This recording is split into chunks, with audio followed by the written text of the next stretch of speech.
الرحمن الرحيم. أصحاب السعادة والضيوف الكرام، زملائي الأعزاء، سلام الله عليكم ورحمة الله تعالى وبركاته. يشرفني اليوم أن أرحب بكم جميعا في المؤتمر الدولي الأول حول هندسة المواد والتقاضي المتجددة، والذي يعقد اليوم في هذا المكان المتميز الذي هو في رحاب جامعة 8 ماي 1945. إن هذا المؤتمر يعد محطة هامة في مسيرة البحث العلمي والتطور التكنولوجي في مجالات الهندسة والتقاضي المتجددة، والتي تشهد اليوم تطورا مستمرا نظرا لأهميتها في تحقيق الاستدامة البيئية والاقتصادية. إن العالم اليوم يقف أمام تحديات كبيرة تتطلب حلول مبتكرة في مجالات الطاقة، وفي مقدمتها التقاضي المتجددة. وتكمن أهمية هذا المؤتمر في كونه يجمع الخبراء والباحثين والممارسين في هذا المجال لتبادل الأفكار والبحث عن الحلول العلمية الهندسية، والتي تساهم بالطبع في تعزيز استخدام التقاضي المتجددة على مستوى عالمي. إن الهندسة المادية بفضل تقنياتها الحديثة وابتكاراتها تفتح أمامنا آفاقا واسعة لتحسين كفاءة استغلال الموارد البشرية، سواء كانت طاقة شمسية أو ريحية أو غيرها من مصادر الطاقة المتجددة. من خلال هذا المؤتمر نأمل أن نتشارك الرؤى والبحوث التي تسهم وبالطبع في تحويل هذه الابتكارات إلى حلول علمية يمكن أن تساهم في مواجهة تحديات الطاقة العالمية وتحقيق أهداف التنمية المستدامة. كما نؤكد أن التعاون بين الدول والجهات المختلفة في هذا المجال هو السبيل الوحيد لتحقيق تقدم منشود. كما نتطلع إلى أن تكون المناقشات خلال هذا المؤتمر نقطة انطلاق لفرض تعاونيات جديدة ومثمرة بين مختلف المؤسسات الأكاديمية الصناعية والحكومية. وأول ما نستهل به هذا الحدث العلمي الجميل آية من القرآن الحكيم الكريم يتلوها على مسامعكم الطالب زاموش منصف، فليتفضل.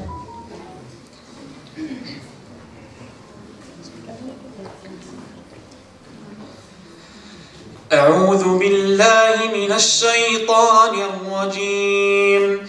بسم الله الرحمن الرحيم. ولقد آتيناك 7 من المثاني والقرآن العظيم. لا تمدن عينيك إلى ما متعنا به أزواجا منهم ولا تحزن عليهم واخفض جناحك للمؤمنين وقل إني أنا النذير المبين.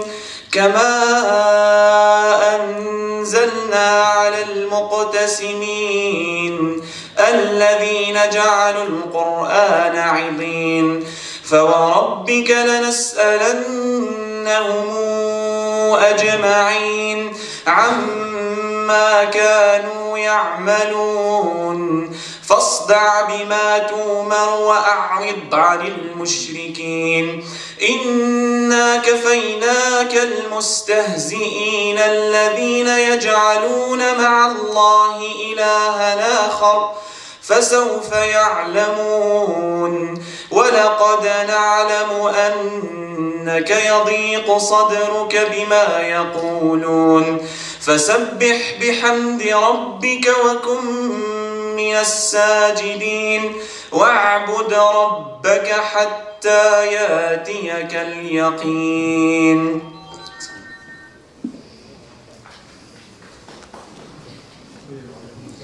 صدق الله العظيم. والآن في هذه اللحظة أود أن ألفت انتباهكم وأطلب من الجميع الوقوف احتراما لأمتنا الحبيبة لنستمتع ببضع لحظات من الاحترام والوحدة بينما نعزف النشيد الوطني. At this moment, I would like to draw your attention and ask everyone to stand in respect for our beloved country. We will now enjoy a few moments of respect and unity as we play the national Algerian anthem. Thank you.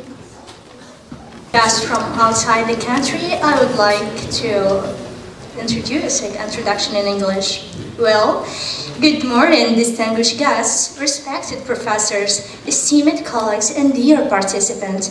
On behalf of the Faculty of Science and Technology of the University of May 8, 1945, Galma, Algeria, I'm 1erjour Kaya, and it's my pleasure to welcome you all to the first international conference on material engineering and renewable energy, as it's already known as the ICMERE 2024. This conference will be a unique opportunity to gather professional researchers and also scholars from across the globe to discuss and collaborate on new advancements and technological innovations in the fields of materials, mechanics, and energy. We are honored now because we have with us the president of the conference, Professor Bizazi Abduraziq, as well as our honorary president, Professor Alagoun Saleh, and also Professor Krebs Nabil. As first, I would like to thank you, a big thanks for your support in organizing this scientific event. As well, I would like to say, before we move on the sessions, I would like to extend our gratitude to the scientific committee and the leader, Professor Bizazi Abduraziq. First word goes to him. Please come in under your applause.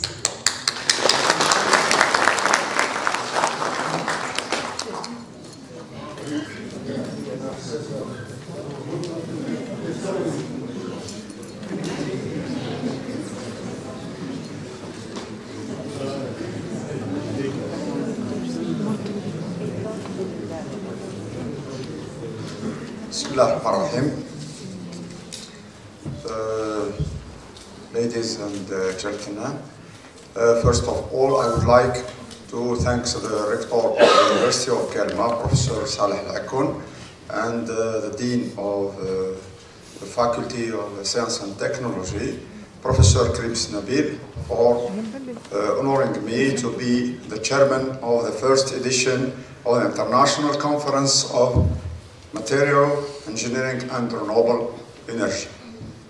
I am grateful to the Director of Thematic Agency for Technology Research for the parrainage of this conference and supporting this conference. I would like to thank the organizing committee, which has made many efforts, as well as the scientific committee of this conference. I thank all the participants who attend this international conference, especially who came from far away, including who's from Brazil, which is 18 hours by plane, just in air. So Portugal, Tunisia, and also from different parts of Algeria, especially Shlef, Elwad, etc. So, and I wish you a pleasant stay with us. I also thank our distinguished guests, especially I will say Professor Botabba Ismail, who is the founder of the Institute of Mechanical Engineering at the University of Gelma. And also Professor Khazar Lias, who is the former rector of this university. Please welcome. Finally, I would like to inform you that there will be the selection of 20 papers that will be published in special issue in Scopus Journal. And some papers also will be recommended to be published in a Class A journal at the initiative of Professor Reis Paulo from Portugal, from University of Coimbra, who could not join us in this event. I wish you every success in your work, at this conference and wishing you a pleasant stay among us. Thank you for all.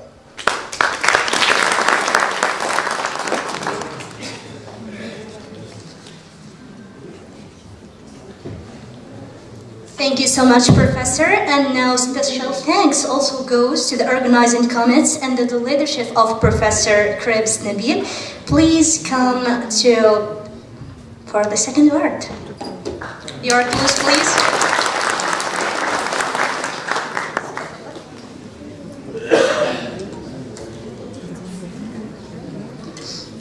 بسم الله الرحمن الرحيم. الحمد لله رب العالمين والصلاة والسلام على أشرف المرسلين.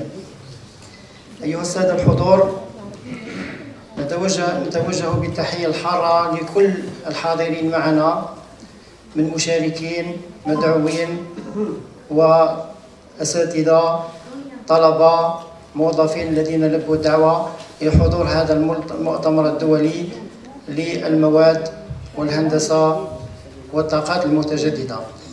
هذا المؤتمر الأول من نوعه في جامعة قالما بعد كام 2011 لم ينظم أي ملتقى من تلك الفترة إلى حيننا. لهذا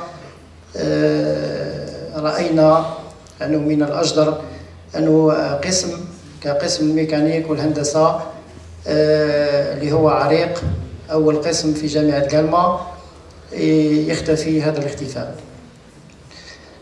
كذلك نوجه الشكر الجزيل إلى كل الطاقم الإداري وعلى رأسه مدير جامعة قالما الأستاذ الدكتور صالح العقون، والشكر الجزيل والجزيل إلى كل المساهمين وعلى رأسهم الوكالة الوطنية الموضوعاتية للبحث العلمي وعلى رأسها المديرة التي نتشرف بحضورها معنا اليوم، وهذا شرف كبير وكبير لنا. كذلك كل المساهمين الذين ساهموا في هذا الملتقى، دون أن ننسى رجال الخفاء وهم لجنة التنظيم واللجنة العلمية. شكرا على حضوركم وتلبيتكم الدعوة وتكبد مشقة السفر، ونتمنى لكم إقامة طيبة في جامعة قالما وولاية قالما المضيافة، والسلام عليكم ورحمة الله تعالى وبركاته. Well, an English version for our guests. Okay, dear attendees, we would like to extend a greeting to the guests as first of the International Conference on Materials Engineering and Renewable Energy from outside and inside the country. Participants and invitees who have taken the trouble to travel, and also I welcome the administrative staff of the university, each in his name and his statue, headed by Director of the university and all professors and also our students. Many thanks to the National Objective Agency for Research in Science. And then, also finally, I would like to express my deepest gratitude to the members of the Scientific Organizational Committee for the effort exerted of the success of the conference and prosperity of our country and the excellence of our university. Thank you.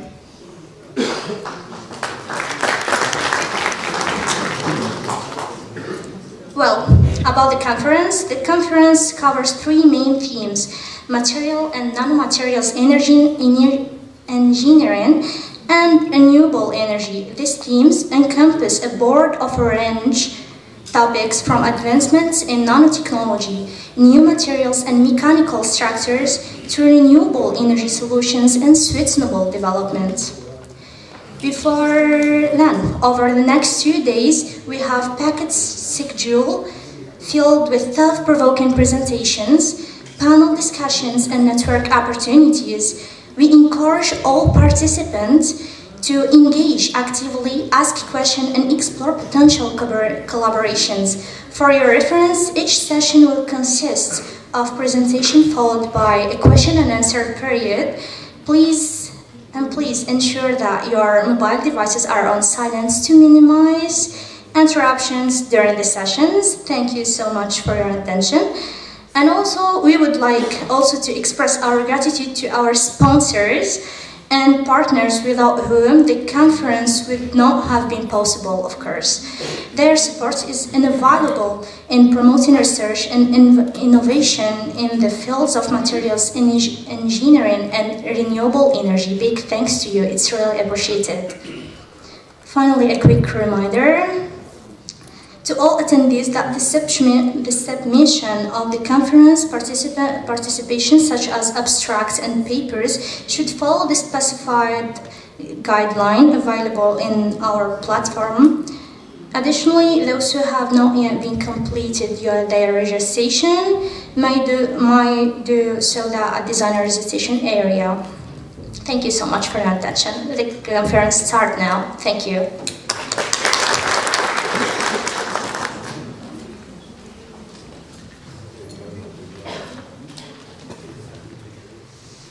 Excuse me, still have one main word, which is I forgot about it, and I'm so sorry. And it goes to our precious professor, the leader of and the head of our university, Professor Alagul Saleh. Please, under your applause.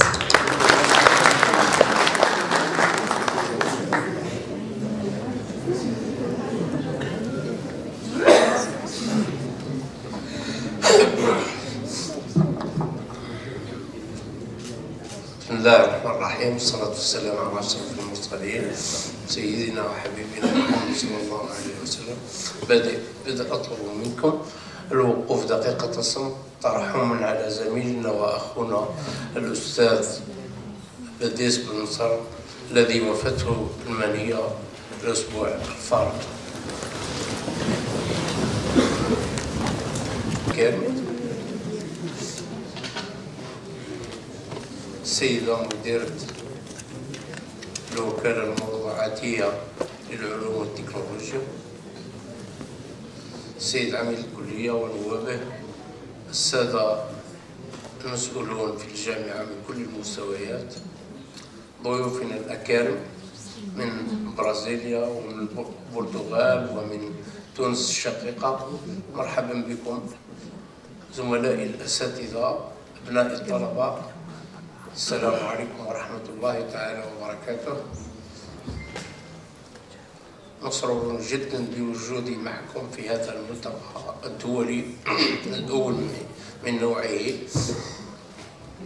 للتعاطي مع بعضنا في هذا الموضوع، موضوع المواد والطاقات المتجددة والهندسة. أشكر ببدء كل القائمين على هذا الملتقى والذي يعني أوصلنا لهذا avec tout ce parterre devant nous d'éminents chercheurs de tout horizon et de tout bord. Je suis infiniment reconnaissant du travail fait pour aboutir à l'échange entre chercheurs de différents horizons et différentes, comme je l'ai dit, spécialités et différentes catégories de personnes. J'espère que ce sera une opportunité pour nos jeunes chercheurs de tisser des liens avec d'éminentes personnalités et pourquoi pas aborder des recherches et des conventions de recherche ou des conventions de coopération de tout genre. Notre université est ouverte à ce genre de coopération et nous employerons tous les moyens nécessaires pour faire aboutir toutes ces conventions et toutes ces coopérations. Je vous souhaite une belle journée. Guelma est une belle ville, pour ceux qui ne la connaissent pas. Guelma, c'est une ville antique, une ville plus de 50 points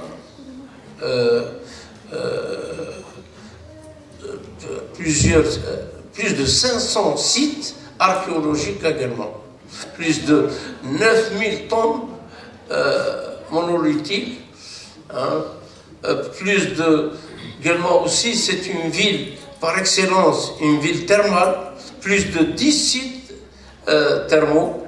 Hein, et ce ne sont pas les mêmes eaux, ce ne sont pas les mêmes sources. Donc, à chaque source, c'est bien fait. Donc, il faut profiter de Guelma. Vous en avez l'occasion, vous ne l'aurez jamais.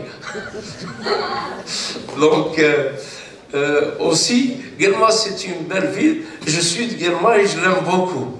Hein?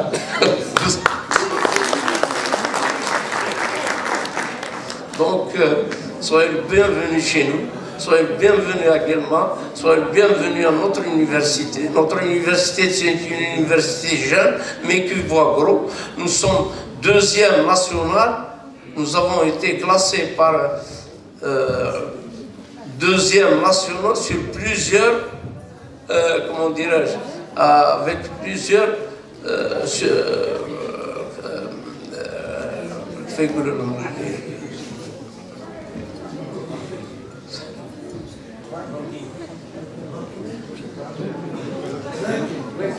ranking, oui.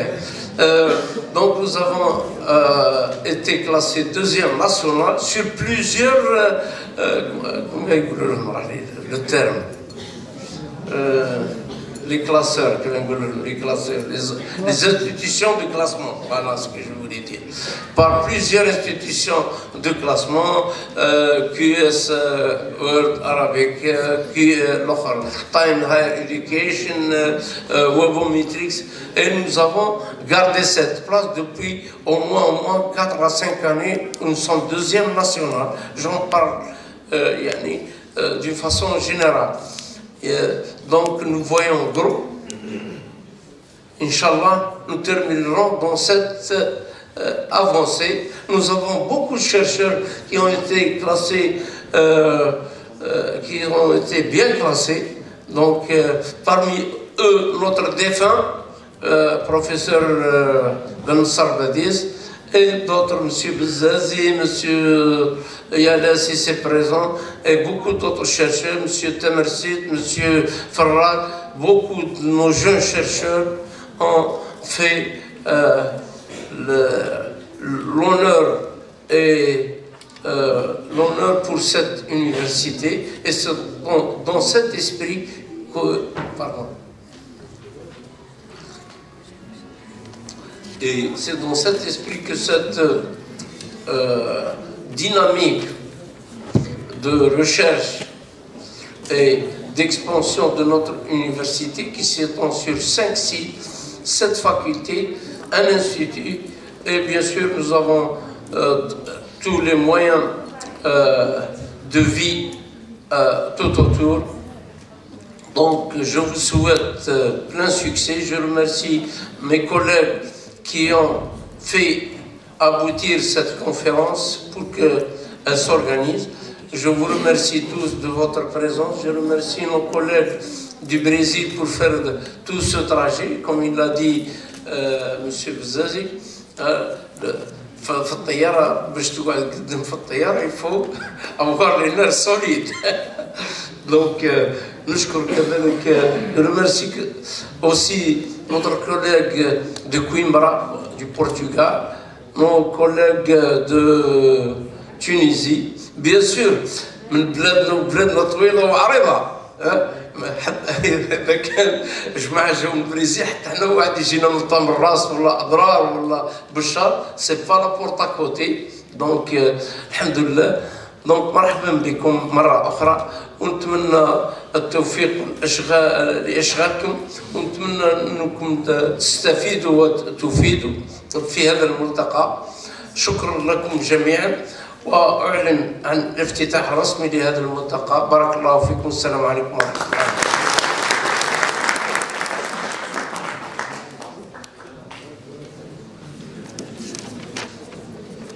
Thank you so much, Mr. President, and I'm so sorry again for forgetting you.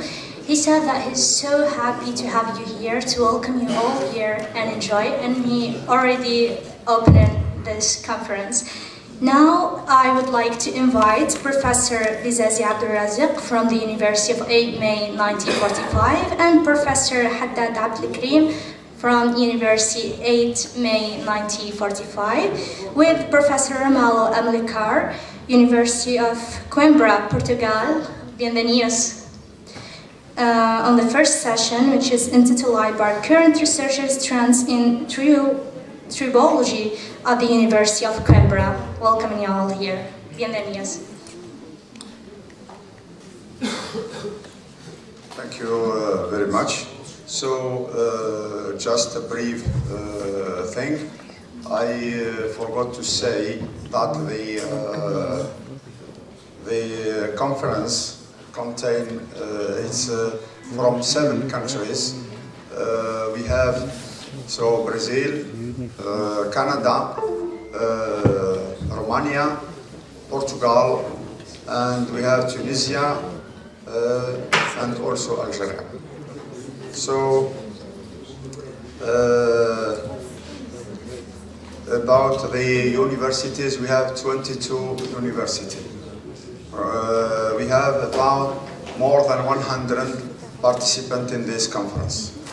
So the first one, the plenary, is from Professor Ramalho Amilcar, which is from University of Coimbra, which University of Coimbra is very famous since it has been built by Polo I in 1290. So, and it's one of the have a good rank in Europe. So Professor Ramalho is working on the friction and wear. He got full professor from 2018. The main research area is friction and wear of engineering materials, tribology, characterization of coated surfaces, tribology of biomaterials, development of tribological testing equipment. Some also research area is reliability of tribal data, mechanical characterization of materials, predictive maintenance, dynamic response of testing equipment, and also development of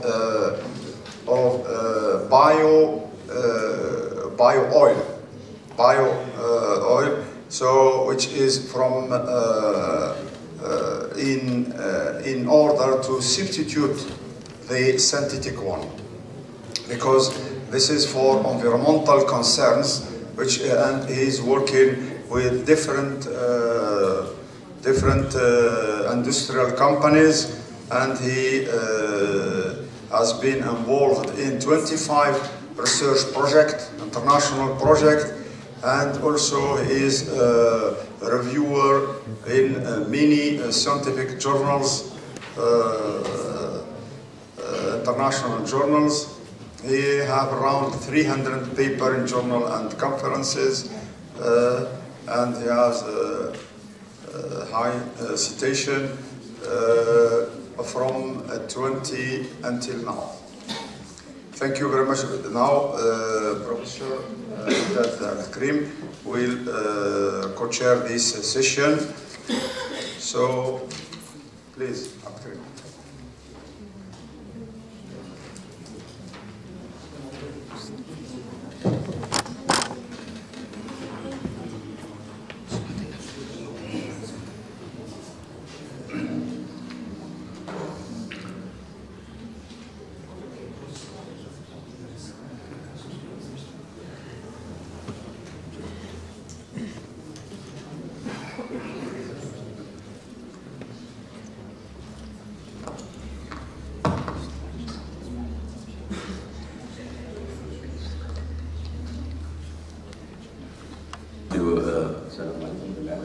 I would like to extend a warm welcome to Professor Ramalho, and I would say that I'm really pleased and indeed honored to have you here and to welcome you in our university. I saw the title of your lecture, and it would be Current Research Science in Tribology at the University of Coimbra. And I saw and I noticed the word tribology. And tribology, as I see it in my humble view, is a kind of universal discipline because it stems to a lot of applications. Correct me if I am wrong, a lot of applications, and the fact that it is universal within this world where we are living in a universal world, in a global world, and the fact is, its foundations are mathematicals. That's why I feel, it's my view, that's why I feel it is universal, because it is founded on the general concept, on the universal concepts of mathematics. That's why it is, and that's why it is interesting. It's not only wear and friction, it is also renewable energy, it is also materials, it is also ionotics. I see a lot of things about the tribology. All this because it goes to mathematics, to model things and then have solution. That's my view. And I have here a friend of mine here, Ahmad, who is a real specialist in this more than me. Before you start, allow me just to welcome my friends over here. I would like to welcome, I would like to cite two of my friends and my old friends, Professor Boutaba and Professor Fedrar, very long friends, and of course our rector, my childhood friends, you have something like 40 minutes to 45 minutes, 45. Okay. 35 minutes to present us this. So please. Okay, thank you for the kind introduction. Before start, I will try to set some words in my French. Je veux présenter mes salutations en mon nom et en nom du recteur de l'Université de Coimbra à Monsieur le recteur. Je suis le content d'être ici. Et comme ça, je aussi veux remercier l'invitation pour venir à cette conférence. À vous et à Monsieur Bezazi pour l'invitation pour être ici, je suis bien content. Good morning, ladies and sirs. I will start my talk. And concerning the topic of this conference, I will selected some introduction to tribology firstly, and after I will try to explain you why tribology is very important in the topics of energy and also in the sustainability of environmental. And so this is the first part of my talk, before talking to you about the current works that we have at the University of Coimbra in this talk. But as an academic, I will start to visit an agreement between our two countries. In fact, here you can see the Arabic version. In fact, around 20 years ago, we established a relationship between our two countries, and as you can see in the 13th article, we have the special concerns concerning the relationship between universities in both scopes, so research and also for teaching. And so this is why, following the words of the rector, that we should establish and we should network and profit in this type of conferences to establish the best relationship possible. Okay, so I came from the University of Coimbra. The University of Coimbra, it's a very, very old university. It's the oldest in Portugal. And I came from a town in the center of the country. And as you can see, we are very close to Algeria. And so this is especially, we are so close that we should establish good relationships. And I came from a new campus. This is the building of mechanical engineering department. And, but this is a landscape of our town. The old university is in the top of the hill. And is an heritage site of UNESCO, and we have a lot of nice sites to visit, especially our library. It's something that it's the pieces of cake of our university. And so I will start with an introduction, and after some words about, in fact, what is the interest of the research in tribology to save energy and in order also to reduce the emissions of CO2. And let's visit now what is tribology. In fact, tribology is related to the relative motion of bodies in contact. And for me, it's the science of the friction and the related topics. And so, if we have motion with friction, of course, we will dissipate energy and we will generate wear. So wear is one of the fields of tribology.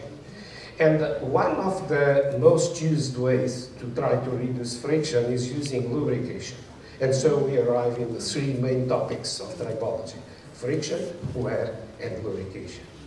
And so, but in fact, as Professor says, in tribology we have many fields, from physics, chemistry, material science, and engineering in general, especially mechanical engineering. And the word tribology comes from the Greek. Tribos meaning rubbing. So, in fact, the term was coined by Peter Jost in 1966, when Peter Jost published the works where he identified that if we apply complementary measures from the tribology, we can save a lot of money, around almost 1.5% of the GDP of UK in that time. And after the Peter Jost report, several reports have been published, arriving more or less in the same conclusions. And of course, some of them reached around 7% of GDP, but it depends on the way to calculate that amount. But of course, the tribology is not created in '66. Tribology is everywhere, as Professor said. And so, in fact, we have the tribology in everything that we touch every day. And so, in my opinion, of course, tribology was in the basis of the biggest inventions of humanity. One was the wheel. And so, before the wheel, the people lost a lot of energy in order to move objects. And so, they identified the necessity to develop something to facilitate that motion. And so, we can say that the friction was in the basis of the invention of the wheel. And also on the fire, because on the fire, to do the ignition of fire, the people used the energy dissipated by friction. And so we identified two big ways of the research in tribology: minimize friction by one side, or maximize friction for other side. And so this, in fact, is in the basis of most of the inventions and of the research on tribology. But in tribology have a very, very big impact in manufacturing, in transportation in general, and in machinery. In every machine we have contacts, and of course we have tribological problems. And, but I will focus mainly in two economic aspects. By one side, the optimization of friction can reduce the consumption of energy. And on the other side, of course, maximizing the wear resistance of the materials, we can extend the life of mechanical components, and also we can have some savings from that side. In fact, if we look for what is expected in the saving of the emissions of CO2 over the time, and we can see that a significant reduction will come from the use of renewable energies. But also, we expected to have an increase in the efficiency of the use of energy. And there is a way where tribology can help. Because one significant part of the energy that we spend are used to overcome friction. And so, if we look for the energy comes more or less around 60% comes from coal and oil, around a little bit higher than 20% comes from gas, as is the case here in Algeria. A significant part of energy comes from gas, but a significant amount of that energy is used by the energy production industry itself. But if we look for the energy that is available for consumption, we can say that we can divide the energy more or less in three parts. One part is used in domestic applications, one third in transports, and one third in the industry itself. If we look for transports, the majority of that energy is today used in road transport applications. And so, If we look closely to that road applications, in most of the cases today, we use fuel engine cars. And if we look, most of the energy that are used in the fuel, that comes from the fuel, are dissipated in thermal processes. But after, the remaining energy, a significant part that you can see here in this, a significant part, it's used to overcome friction. And so there are a big research in order to try to reduce the friction, in order to could save this part of energy. And this is one of the objectives of tribology. So it's to reduce friction in order to could gain and have some saving. So on energy consumption and of course on CO2 emissions. In fact, if we do an estimation to have a saving of around 12% of the reduction in fuel consumption by friction, we can expect in fact to have a reduction, of course, a proportional reduction in the consumption of the fuel, and of course a significant reduction in CO2, as you can see there in the last column. And so, but there are another possibility to have savings, is the production of the materials itself. We spend a lot of energy in the production of materials. Here you have especially for metals, but that we spend a lot of energy, and so we have a significant part of emissions in the production of that metals, and also in cements and plastics and so on. And so if you could save some materials, reducing the wear in service, we can extend the life of the mechanical components, and so we have some savings also from that part. And so if you look, the emissions are distributed on the world, you can see that the industrialized countries contribute to the majority of the emissions, and that the agricultural countries contribute to a very, very small part, around 5%. If you look for the countries, of course, China, USA, and the European Union contributes to the majority of that emissions. And so, if we look now, we expected to have a significant gain in the reduction of the friction, especially in the transports and in energy industry, and the saving should be very high in this topic. And also we expected to have in long term, in the future, a significant gain in that topic. But this means that we need to have a significant research in order to reach that goals. But also in the wear reduction, we expected to have some savings. But here you can see that we expected to have more saving coming from the reduction of friction than to increase of the wear. But if we look for the Peter Jost report, in fact at that time the main saving came especially for the wear reduction. Wear reduction reduced the breakdown of the equipment by failure and so on. But today we expected that the main saving should come from the friction reduction. So I used, in fact, especially two sources of information in this first part of the work. And if we look for the conclusions, we can conclude that around 23% of the total energy that was consumed today is used to is originated from tribological contacts. And we can identify that around 20% is used to overcome friction, and a small part is used to remanufacture worn parts. And so, and also we can see that today we can take the advantage to have new materials, new nanomaterials, new coatings, and new manufacturing technology to arrive in a very smooth surface in order to try to minimize friction and to reduce significantly this amount of energy. We expected to could have around 40% of gains from that side, using new materials, new coatings, new manufacturing technologies, and so on. And in fact, even the research that are today available, like the results of the research, we can expect it to save almost 20% immediately applying these technologies. And if we look hypothetically, if we could expect to double the life of the mechanical parts by increasing the wear resistance of the materials, we could also have a significant gain from that area.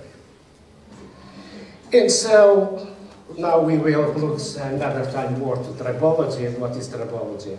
In fact, tribology, it's not easy to have results from tribology and could apply that results directly in the industry. Why? Because in fact, most of the properties that we apply in the design are not on the scope of tribology, are not material properties. If we look for friction, I can talk about the friction of this table, and I can tilt this table in order to have and to see what is the friction, the static friction coefficient. Should be the angle when we start the motion of bodies over this table. But if I do that, the angle to start the motion will be different for the different objects. And so the friction coefficient, it's not a property of the table. It's a property of a system involved the table, the bodies, the interacting conditions, and so on. So this is one of the first difficulties that we have. Tribological properties are not material properties, are not just material properties. And so, in fact, how we apply the tribology to solve industrial problems. In general, we start with an expertise. And of course, in this expertise, we expected to identify the most relevant parameters that we have in each applications. And after, we should establish a research methodology to be applied in that case.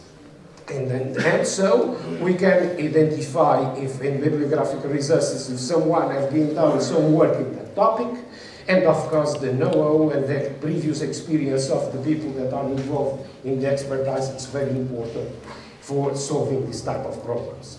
And after, we should establish the methodology that we will use. We use in general experimental, numerical, and analytical modeling. And in most of the time, we use together more than one type of modeling. And after after the research, we arrive in first results. That is what I called primary tribology quantities, are forces, are amount of materials, and so on. And after, we have to validate our results. And here we need to have something, because in most of the cases, as engineers, what we want to have? Materials with a low wear rate. And so, to do an experiment with that, it is required a very, very, very long time. And so, we want to accelerate in most of that tests. But we should see if we have similar wear mechanisms. And if we have similar wear mechanisms, we expect that we can transpose the results to the application. And so we do the validation of our results, and after we have to normalize our results in order to have design using parameters, like the friction coefficient or the specific wear rate, that after can be applied to modeling and to develop new solutions. And after, of course, before going to the market, we have to test the prototypes in order to see if the reliability of the prototypes are enough to be used by the users in general. And so this is more or less the general approach that we use.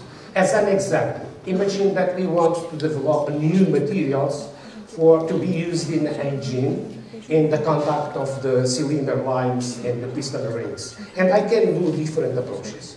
I can start with a very easy bench model test, and in that I use very easy shapes, and I use a reciprocating motion. But I can complicate that a little bit, and I can use a component bench test. The second one, what is this component bench test? I use a small part of the cylinder liner and a small part of the piston ring, and so I promote a reciprocating motion in order to evaluate friction and wear. But I can complicate it even more. I can do the component test, and in that I use one part of the engine, and I selected one cylinder, and I put the cylinder in motion, and I will appraise the friction, the loss by friction, and also the loss of materials over the time. But I can do a subsystem test, and in that case I tested the engine, the complete engine in a special bench, or I can test the car itself in a bench test in order to evaluate the energy lost and in the time to evaluate, for example, what is the variation of the pressure inside the cylinders in order to price the wear. But I can do also field tests. I can put someone driving the cars in different roads, and after I will retake the cars in order to evaluate what happens during the time. But, okay, I can use that, but the cost is significantly different. Of course, the cost to do a field test is very significant if compared to a sample model testing. And also, the control varies in a symmetric way. In a sample modeling test, I have a control of all the variables, and I lost the control more or less in the field test. But, of course, the time that I need to use is very different. There are different scale times in order to do a complete field test or to do a range model test, but the transponsibility of the results could be also a problem. In the field test, of course, I can do the transponsibility of the results directly to the application, because it's the application itself. And to do that in model test, as you can see before, could be a very long way in order to arrive in good results and to be validated in order to be transposed to the real applications. Okay, this is the methodology that we use in general. Let us now visit some researchers that we have now in course in the University of Coimbra. I selected 5 topics. One of the topics is the characterization of the tribological behavior of coated surfaces. The second one is the synergetic interaction between lubricants and surfaces using texturization and or coatings. Another work that I selected is tribological behavior of metal matrix composites and environmental friendly lubricants, and finally one application in biotribology, so an application of biological systems. And so, starting from the first one, here the purpose is to selecting coatings to be used in tools that will be used to do the machining of titanium alloys. Titanium is a very difficult machining material, and so in general we use tungsten carbide tools, but in order to improve the life we can use coatings. And the objective is to see if we can use diamond-like carbon coatings in order to improve the life. And we selected 3 coatings to be tested in this work. 2 of them, these 2, call it DLC argon, which is in the left side, and the DLC neon, have been produced in the University of Coimbra using magnetron sputtering PVD technologies. And in that case, you can see that we used a sublayer in order to increase the adhesion of the coating. In the last coating is a commercially available coating produced by Balzer Lincoln and was produced by ARC PVD Technologies. You can see that the coating is very thin. The DLC film have lower than 1 micron, and so of thickness. And you can see that there are also some difference between these 2 materials and that one. This one have a microstructure, a nanocrystalline microstructure, and so we expect it to have higher mechanical properties in this case than in the case of the amorphous coatings that we obtained using the first technique. But if we look for the adhesion, of course, we have a much better adhesion in this case of DLC argon. Why? Because the hardness and the residual stresses should be much lower. But here in the case of DLCBN, you can see that the remotion of the coating starts to a much lesser load. These results have been obtained from scratch testing. And concerning tribological behavior, we use the pin-on-disc technique, and in this case, we use the discs of tungsten carbide coated with the different coatings, and the pin was a titanium alloy. We used different normal loads, and we kept constant the speed and the sliding distance. And so if we look for the results of the friction, Here you have in the A, it's the DLC argon, in the B, it's the DLC neon. If we compare both of them, the results of the friction, it's very similar. Except here in the case of the DLC argon, because after some time, we reached the substrate, so we remove completely the coating. And you can see the increase of the coefficient of friction is dramatic. So we gain around 4 times less friction coefficient with the use of any of that coatings. But if we look for the DLCBN, here we can see especially for the highest loads, we can see that the friction is the lowest value. So we can conclude from friction that the DLCBN, in spite of the having lowest adhesion, have the best friction coefficient. And if we compare the wear rates, here you can see the profiles of the tracks after the tests, and you can see, so if you remember the thickness of the coating, in these 2 cases we remove completely the coating. So for the highest value of the applied load, we removed completely the neon and argon coatings, but the wear of the DLCBN remains very, very, very low. And so we can conclude immediately, of course, that the DLCBN will be the best solution in order to coat that tools. But to finish a work like that, of course, we have to see what we can gain from the wear rate. And as you can see, if we compare these values, it's the order of 10 minus 11. So it's 3 times lower than the wear rate that we obtained for the DLC argon and the DLC neon. And so the gain is very, very significant. But to close a work like that, we have to analyze convenient surfaces. And so we have to use scanning electron microscopy techniques with microanalysis to understand why we can gain or we can lose using one or the other coating. And so we have to identify if there are transfer of materials from one surface to the others, if there are or not oxidation of the materials on the contacts, because this is one of the consequences of the energy dissipated by friction is generated oxides in the contact. And so we have to use fine techniques in order to analyze the wear mechanisms. And of course here you have the conclusions that we have extracted before. Let us pass to the synergetic interaction between lubricants and texturization. Why we use texturization? We can generate textures in order to generate pockets to store some oil in the contact. And so in this case, in fact, we generated a texturization of the surface, and you can see here a matrix. You can see here a matrix of texturization, and we use different geometries to generate texture. In one case, we use indentation, using conical or pyramidal shapes, or we can use laser ablation in order to create some dimples.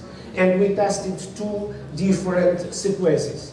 By one side, we apply the texturization on the substrate before coating, and in the other case, we apply the texturization on the coated surface, so after coating. And the technique that we used in this case was a block-on ring with an oil. So we apply that because this is to gain something just in lubricated contacts. Otherwise, we will lose if we generate pockets. In some cases, the pockets are also positive in dried contacts in order to accumulate some damage, but are used especially in lubricated contacts. And so here you have the results concerning friction. And you can see for the 3 cases, of course, using the texturization after the coating is better than using before. So we reduce significantly the friction. And you can see that there are a big difference between the pyramidal and the laser dimples. The laser dimples are the best solution, and the conical are in between, but the pyramidal are the worst geometry for these dimples. So here you can see even, in fact, the coating itself, without texturization, reduce significantly the coating. But if we use the laser texturization, we will reduce much more even this friction coefficient. And so what we can conclude from that, laser, the impulse, laser ablation is the best solution. Apply the texturization after the coating is better than applied before. Why? We expected that is a wettability of the surface that changed, especially better, the oilability of the surface that will change if we have some of the substrate exposed or not. So now looking for the tribological behavior of metal matrix composite, these works have been done very close to a Portuguese industry. It's a Portuguese industry that produced the tungsten carbides in sintered materials. And in most of the cases, the binder that is used in this sinterization is cobalt. But today cobalt is a strategic material, and also in some applications, the oxidation resistance of the cobalt is not so high. So these people want to have some alternatives to the cobalt. And so we tested different solutions. Nickel as binder, cobalt nickel alloys, cobalt chromium, nickel chromium, and so on. And we keep the binder content more or less constant. As you can see here in the last column, the binder content is a little bit around 15%, more or less, except in the last case. In the last case, for this cobalt nickel chromium, we reduced the content of the binder to around 10%.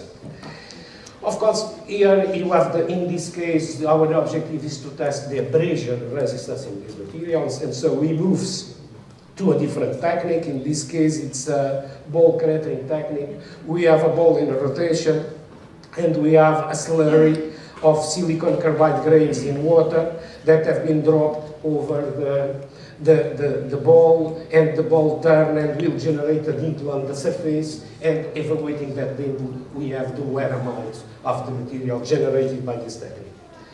Here you have the materials, so the materials are a very fine grain, the grain size is lesser than 1 micron, so are very fine grains materials. And here you can see the type of dimples that are generated. And we can evaluate the dimples by optical microscopy, measuring the limits of that dimple, and so after calculating the wear volume, or we can use profilometry as you have here in the right side. And you can see that if we did more number of rotations, of course we will generate more wear volume, but for the different materials, if we compare the different materials, there are significant differences. In fact, if you look for this graphic, we have a significant difference between the different materials. And so, if we compare that materials concerning the wear rate, you can see that the worst cases was for the nickel binder and cobalt nickel, and the better was for the cobalt nickel chromium. But in that case, we also reduced the amount of the binder. But for several of the materials, we can see that we obtained more or less the same wear rate in spite of the big difference between hardness. So a first conclusion is that the hardness is not enough to classify the abrasion resistance of the materials. We have to join more information. If possible, we have to test in order to discriminate about the possibilities. Okay. Let us pass now for the last, not the last yet, but the application of the new lubricants in some applications. This came especially by the pressure that we have in order to not contaminate the environment. And so our main objective in this work is to use vegetable oils, especially coming from soybean oil. It's a soybean product that has been generated after the refination of the soybean oil to use in food. And so we started with the epoxidized soybean oil, and we changed the chemistry of this soybean oil in order to obtain a more stable lubricant. And after we tested using block on ring tribometer, and we tested, of course, using 2 steels, because our objective is 2 ball-bearing steels, because our objective is the oil itself and not the material. And so here you have the results. We did different stabilization techniques for different oils, and from one of them, you can see that the gain in friction is very significant, especially in these low speeds. In that low speeds, we call it that in that region, we have boundary region lubrication. So we have the materials keeping touch in some points, and so the oil works by the chemistry and by the viscosity. And so one of our objectives is to use these oils in the chains of bicycles. Why? Because the oil is completely spread on the environment. And so we have an industrial partner that works in this type of applications. And he did a benchmarking of different bio-oils. And these 2 orange points are our oils. And you can see that are between the best ones concerning the wear of the chain. So the elongation of the chain characterizes the evolution of the wear over the time, and our oils are in the good track in order to obtain a good product that can be used in this kind of applications. Okay, these are, finally, we will pass to the last example that I selected for you. This example, it's a very different application, it's a biotribology application, and the objective is try to characterize the friction and contact lengths. Of course, but there are a challenge in this kind of characterization. Why? Because the pressure is very, very, very low. And so the forces involved in an application like that is really, really low. But the speed is not so low. So low, because we can move our eyelid very, very quickly. And so we expected that we have to characterize a contact pressure around 5 to 10 kilopascal, but the pressure can reach values of around 0.2 or even more millimeters per second. Meters per second. 0.2 meters per second. And so, but we have to discriminate very, very low forces. And to discriminate a force like that dynamically, it's not easy. Usually there are not available tribometers to measure so low loads, especially with very high speed.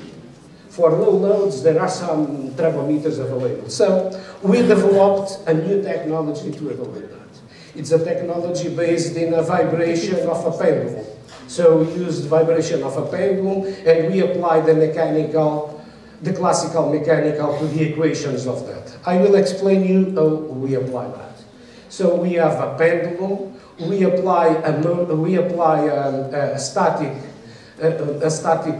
motion on that mass, and we last the system in free vibration.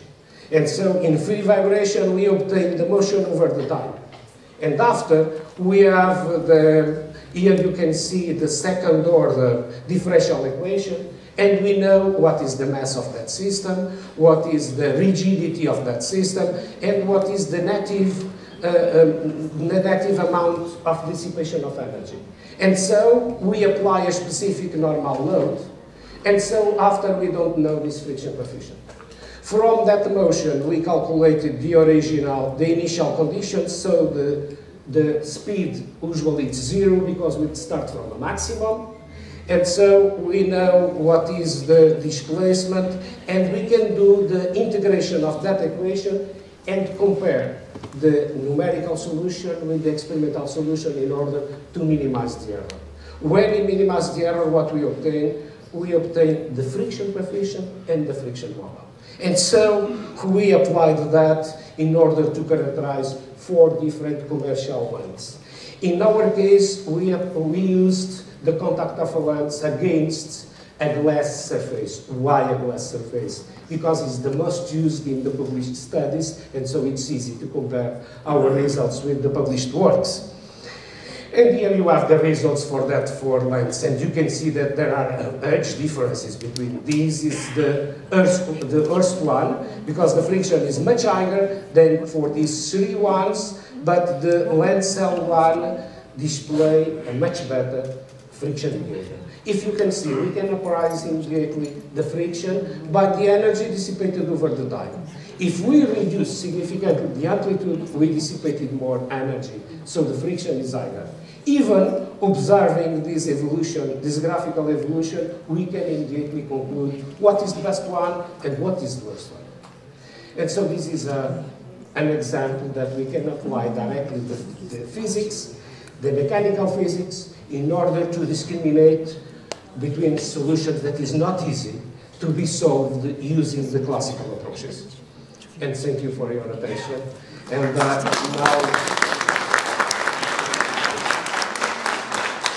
I'm free to hear from you. You can present your questions in French. My French is not good, but I can understand. Thank you, Professor. Thank you for your talk. I would like to thank you. Okay, sorry. Thank you for your talk, for lecture. I did appreciate it, quite frankly. As I understand it, you are kind of designing experimental apparatus to perform. And this way, I think that you should be very imaginative, with a lot of imagination, so that you can build the apparatus. That's what I understand. Is there any question? Juste peut-être, je vais faire un petit résumé par rapport à ce qu'il a dit au français. Voilà. Donc, professeur Amaro, donc il comprend le français. Donc, vous pouvez poser des questions en français, il n'y a pas de problème. Il a donné donc la première chose, c'est la convention entre l'Algérie et le Portugal qui existe déjà depuis très longtemps. Donc il a présenté la version en arabe et la version en français. Il a commencé par ça. Et après, donc il a donné des généralités sur la trébologie d'une manière générale et donc l'effet du frottement dans une perte d'énergie importante. Donc voilà. Donc comment ils essayent de restituer cette énergie dans le but de gagner dans l'énergie. Voilà. Et après, donc, ce qui est très important à retenir, c'est le développement des lubrifiants à base végétale par rapport aux huiles synthétiques qui existent pour des raisons environnementales. Donc, ils ont déjà développé des huiles végétales et donc ils les ont testées, etc. Et comme il a montré dans le truc du vélo, donc à petite vitesse, donc il y a un frottement plus faible, donc un gain dans l'énergie, et donc ça va mieux. Et les huiles végétales n'ont pas un effet négatif sur l'environnement. Voilà, par rapport aux huiles. Donc eux, ils veulent encore pousser ces études par rapport à ça, donc il ne l'a pas dit, mais il l'a dit avant, c'est par rapport à développer des graisses à base d'huile végétale, ce qui est encore plus intéressant. Hein, voilà. Ce qu'il a montré aussi en dernier lieu, la dernière partie de vibration là, c'est un montage d'une petite expérience fabuleuse, c'est de déterminer les propriétés mécaniques par un effet de vibration. Donc,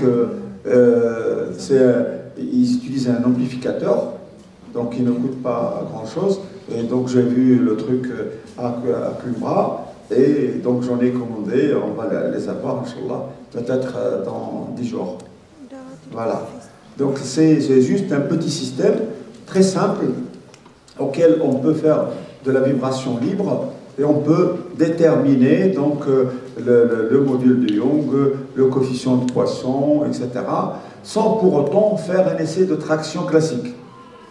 Et eux, ils l'utilisent donc pour la détermination des coefficients donc de frottement, etc.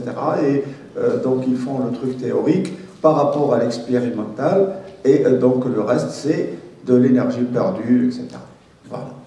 Donc si vous avez des questions, s'il vous plaît. Voilà.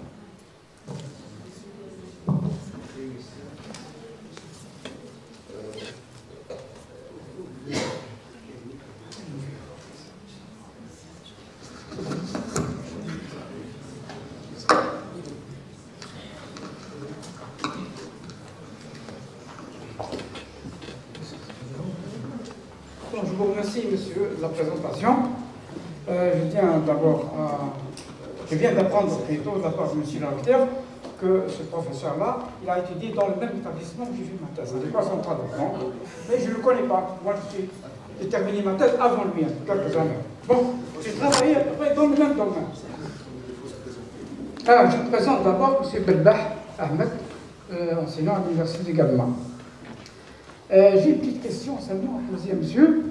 Vous avez parlé à peu près de tout, mais pour moi, le plus important, c'est l'usure. Parce que le frottement, la conséquence, c'est l'usure. L'usure, généralement, elle est gouvernée par ce qu'on appelle un troisième corps. C'est-à-dire, lorsqu'on a deux corps qui frottent, 1, 2, entre ces deux, en interface, on a un troisième corps qui s'appelle, en anglais, third body. C'est une théorie qui a été découverte par monsieur Godet, très bien, de l'INSA de Lyon. Godet de l'INSA de Lyon.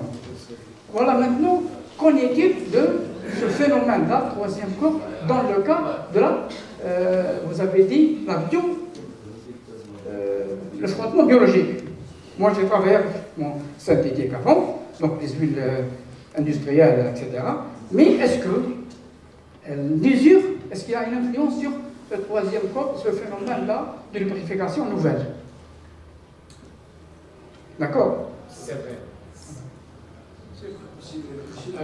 La question, je répète, quelle est l'influence de la lubrification biologique sur la résistance au frottement, bien sûr, l'usure? Un expert that, for me it's better, it's speaking in English, sorry.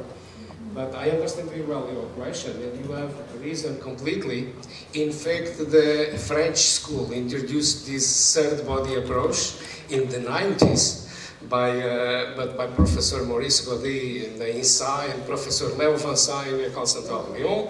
And they established two approaches. One called it material approach, and the other called it more physical approach.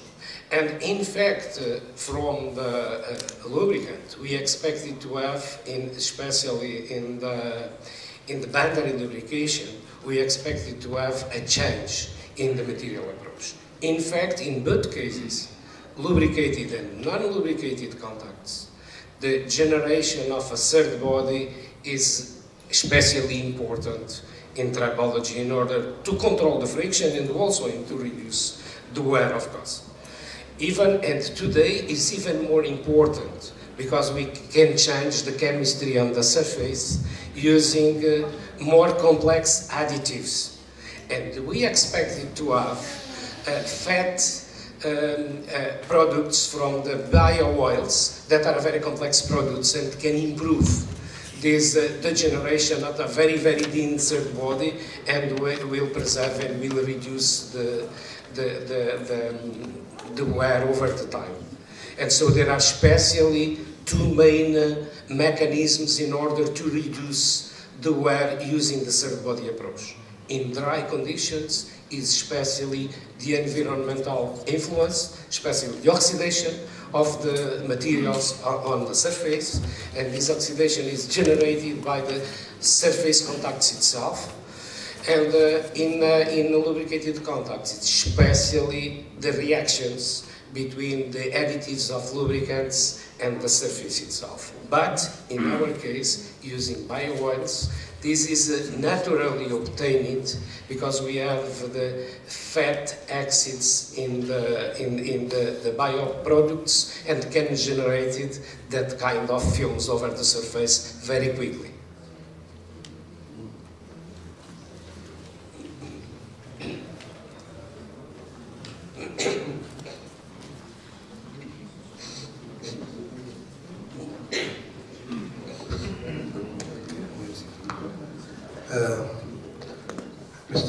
Mouni Mourad from Al-Wadi University. Je parlais en français, vous comprenez le français. Alors, je ne suis pas spécialiste en tribology, by materials, especially in preparation and characterization of materials. One of my research acts are the biomaterials, especially the hydroapacitoire.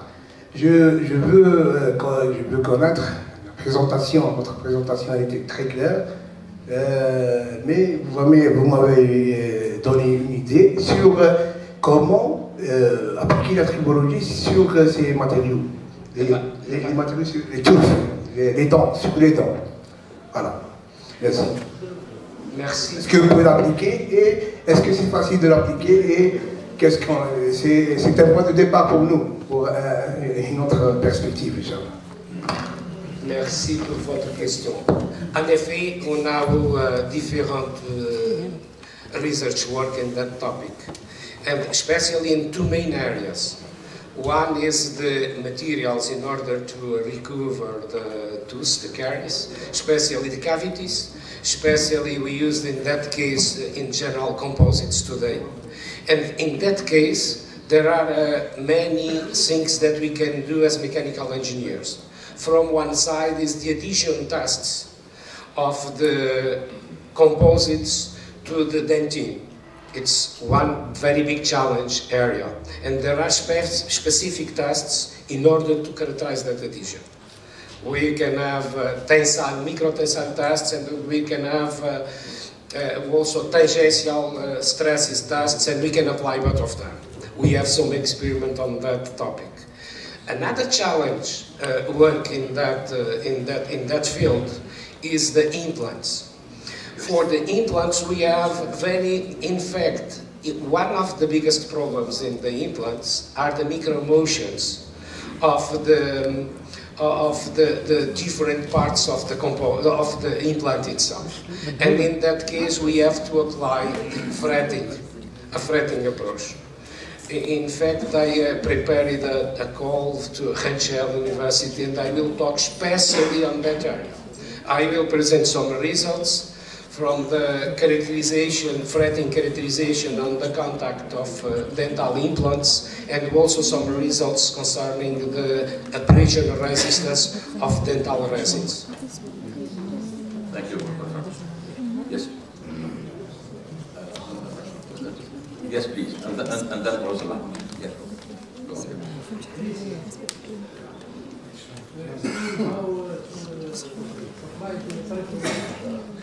Explain how to apply the topology of materials composite. Thank you. The composites are a very big challenge concerning mechanical approach, but even the challenge is bigger for tribology because the dimension of contact is very small. So this is a first challenge, and it depends if we have particulate materials or if we have materials with fibers, especially long fibers. In general, concerning that kind of applications, because that materials are used especially in structural applications, we are looking especially for the connections between materials. And in that case, we can do different approaches. By one side, in general, in most of the cases, the challenge in tribology, one of the challenge is how to do the machining of that. Imagine in the airplanes, we use sandwich connections between composites and metals. And one challenge is because we used in general aluminum alloys, or today titanium alloys are increasing.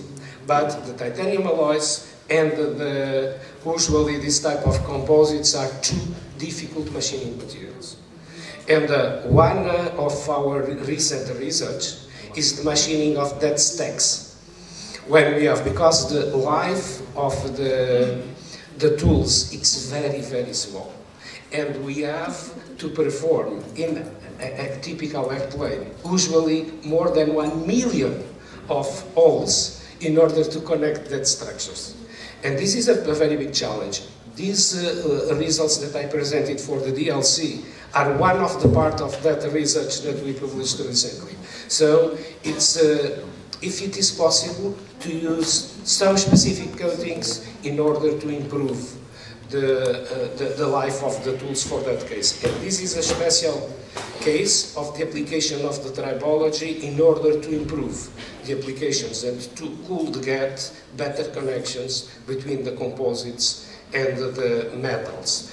But we have a lot of challenges, especially in particulated reinforced materials, because in that case, the dimension of the contact, we can manage that very easily.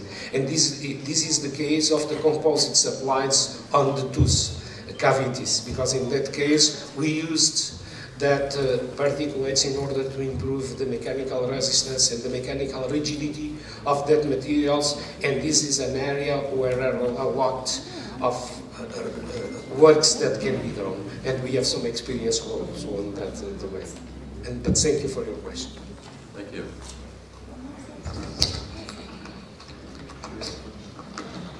C'est bon. Merci beaucoup pour votre exposé. Je me présente, Mustafa Al-Ahmar, professeur génie mécanique from Galma University. Vous avez parlé des huiles végétales. Est-ce que ces huiles, si on veut les utiliser pour le graissage du bloc moteur, par exemple, est-ce que ces huiles présentent les mêmes performances que celles des huiles traditionnelles, telles que les huiles moteurs, multigrades, etc. C'est-à-dire, pour first question, second question, donc ça concerne la biotribologie. Est-ce que le liquide lacrymal, le liquide entre... est-ce que vous considérez son comportement comme newtonien ou non newtonien? Rheological behavior. Voilà. Okay. Thank you for your questions. From the first question, the use of bio-oils in closed system, it's a big challenge today. The oxidation resistance of that oils are not so high in order to could be used in traditional applications. If you want to use in a gearbox or something like that, today it's a big challenge. So the oxidation resistance, it's not so high. So there are a very good solution, especially for short life contacts, as is the case of the bicycle chain, or as is the case of some applications in the food industry, because in that case, this oil has some advantages if compared with the traditional white lubricants available for that kind of applications. So, if not, it's not yet possible to use that bio-oils, in my opinion, in closing systems, because the oxidation resistance is not enough. Concerning the second question, for us, in fact, we don't do the modeling of the lubricated in the contact from numerical approaches. We use just an experimental approach. But in our experimental approach, in most of the cases, we have to use a complex friction modeling, with one part coming from the Coulomb friction and another part coming from a viscous component of the friction. So this is our approach. So we used more complex friction modeling using two components. Thank you for your question. Oui, oui. The problem of cavitation. I suppose that we have not cavitation in this case. Because I suppose that the variation of the pressure, it's not enough to create cavitation. In fact, the cavitation is another field of our studies. And in that case, we use a piezoelectric system in order to generate the bubbles and to create cavitation. But we can also study cavitation, if you are interested in cavitation. Thank you, sir. Yeah. Assalamu alaikum, Professor Hajj Muniri from Fushaf University. In the same way with Professor from Galma University about you use biofluids extracted from a plant. It's okay. So one of the enemy of the degradation of the fluids is the temperatures. What is your opinion about the first one when we have very high temperatures? The second one, pressure also. And the third part, you have a film, okay? And if you have a film, we have turbulence also. So have you a possibility to take, for example, the stability of this film, like, for example, my specialty in transportation of oil and gas, and we use this fluids extracted from plants in the stability of these micro films. Okay. Okay, concerning your question in the first part, of course, the oxidation of that fluids are very limited, and so it is more limited to the application in high temperature, in general. But in most of the cases, the common lubricants, we cannot use that lubricants in temperature higher than 100 degrees. Because we have a lot of evaporation, and we have to use specially formulated lubricants to be used in temperatures in applications for high temperature, and it's not the case of this oil. Concerning the modeling of the bio-oil for very thin film thickness, we have not yet developed that area, but we have to develop that area, and we have to apply numerical models to characterize very well the behavior of this kind of, from the physical part, in order to understand. Now we are calculating the piezo factors in order to understand variation of the viscosity over the pressure. The variation of the viscosity over the temperature, it's not so good if compared to synthetic oils. So there are some challenges, and so the limit of applicability of that oils today, it's very small.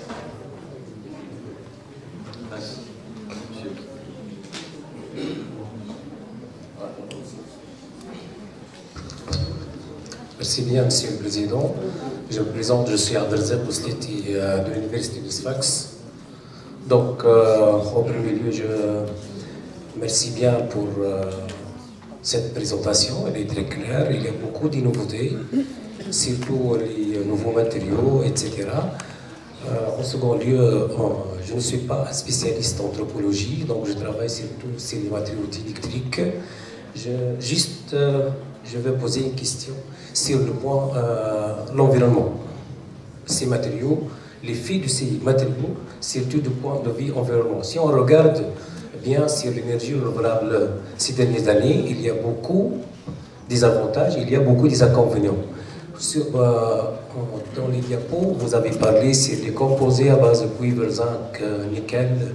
Il y a le cobalt. Le cobalt, il est un peu toxique.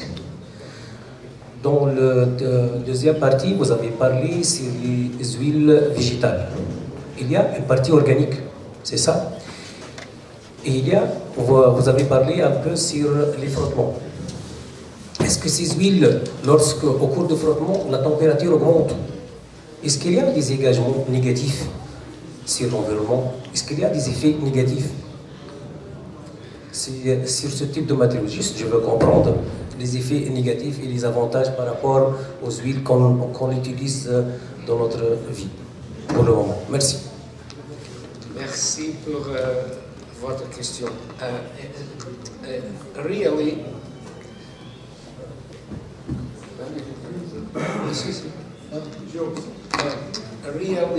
I'm not a guy from chemistry.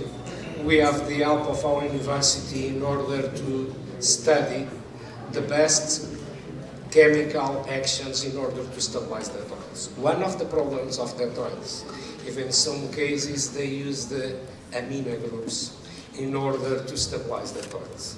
And this is not the best solution concerning the environmental applications. And so we are studying alternatives in order to minimize that effect. And so this is in fact a challenge, but it's not solved by myself. I did the characterization of the physical part, but we have good colleagues. The oil was formulated in our university, but in the chemical engineering department. And, concerning your field of studies, there are a big challenge today. Is the application of oils in the electric cars or in the windmill generators. Is the electric current passing on the contact. And this is the case because in most of the oils act as electric, and we have to improve the conductivity of that oils in order to reduce the possibility to generate arcs on the contact and to damage the surface by that way. This is a big challenge today, is to improve the conductivity of the oils in order to minimize the damage that can occur in the contacts with current passing, because in that cases we generated parasitic currents, and so we have to manage that properties of the oil, especially the conductivity, in order to reduce the damage generated by that way. Concerning the cobalt, this is why. This is one of the cases why these people want to do the substitution of the cobalt.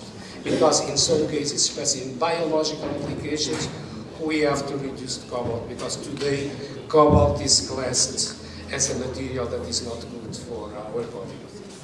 Last question, Professor Fahid. Very quick question, please. Professeur Farhi, département de physique. Moi, je ne suis pas connaisseur, mais si je n'arrive pas à admettre cette formule-là, F égale, vous divisez là un module ou une norme sur un vecteur. Je n'arrive pas à admettre ça. Franchement, mathématiques, divisé par un vecteur, c'est un peu... X c'est un vecteur ou c'est quoi? Ou bien c'est moi qui lis mal. Mais ça c'est pour changer, c'est le verseur de la vitesse. Parce que quand on change la vitesse, c'est un problème, c'est le force de frottement. Vous avez écrit mu, Fn, module ou bien norme de X, vecteur, sur un vecteur. C'est un point. Vous n'arrivez pas à avoir le point. Parce que mathématiquement parlant, on ne peut pas diviser par un vecteur, c'est tout. C'est pour ça que... Excusez-moi. Nous allons clôturer. Vitesse, Nous allons clôturer. With a very quick question. I have heard you, je vous ai entendu. I've heard you saying that there are a lot of challenges. I would like to have your idea very quickly. And what do you think of the impact of the emerging technologies, such as artificial intelligence, such as IoT, such as emerging technologies, on the, what is the impact on the development of the technology? Very quickly, please, because we have time. Okay, thank you, sir. In fact, this is a new field. The impact of the artificial intelligence in everything, it's something that today we should take in consideration. In fact, we have a lot of results, and now we started with 2 master theses in this new topic, how to develop models using the artificial intelligence in order to could preview the evolution of wearing contacts. Especially in this case, we will want to apply in composite materials. That's our new objective. All right. Thank you, sir. Pour ceux qui sont intéressés à discuter avec monsieur le professeur Malo, on a une demi-heure de temps pendant la fonction. Il est tout à fait là. Vous êtes là, vous pouvez 20 minutes à la. Merci beaucoup.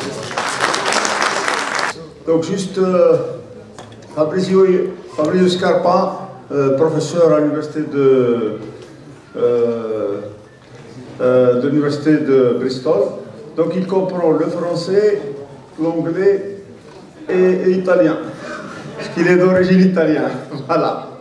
Donc, pour une petite présentation, donc Fabrizio Scarpa is a professor of Smart Material and Structures at the University of Bristol Institute. Is European Research Council grantee and a fellow at the Royal Aeronautical Society. Receives his PhD in machine design at the Politecnico of Turin, Italy in 1997. Professor Scarpa Group works in the field of mechanical, metamaterials, nano-composites, natural fibers, composites, and bio-based material, with emphasis at developing responsive and load-bearing metamaterials at the interface between sustainable composites and synthetic biology. Professor Scarpa is also author of 6 patents in the field of oxidic foams and metamaterial for vibration damping. He is a fellow at the Royal Aeronautic Society and seconded to GKN Aerospace. Fabrizio Scarpa has more than 400 journal papers, and he is highly seated in the rank of US several years. So I have a chance to work with Fabrizio since 2004. So, donc, professeur Scarpa est un professeur éminent à l'université de Bristol. Donc, il a un très grand groupe donc, qui travaille avec lui dans c'est pratiquement Bristol, c'est le Centre national des composites. C'est là où Bristol, pourquoi Bristol? Parce que c'est là où il y a donc 2 compagnies qui fabriquent les hélicoptères et donc Airbus, elle est installée à Bristol. Donc I will say it a little bit in English for my colleague from Brazil. Professor Scarpa is in Bristol, and Bristol is the city where there is 2 companies manufacturing helicopters, and also the Airbus is installed there. And he's involved on that. So it's with our great pleasure to be with us for this presentation. I will share this session with Professor Belhi from the University of Biskra. So Professor Fabrizio will present a plenary session entitled Humidity Triggered Smart Composite using hygroform materials. Juste pour dire encore un petit mot, donc Fabrizio Scarpa il travaille aussi avec les biologistes, en fait avec les gens de médecine, et donc ils ont développé, j'ai dû collaborer un petit peu par rapport à ça, dans la fabrication donc artificielle du film qui couvre le cœur. Voilà, donc à base de fibres de cactus. Voilà. Donc je le dis en français, comme ça ils peuvent comprendre plus rapidement. S'il vous plaît, Fabrizio, vous pouvez commencer. Merci beaucoup. Merci. Merci beaucoup.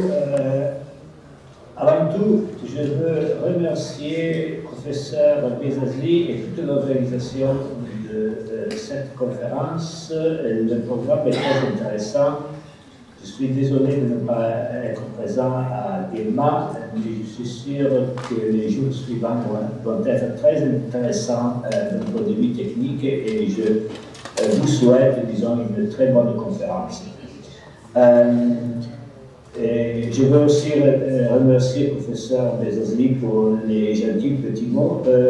Comme Zach a dit, cela fait 20 ans qu'on travaille ensemble, et c'est vraiment une de ces collaborations que je trouve, non seulement bien d'un point de vue scientifique, mais aussi bien d'un point de vue humain. Et la professionnalité et le soin du travail du professeur des Asie, je pense vraiment que c'est un parfait billet de présentation pour toute l'université de Guelma et non seulement pour l'université.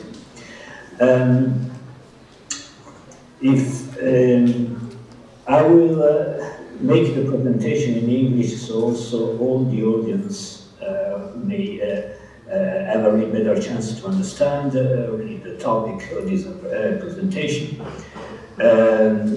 I also, before starting the presentation, Professor Bezazli mentioned the work that we do, the interface between sustainable composite and synthetic biology. In today's presentation, I will introduce works that are probably more related to classical composites, always with these types of hybrid behavior. And we are also developing a series of analogous composites, but using hydrogel matrices. And those are closer probably to the synthetic biology type of approach. But for this conference, I present work much more related to load-bearing natural fiber composites. So I will try now to share the screen.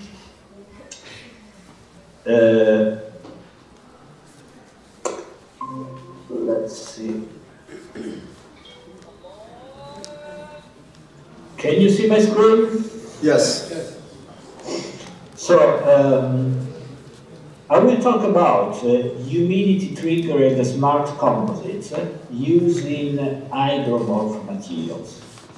And if there are some points that are not clear, don't hesitate to ask a question. Okay? I will start first to provide a sort of a general background about sustainability and beyond, at least from a sort of a Western, UK, US type of perspective.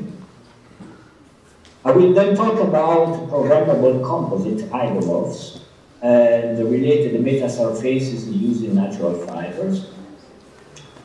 I will also describe some work that we have been doing on 4D printing with PLA flux. 4D printing is the classical 3D printing, but with materials that they can change shape during the operation. And then I will finish with some conclusion.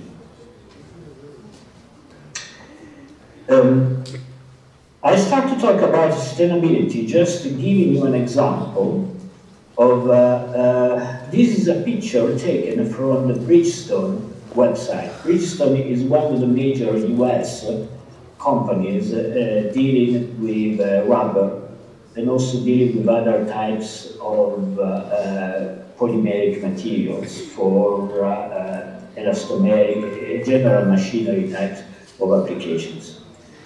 And you can see that in terms of recycled material input from renewable materials and non-renewable materials, at the moment, the majority of their product is based on non-renewable materials. By 2050 and beyond, but from what I know, they are also trying really to put this data a little bit really just forward. They are counting on having only either recycled materials or new input from renewable materials within their stock. So, in general, sustainable composite, sustainable materials is one of the highest rate of research activities in terms of growth at the moment. Just to give you an idea, by 2026, the natural fiber markets alone is expected to reach $77 billion, And the compound annual growth rate is 3.9%, which is extremely relevant. So there is good need, not only from the industry, but also from academia, to find ways to develop also something alternative to classical load-bearing type of structures using natural fibers reinforcement. So we are talking about adaptive structures, smart materials, and those new classes of smart materials and adaptive structures need to be made out of sustainable materials. The architectural industry and also civil construction industry is actually already experimenting with that, especially using different classes of woods put together, so laminate wood with different types of spruce, wood, and alpha. And I'll just give you an example of this hydroskin type of concepts that have been developing at the University of Stuttgart and in Canada at the University of Toronto. In essence, we have facades of buildings made out of wood laminates that act automatically, change shape automatically when there are changes of relative humidity and temperature. So this is done with wood. Can we use other active bio-based composite material, but also with not very characteristics, and also for 4D printing to obtain something similar? And this is the sort of question that we have asked ourselves. And we have started with flax as a natural fiber to make these types of natural composites. Now, the use of flax for structural composites has got actually a long history. And I invite you to have a look at this paper from Christopher Ballet at IFREMER. He made a very nice review paper about the history of the use of flax and natural fibers in industry. And what you see over there is an example back in 1939 already of a prototype of a fuselage of a Spitfire, the famous British fighter of the Second World War, completely done using the golden aerolite. The golden aerolite was a phenolic flax prepreg, 70% of volume fraction of flax fiber, extremely thick type of panels. We are talking about more than 7 millimeters of thickness of those golden aerolite panels, up-pressed. They were developed because there were real concerns about the provision of aluminium alloys for the Spitfire, but also for other types of aircraft used during the Second World War.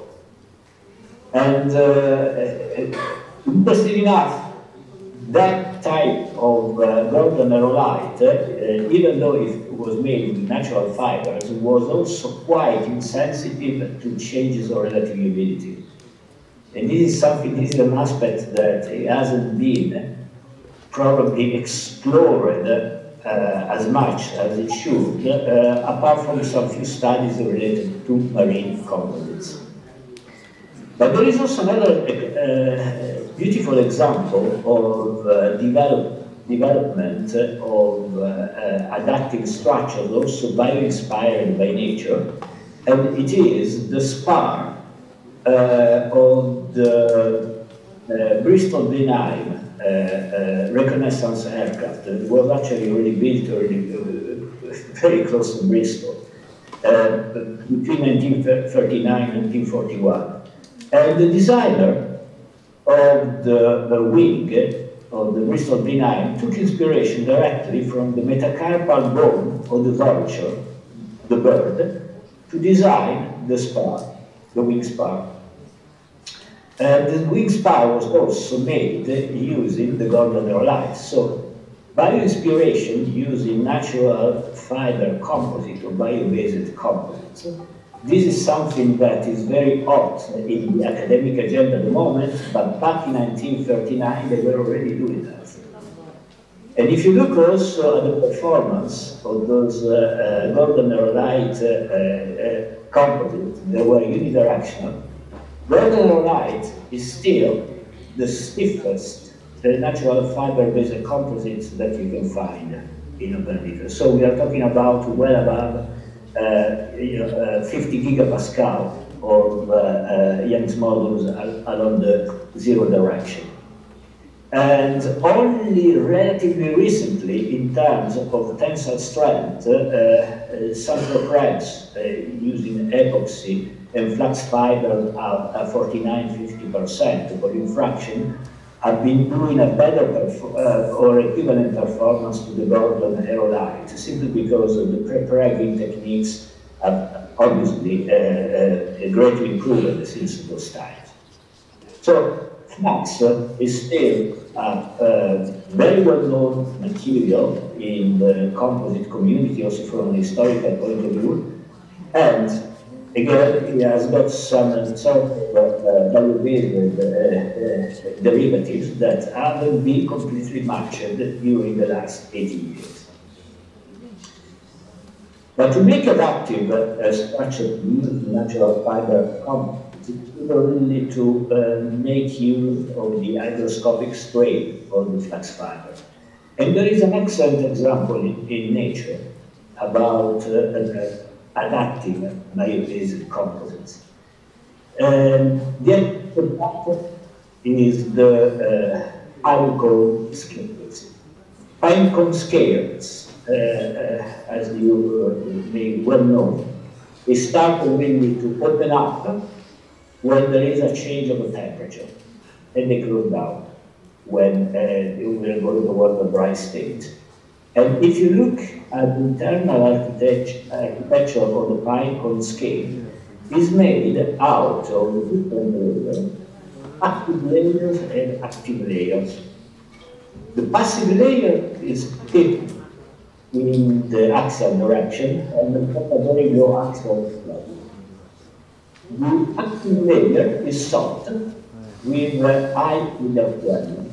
So in other words, we are talking about composite laminates with 0,90 unsymmetric unbalanced stacking sequences. And because of the architecture and the very large hygroscopic strain of the flax fiber in the case of natural bio-based composites, we have this change from dry state to shape transformation. And I will show also some pictures, some videos about this type of change of stressed state inside the laminates. But in essence, if you look at middle beam, and with this type of asymmetric unbalanced stacking sequences and use the flax fiber, but not only flax fiber, you can have this change in the curvature which is dependent upon the relative humidity. Now, this is a one-to-one relationship. So when, for a given architecture of the composite, for a given composition of the passive and active layers, you have only one possible curvature with a specific external humidity level. So, if you want to make novel classes of adaptive structures based on this type of architectural concept, we probably need to go beyond. I mentioned before that it's possible to produce these types of, let's call them hygromorph composite material, using different classes of natural fibers. And in fact, we have done several prototypes using not only flax, but also enough jute, coir fibers, We also examine different types of matrices for the composites, so polypropylene, maleic anhydride composite, which is also a sort of a biopolymer.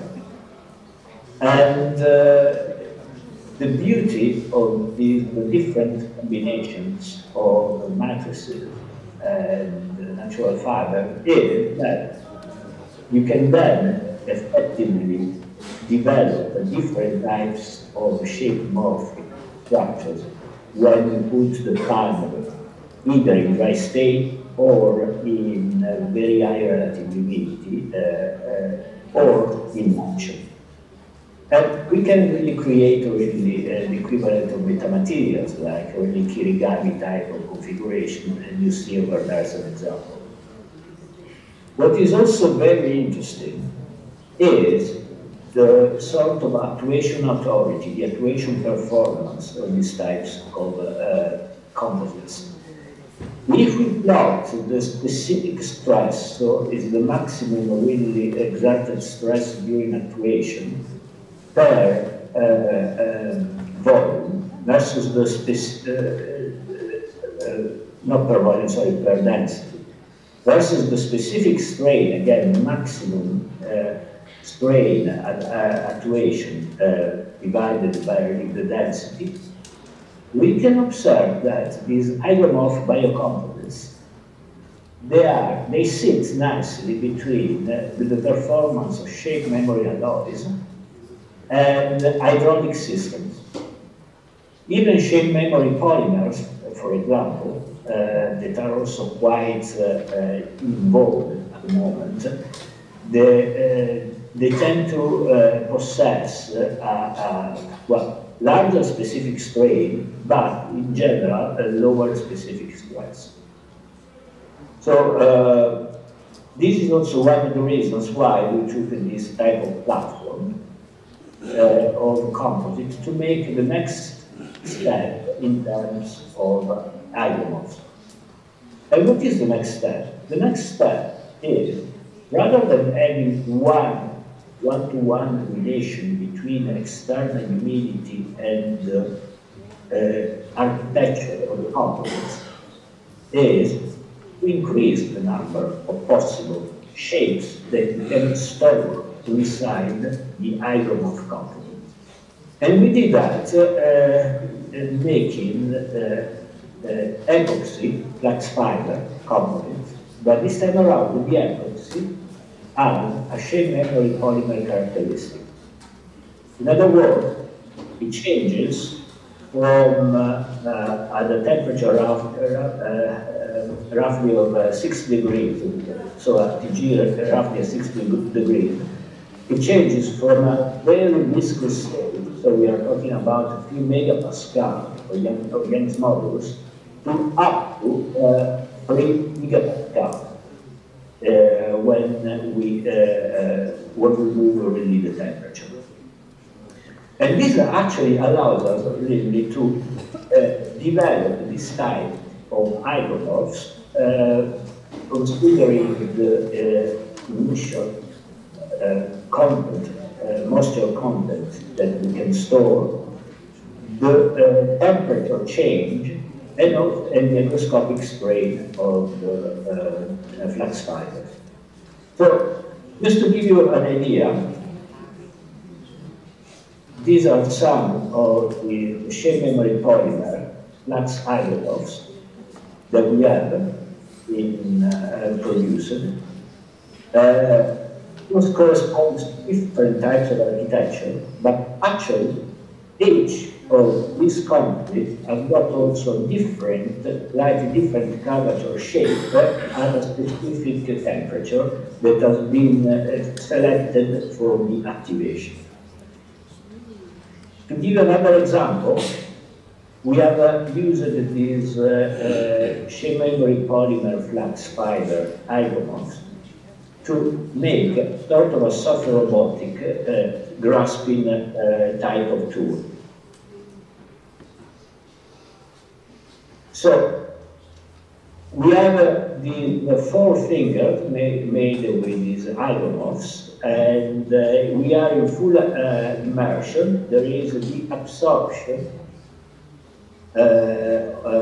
phase during the full immersion, so we increase the internal moisture content from 2%, almost 50%, and we can grab the ball in the tank. Exactly the same type of isomorph, this time around a 50% of relative humidity. There is the desorption from the over 20% to a final stage of the moisture content, not very dissimilar from the initial programming one. And you can see that the same type of isomorph is able, again, to have a little curvature. So we are, in essence, developing a programmable type of isomorph with two different states. The interesting thing is, if you look really in terms of actuation, generated stress versus incubation time, these particular types of isomorphs that we have developed, they sit nicely between the actual actuation authority of the seeds and of branches of tree, so extremely large. And only idle silk, the silk really generated by the spider, has got really a larger actuation authority, and also SMAs. Some other materials now commonly used in soft robotics, like chain memory polymer, electroactive polymer diagram, you can see that they have very similar activation time, but the actuation authority is lower. These types of isomorphs can get up to 15, 16 gigapascal of flexural modulus. So they are really load-bearing capability in an extended sense. We have also gone beyond that and said that what if we make this type of natural fiber shape memory epoxy composites as a platform, and we will put some electroadhesive copper patterns to make grasping of objects in a much more complex sense. And this is what we have done.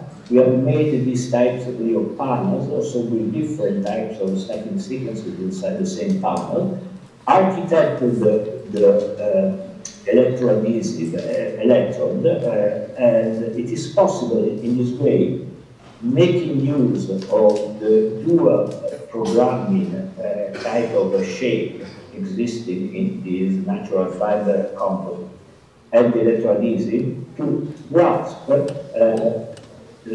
complex objects with different types of shapes in different types of environments. Just to give another example, you can see only what happens. In this case, we have this kind of system that is dissolving at 50% of relative humidity. So you can see that 50% of relative humidity,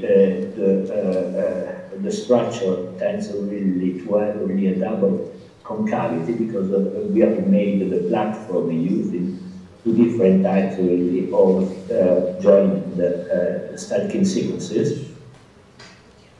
We power on the electroadhesive copper films. You can see that it is possible to grasp the object. Exactly the same type of composites, but this time around a different type of absorption, a different type of relative humidity configuration has got this type of double concave conformation, and this is because we have chosen not only the stacking sequence but also the different internal moisture content to make this kind of performance. We activate the electrolytic field, and you can see that we can grab another complex object with a different shape. So,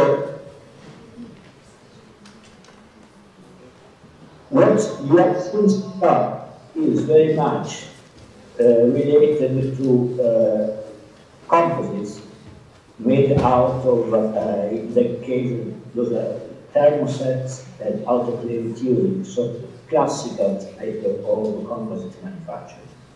As I was mentioning before, it is also possible to do this type of structure also using 3D printing.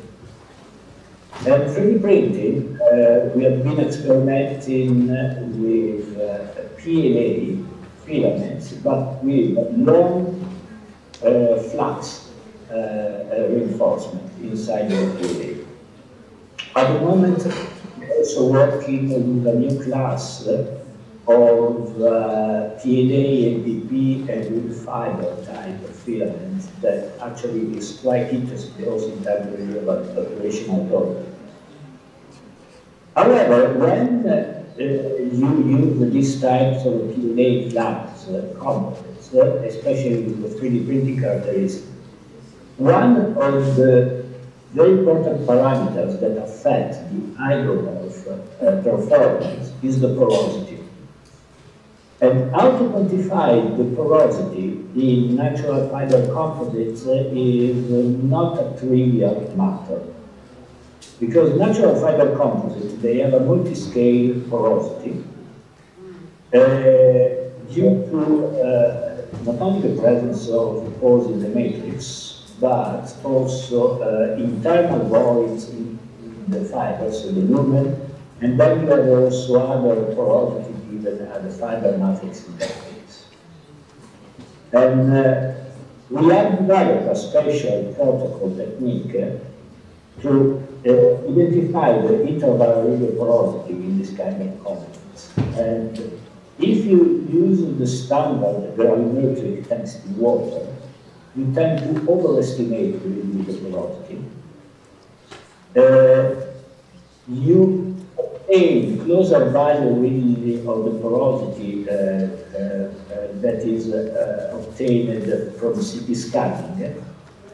When you use gravimetric test by ethanol, not water. And the CT scanner are probably the most reliable type of measurement for the porosity. And we also use optical SEM using particular types of image data techniques, not the classical image J, fortunately. And there is also another technique which is based on tensile test. But in essence, if you really want to identify interval of porosity, you can start with the gravimetric in water, but you also need to do the one net to give this a good understanding of what is going on.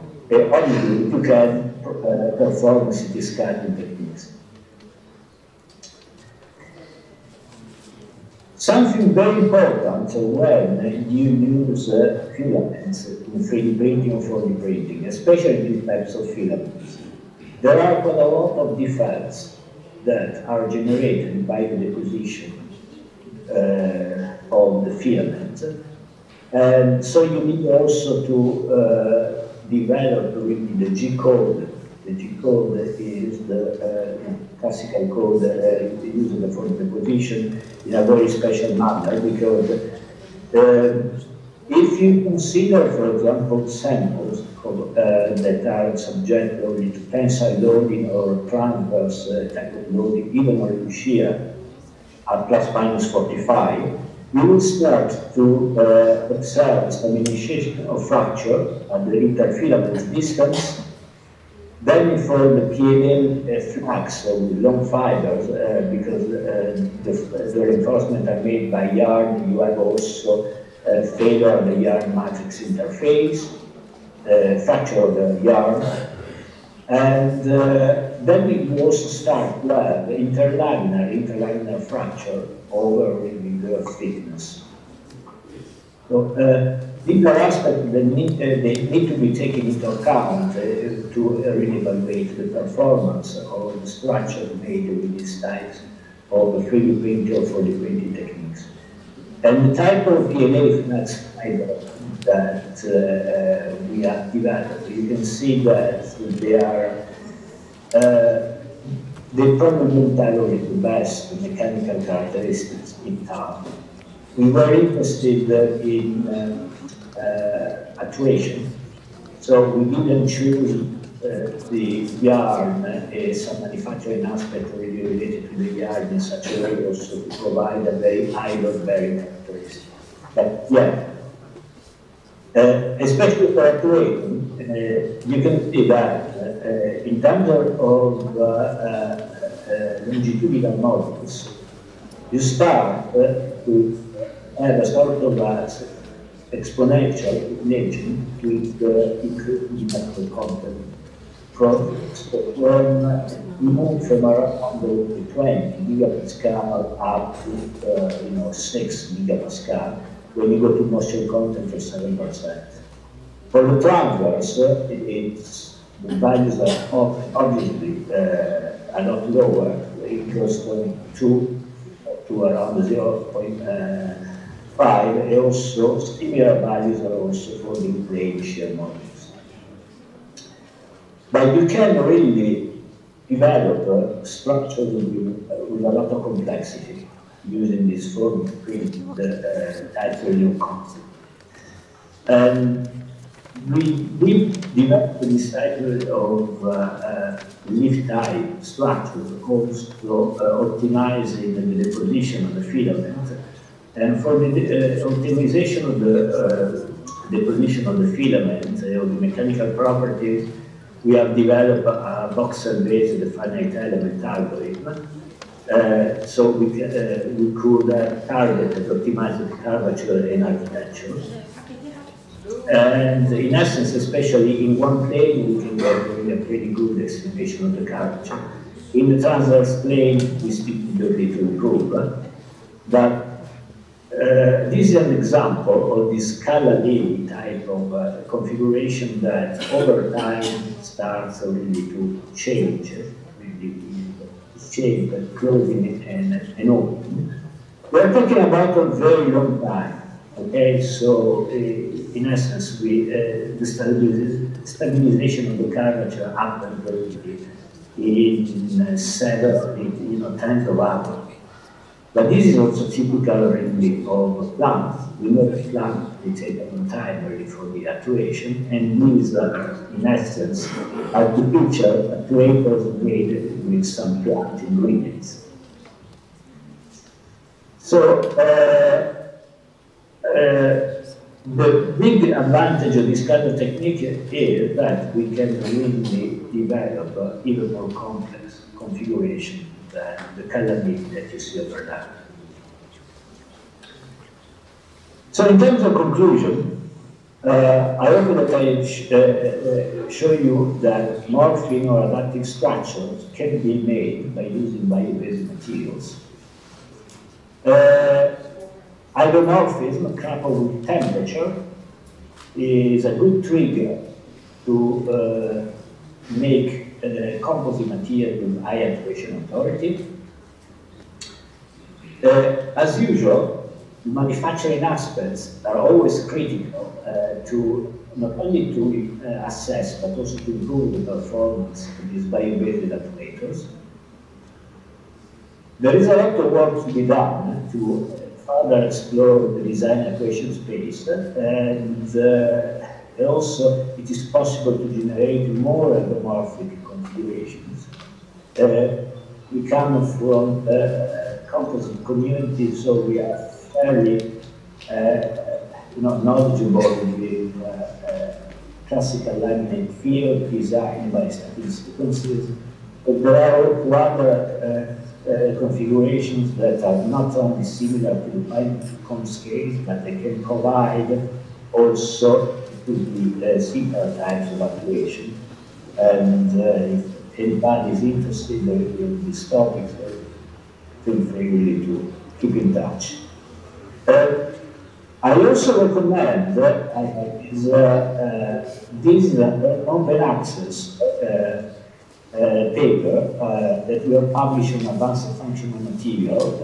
It's, I would say, it's quite a comprehensive review paper that provides really not only another look at what has happened, but also provides the recommendations and a critical analysis of the current state of the art. So it's something more than a classical review paper. It's open access. Please feel free to evaluate. And finally, I would like really to acknowledge not only the funding agency, but also all the people that they have already helped to develop the material that you see in this, during this presentation. And I want also to finish, you see over there in the picture, the one at the bottom is one of the sort of meter-sensitive flat PLA, flat PDAT type of composite that we have recently produced. But on top you can see one of the cactus fiber sheets that Professor Bezazli developed. Is another excellent type of materials from a hygroscopic perspective. And thank you very much for your kind attention. If you have any questions, I'll be happy to answer.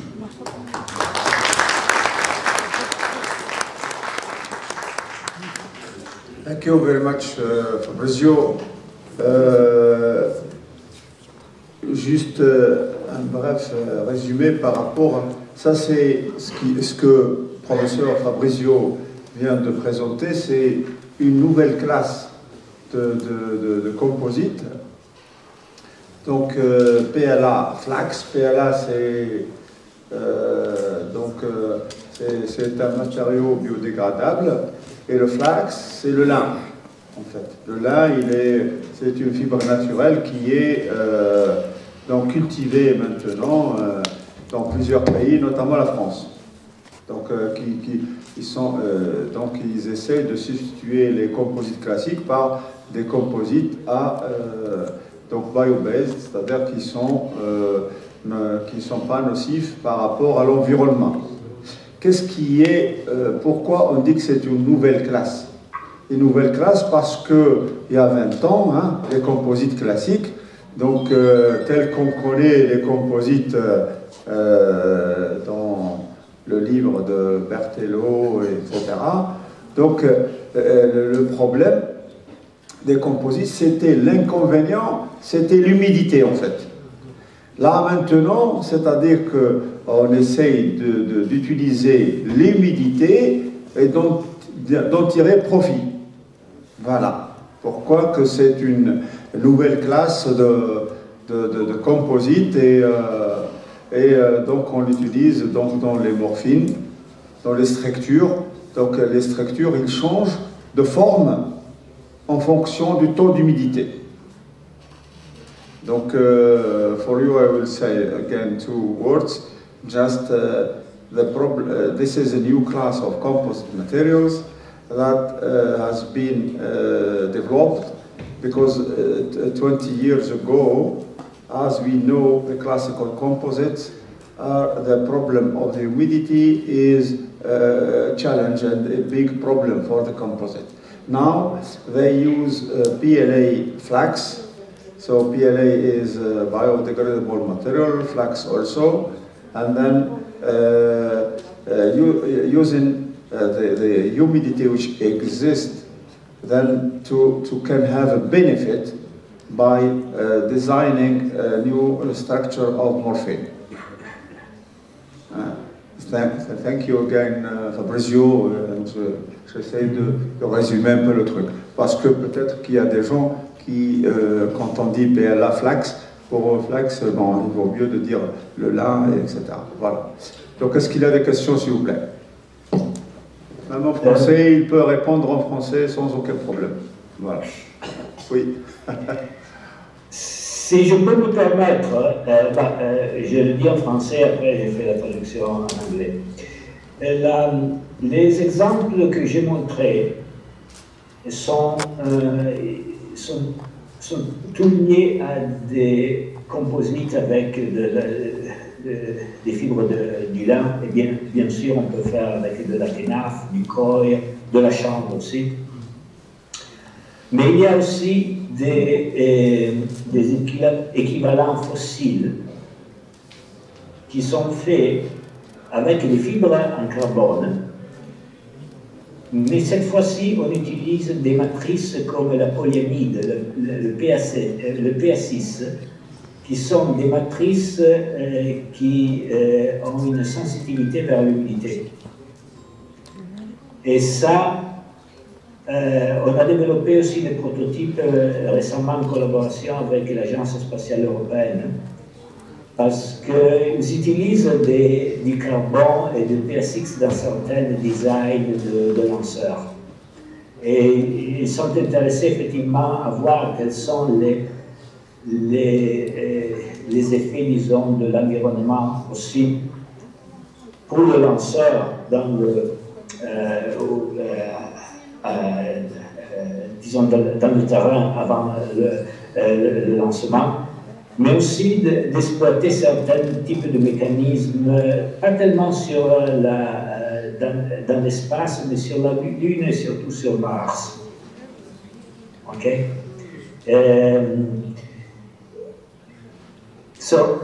Just already to what I was saying is, the examples that I showed during the presentation are all related to the use of natural fibers, like flax, calf, oil, hemp, for example.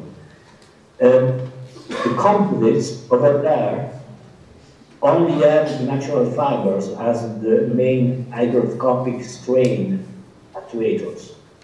The matrix, the epoxy really, or the polypropylene doesn't really provide a contribution really to the hygroscopic strain. But there are some fossil counterparts that are made using carbon and polyamide PA6. Polyamide PA6 is sensitive to humidity. And we have been exploring these types of composites also in collaboration with ESA, the European Space Agency, because carbon fiber and the PA6 composite are used in some parts of the launchers, of the small scale of future launchers. And they're also interested in environmental type of performance in the Moon and Mars, not necessarily very interested in humidity, but on other types of similar actuation mechanisms. Et le point final que je voudrais faire, on va présenter récemment un travail où on a développé des hygromorphes similaires. Mais cette fois-ci, ils sont aussi sensibles aux hydrocarbures. Alors, on peut aussi les utiliser comme senseurs actuateurs dans des environnements où il y a des essences du pétrole. Les fonctionnements sont similaires à ceux que j'ai montrés, mais la chimie des matrices et aussi le traitement des fibres est complètement différent. We are going to present quite soon some work on similar types of composites, but this time around they are not only sensitive to humidity and water, they are also sensitive to hydrocarbons, petrol, fuel, and similar types of substances. So they could be also used as actuators and sensors in an environment where hydrocarbons are present. The trigger mechanism is not very dissimilar from the one that I have shown so far, but the chemistry and material functionalization for the matrix and the fibers is different.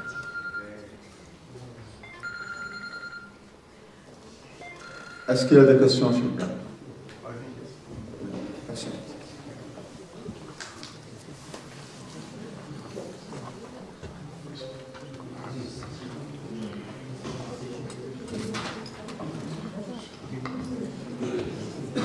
Thank you, Professor Fabrizio.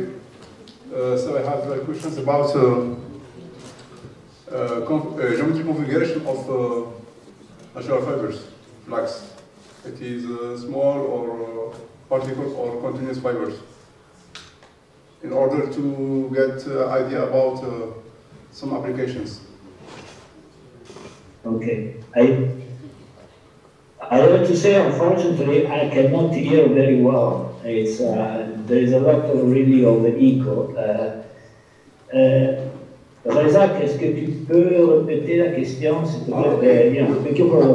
Oui, donc il dit que, c'est-à-dire pour l'empilement, les fibres, est-ce que c'est des fibres courtes ou des fibres longues? Ok. Voilà. C'est la configuration géométrique des fibres, c'est ça? Oui. C'est ça, la configuration géométrique des fibres. C'est-à-dire, est-ce que c'est des fibres courtes ou des fibres longues que vous utilisez? Voilà, dans le développement de ces composites. Okay. All the examples that I've shown in this presentation are related to long fibers. Okay. 4D. Short fibers, they don't provide the same type of attenuation authority. In short fibers, actually, there is a lot of work to be done in terms of functionalization and bonding with the matrix. And we haven't done that kind of work. To have this type of really actuation authority, especially bending stiffness, you really need to go for really long fiber flax or long fiber end. So if we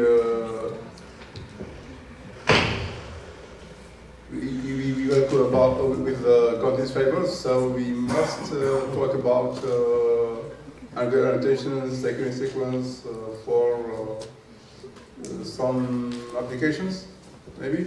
This is my first question. My second question, the third one is why the flax compared to other natural fibers like jute or lamb? Didn't hear me? Okay. Merci. Razak, qu'est-ce que tu peux... Oui, donc il dit pourquoi le flax spécialement. J'ai dit que bon, le travail a été effectué en collaboration avec des Français et le flax c'est ce qui est disponible en France. J'ai déjà un peu répondu. Et le travail a été effectué dans le cadre d'une collaboration, dans le cadre d'un projet européen. Ok, bah, si j'ai bien compris. C'est-à-dire que lui. Flax fiber is the natural fiber with the largest hygroscopic strain. That's the and it has got is around already 3.5 to the minus 3 in terms of the strain. And is definitely lower. And flax fiber actually is, you can now find also really modern flax fibers around with going really, they are close really to fiberglass in terms of really of axial stiffness. And nowadays also the new generations of flax fibers that have been developed in France and Italy during the last 4 or 5 years, they have also fracture strength which are only 20% lower than fiberglass. So from a load-bearing point of view, it makes sense to use flax. However, it very much really depends really on the type of application, because we also obtained really some good results with AMP We also obtained some excellent results with the KNAF. And we are still also examining other endoscopic performance or other types already of natural fibers. There is currently a lot of interest in mainland Europe to the use of flax, even for aircraft interiors, because flax composites, whether you use epoxy or other types of thermosets as a matrix, they have some excellent damping, vibration damping characteristics. And the new generation of future aircraft, or even for electric mobility, they involve the use of a lot of helix propellers, and that means a lot of noise. So, in terms of use in aircraft interiors, there is a lot of resurgence interest for using flax bio-based composites. So there are two main interests at the moment that are going on in the field. So not only checking and performance against the relative humidity, because obviously also relative humidity, even if it is very much controlled inside the cabin, so really there are some variation. And most importantly, fire retardants. But in terms really of actuation for soft robotics or other types of on-the-field type of really of actuators or metasurfaces to be used for facades, like the one that I have shown in wood. There is a lot of interest also because there is more and more interest also in the civil construction industry, at least even between the UK and to say also in the US and France, about also using some natural fibers in secondary panels and so forth. So this is a little bit already the context. But long fibers are the ones that we use as a choice. Est-ce qu'il y a une autre question avant de clôturer? Ouais. Donc, merci monsieur pour son présentation. Donc, j'ai une question. Comment vous arrivez d'élaborer ce matériau composite par différentes directions, 0 et 90. Est-ce que votre élaboration des PLA avec le flasque, est-ce que était simultanément ou non? Et merci.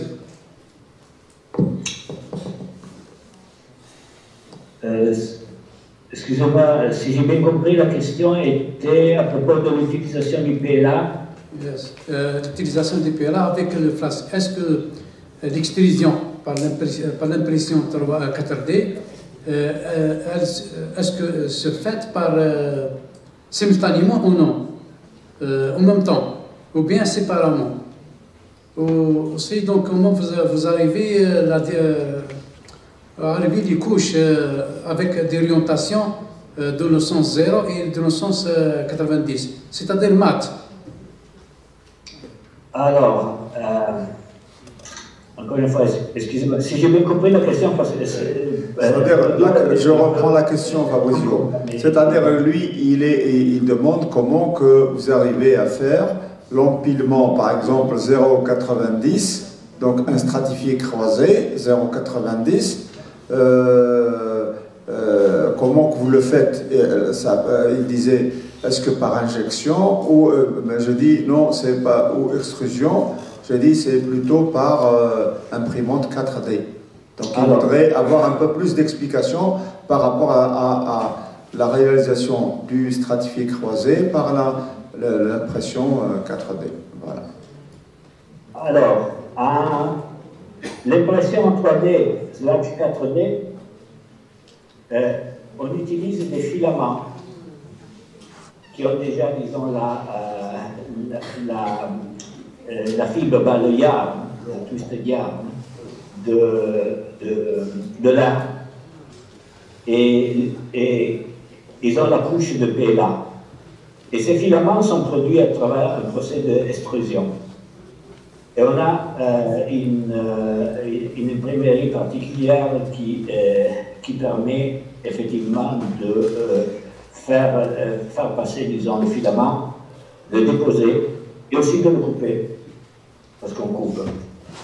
Mais on ne peut pas couper toutes les fois. Alors, à 0 et 80, on fait la déposition et je cherche à montrer encore une fois le...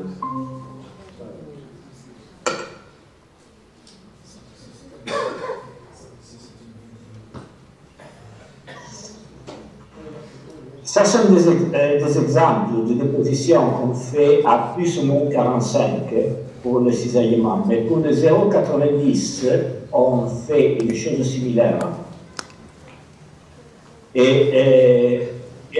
Alors, on dépose dans une direction, disons, le 0, uniaxial, et le 0, à la fin, on courbe, comme ça, des endroits, et après le final, on coupe. Pour le 90, une chose similaire. Vous voyez que c'est comme, disons, le 45, mais voilà, à 90, et à la fin, on coupe. Alors ça, c'est pour la 4D.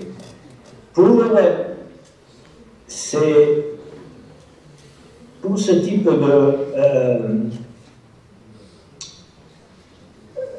de composite, on prend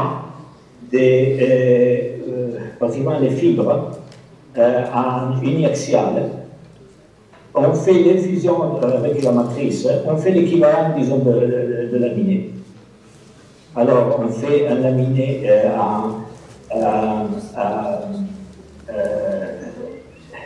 on a toute une série de laminés, disons, unidirectionnels, et après on fait l'empilement et on fait le curing en autoclave.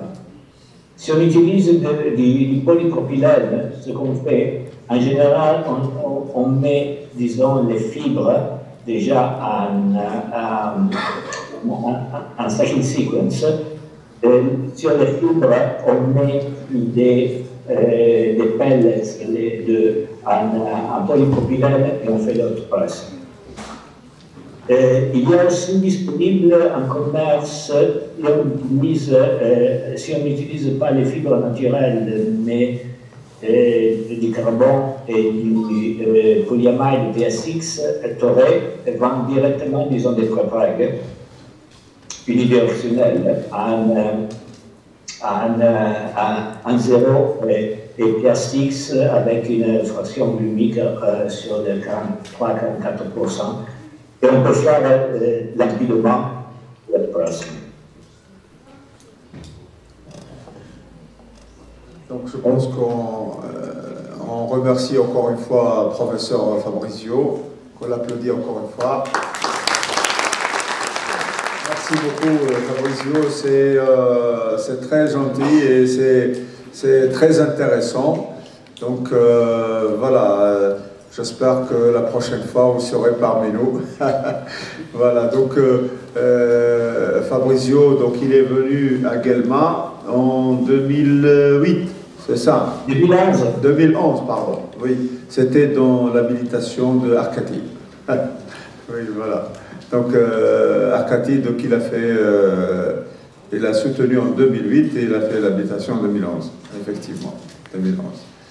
Donc, bon, en espérant vous voir encore une fois ici, parce que quand même de 2011 à 2024, ça a quand même drôlement changé. On vous remercie beaucoup. Merci. Merci. Merci. Merci. C'est un plaisir de te revoir encore une fois. Merci, Omar. Merci, merci, merci. Donc, pour l'assistance, on va faire une photo dans les escaliers. et après, donc, le manger. Voilà. Merci beaucoup. La photo.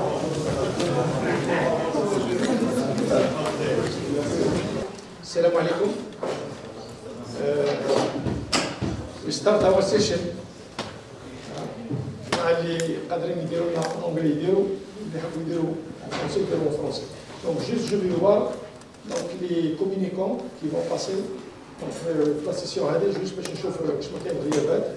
دونك عندي بوت جملين عبد القادر اللي نعيط له يقول لي برك راني هنا مفضل باش نعرفوا برك. بوت جملين عبد القادر دونك ما كانش. بالطيب محمد ايوه وجد روحك بالطيب. وميلود عبيد اسامه ايوه يعطيك الصحه. رمول شمس الدين ايوه. عيادي سعاد شكرا.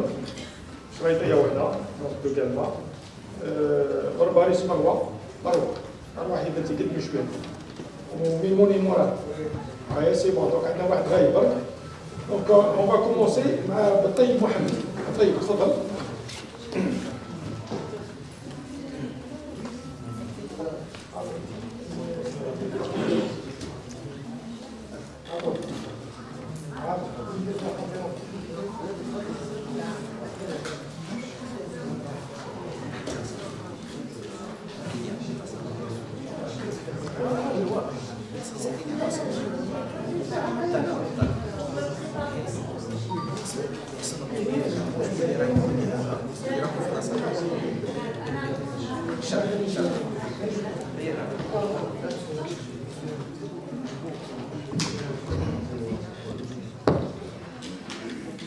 Donc c'est Taïb Mohamed.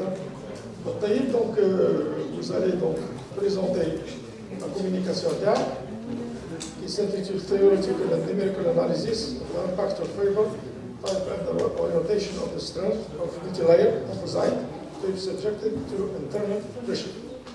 Donc c'est à peu près un quart d'heure ou 5 minutes pour la discussion.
Good afternoon, everybody, and welcome to my presentation. My name is Mohamed Battayib. I am a PhD student at the University of Galma. The topic of my presentation is theoretical and numerical analysis of the impact of fiber tip and orientation on the strength of multi-layer composite tube subjected to internal pressure. Overview, introduction, objective, material and methods, results and discussion, and conclusion. Developing African countries are modernizing their gas and hydrogen transport networks to meet rising global market demand, especially from Europe. This is presented gas pipeline network in Algeria and gas pipeline network in Africa. There has been significant technical evolution from conventional steel pipe to advanced composite material pipes. Composite material pipes offer exceptional characteristics compared to steel, one including relative lightweight, remarkable mechanical performance, high resistance to corrosion and rust, extended lifespan. The objective of this research examines the mechanical behavior of multi-layer subjected to internal pressure. This study analyzing the stress and strain specific to each layer. It investigates the influence of design parameters and applied the CIO criterion to predict failure. We use two materials in this study, glass fiber with epoxy and carbon fiber with epoxy. The property of any directional material used is illustrated in this table. For the analytical model, we represented the relation between strain displacement and the equilibrium equation and solution of radial displacement for beta equal 1. The general stress-strain relationship for each layer subject to an axisymmetric loading. For the boundary condition, continuity of radial displacement, continuity of radial stress, the maximum pressure is in the inner layer. We use the failure criterion of the CIO in order to validate our analytical approach. We use an analytical approach by finite element model. We use ANSYS 60.2. The 3D element used is solid 186. The laminate consists 6 layers of composite material, each with a thickness of 0.5 millimeter. The pipe have an internal radius of 50 millimeter, subjected an internal pressure 10 megapascals. This is the geometrical. In ANSYS.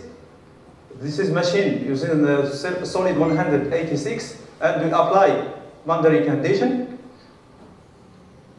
For the results and discussion, we present the influence of fiber orientation angle on internal pressure by MATLAB.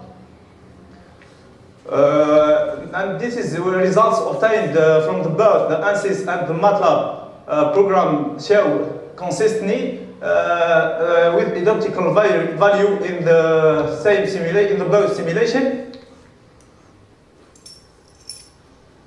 This is represent the evolution of radial displacement along the thickness of the tube and the evolution of the radial stress, the evolution of the tube. This is according to the boundary condition, the continuity of radial displacement, and the maximum pressure occurs the inner line and decrease to 0 at the the final layer. For the conference of the hoop stress, the highest value in the inner layer and progressively decrease to the last layers. In terms of the hoop strain, the tube made of glass fiber exhibit the largest strain compared to tube made of carbon. This is the filament winding machine in our laboratory. This is video how to elaborate the tube in our laboratory. This is unidirectional fiber, resin, bath, and and this is Mondrall. This is for plus minus 55 degrees. The tube is made by the filament winding methods using variety of material, applying different fiber winding angles. The main conclusions of this present study is reviewed comprehensive analysis of multi-layer composite tubes under internal pressure. It's highlighted stress and strains specific to each layer. It's examining the influence of design of parameter on performance by applying the CIO predicted failure mechanism, contributes to optimizing composite tube design for gas and hydrogen transport networks. Thank you for your attention.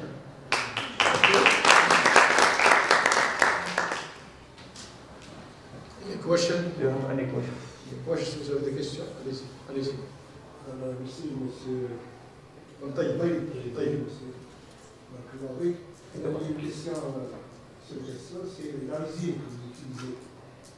Est-ce que vous avez changé de résine et utilisé C'est expérimental. Voilà. Est-ce que ça a un effet sur les propriétés que vous utilisez sur le tube? Oui. Vous avez changé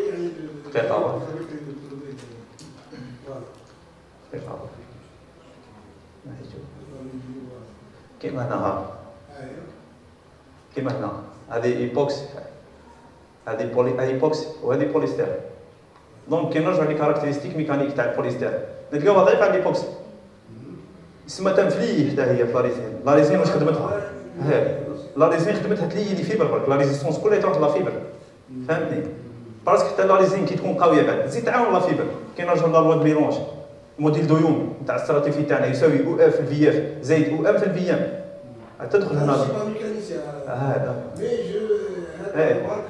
est-ce que le changement de résine ça influe positivement ou négativement et où est le meilleur cas positivement le meilleur cas في الايبوكسي باسكو دي كاركتيرستيك ميكانيك تاع الايبوكسي عاليين طالعين هذا تاع البوليستير. Another question. D'autres questions? Vous avez fait une étude théorique. Théorique ou numérique. Théorique ou validé par numérique. Est-ce que vous avez fait des applications? pour voir un petit peu le. احنا درنا هنا في الاكسبيريمونتال. وش هو مازال ما درناش الغونفلمون هيدروستاتيك. Donc c'est la suite. C'est la suite ان شاء الله. Application des résultats théoriques هو احنا pour les valider donc expérimentalement. داكور هنا كي نجيو هنا هنا او درنا المونسيس ودرنا المطلب نيميريكمون اناليتيكمون ام ايدونتيك لي فالير سي بون فاليدينا بلا الاخر واش هو بغينا نزيدو مستقبلا ان شاء الله نزيدو نفاليديو بالاكسبيريمونتال. S'il n'y a pas de questions, donc on passe au deuxième communicant à Texas. Donc, le deuxième communicant, Miloud Abid Oussama. Donc, Miloud Abid Oussama, Université Belhaj, donc il va nous parler Physical Properties of ZR TE Selenium 4 Van der Waals Component.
So thank you for this opportunity to present my work on the physical properties of a new van der Waals material. So the dimensional transition method are exciting new class of materials due to different applications. So they can allow the miniaturization of devices, so we can make very small devices. They can also enhance the quality of scanning images. They have also great flexibility, so we can make this kind of deformation without breaking the device. So they have good applications in the filtration of water, and so they can be applied for quantum computing. So this 2D class of materials is growing, and it covers a very large range of class of materials, including some insulators, semiconductors, and metals. So 2D compound, they can be metals, insulators, and semiconductors, which allows different kind of applications. So here we can see the effect of the number of layers of the same material. So the same material within different layers can change. So here we can see that for one layer, it's a direct band gap semiconductor, and for 4 layers, it's a different kinds. It's an indirect semiconductor. The second thing, that by changing the number of layers, we can change also the value of the band gap, which lead to different applications. Another interesting application of 2D materials, they can be used for gas sensing. So if a molecule is absorbed by the surface of 2D material, this will change its band gap, and we can detect this gas. Another interesting effect is the quantum Hall effect. So everyone is, I assume, is familiar with classical Hall effect, where we have a linear relationship between the resistance and the magnetic field. So this is classical Hall effect. So the interesting thing in 2D material that we have this kind of dependence. It's like a step. And here, we depict the difference between the classical one and the quantum one. So these materials, due to their semiconductor nature, so they can be applied for solar cells applications. They can be used for making different kind of light, because we can tune the band gap, and the color is directly related with the value of the band gap, so we can make LED in different colors. And today we will talk about the potential of 2D materials as thermoelectric materials. So thermoelectric materials, they can transform heat to electricity. So let's start by the ground state of the compound that I choose in this study. So we have 3 kinds of atoms: zirconium, titanium, and selenium. So they form a monoclinic structure. So the space group is number 10. And this is the different atomic position of this. So as you can see in the figure B, it's a layered compound, and we have van der Waals interactions along the C direction. So yeah, as I said, so this is the ground state. In a recent study, so they suggest that maybe the crystal structure would be like trigonal, and it is a solid solution where titanium and selenium would be distributed randomly. But by using this crystal structure in the simulation code, so it gives the first structure. So we will stay with the first one, and there is no need to go to this one. So the method that I use the code VN2K, and for the thermoelectric properties, I use Wettstraff code. So to solve the Schrödinger equation, to find the energy or the ground state energy of any compound, so we need to solve the Schrödinger equation. So in the VN2K code, so we divide the unit cell into regions. So regions, as you can see here, around the nucleus, and so the interstitial region between different circles. So within the circles, we use spherical harmonics as a base to describe our wave function. And in the interstitial region, so we use plane waves. So this is the method. So LAPW, augmented plane wave method. So we divide the unit cell in 2 parts. Parts around the atoms and the interstitial region. In the interstitial region, we will use plane wave.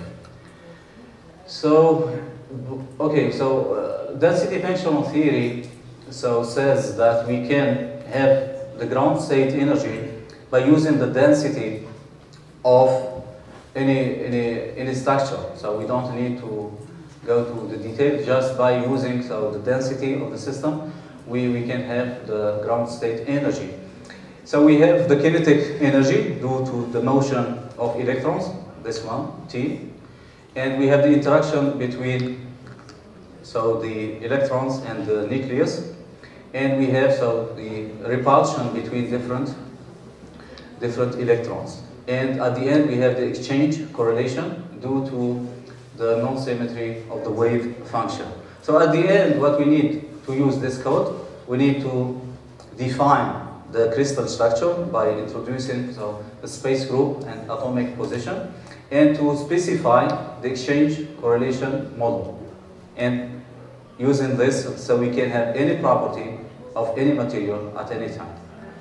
So let's start with structural properties. So this is a paper that shows that it's a monoclinic or orthorhombic structure. So we have C different than B, different than C. And B, by changing the last atoms, so we can have an angle different from 90 degrees. So it's not all the time 90 degrees. So here we run an optimization of the volume, and we found that the equilibrium volume is around 1000 Bohr cube. And we found the bulk modulus of 76 GPa, which means it's a very small value, which means that this material will be very soft. It's normal for 2D materials to be soft because they have like a layered shape. For the electronic properties, so here we used a modified Beck-Johnson potential. So we know that DFT has a major problem in predicting the band gaps. So if you use a normal DFT, we will find a metallic state, which is not true. So this compound is not a metal, it's a semiconductor. So we have a new way to solve this problem by using MBG, which means modified Beck-Johnson potential. So as we can see here, sorry. So the band gap will be between gamma point and R point. So it's an indirect semiconductor. We evaluate also the density of state. So the majority of the density of state, first of all, so we have a band gap here between valence and conduction band. And second thing, so the major contribution is from the orbital of titanium in that color. This is the strongest contribution. And the contribution after it's in green is from D of zirconium. So the electronic properties of this material will be mainly, and okay, so even selenium has a good contribution. So it will be like a mixture. So all atoms so contribute to electronic properties. Okay, so this is what I mentioned before. So if we use PBU solve, it's like a classical DFT exchange correlation. So we will find a semi-metallic state, which is wrong. So by using Beck-Johnson potential, so we can have an indirect band gap along gamma L direction. So let's move to the chemical bond. So we studied the topology, which means the shape, the 3D shape of the charge density.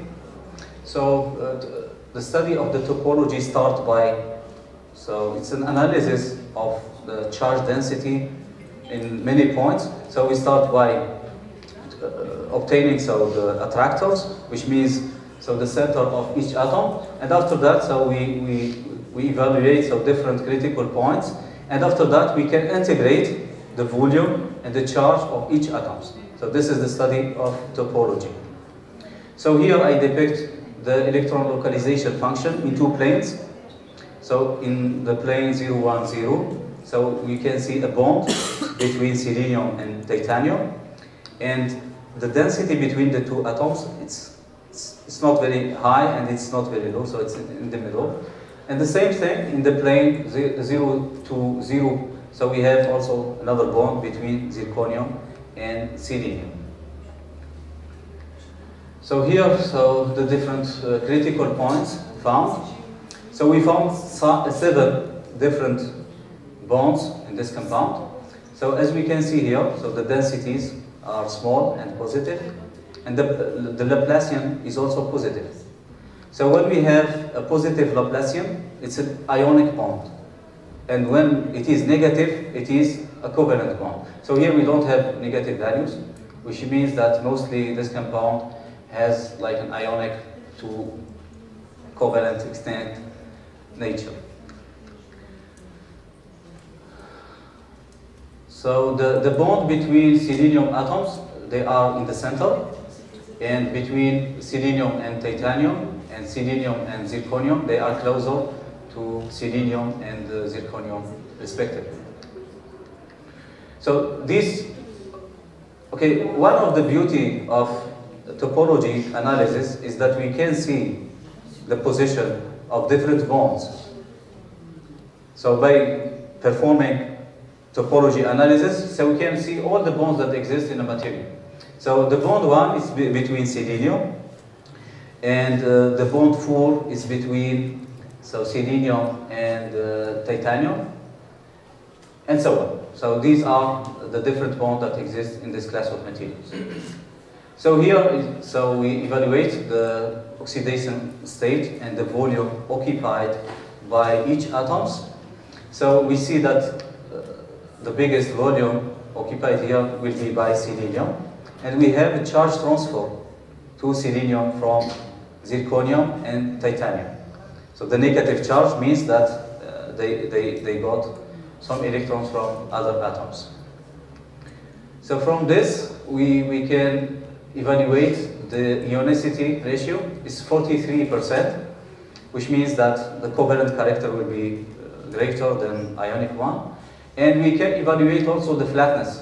The flatness means so the difference between the maximum of the charge density and the minimum of the charge density. So here we see it's very small, 2%, which means that our charge density is very flat, which means that we have localized bonds. Now let's move to the main topic of this presentation, which is the thermoelectric properties. So a thermoelectric, as I said, is a material that can transform heat into electricity. And the efficiency of each atom so is evaluated by this factor that we call the figure of merit, ZT. So it depends on the electric conductivity, the Seebeck coefficient, and the thermal conductivity. So to have a very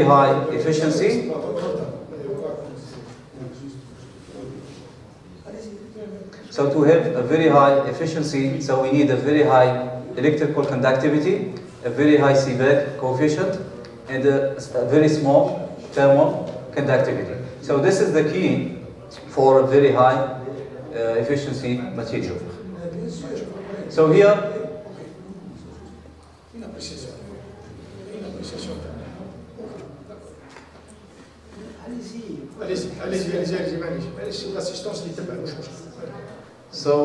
so we evaluate here so the Seebeck coefficient as a function of doping. So we evaluate for hole doping and for electron doping.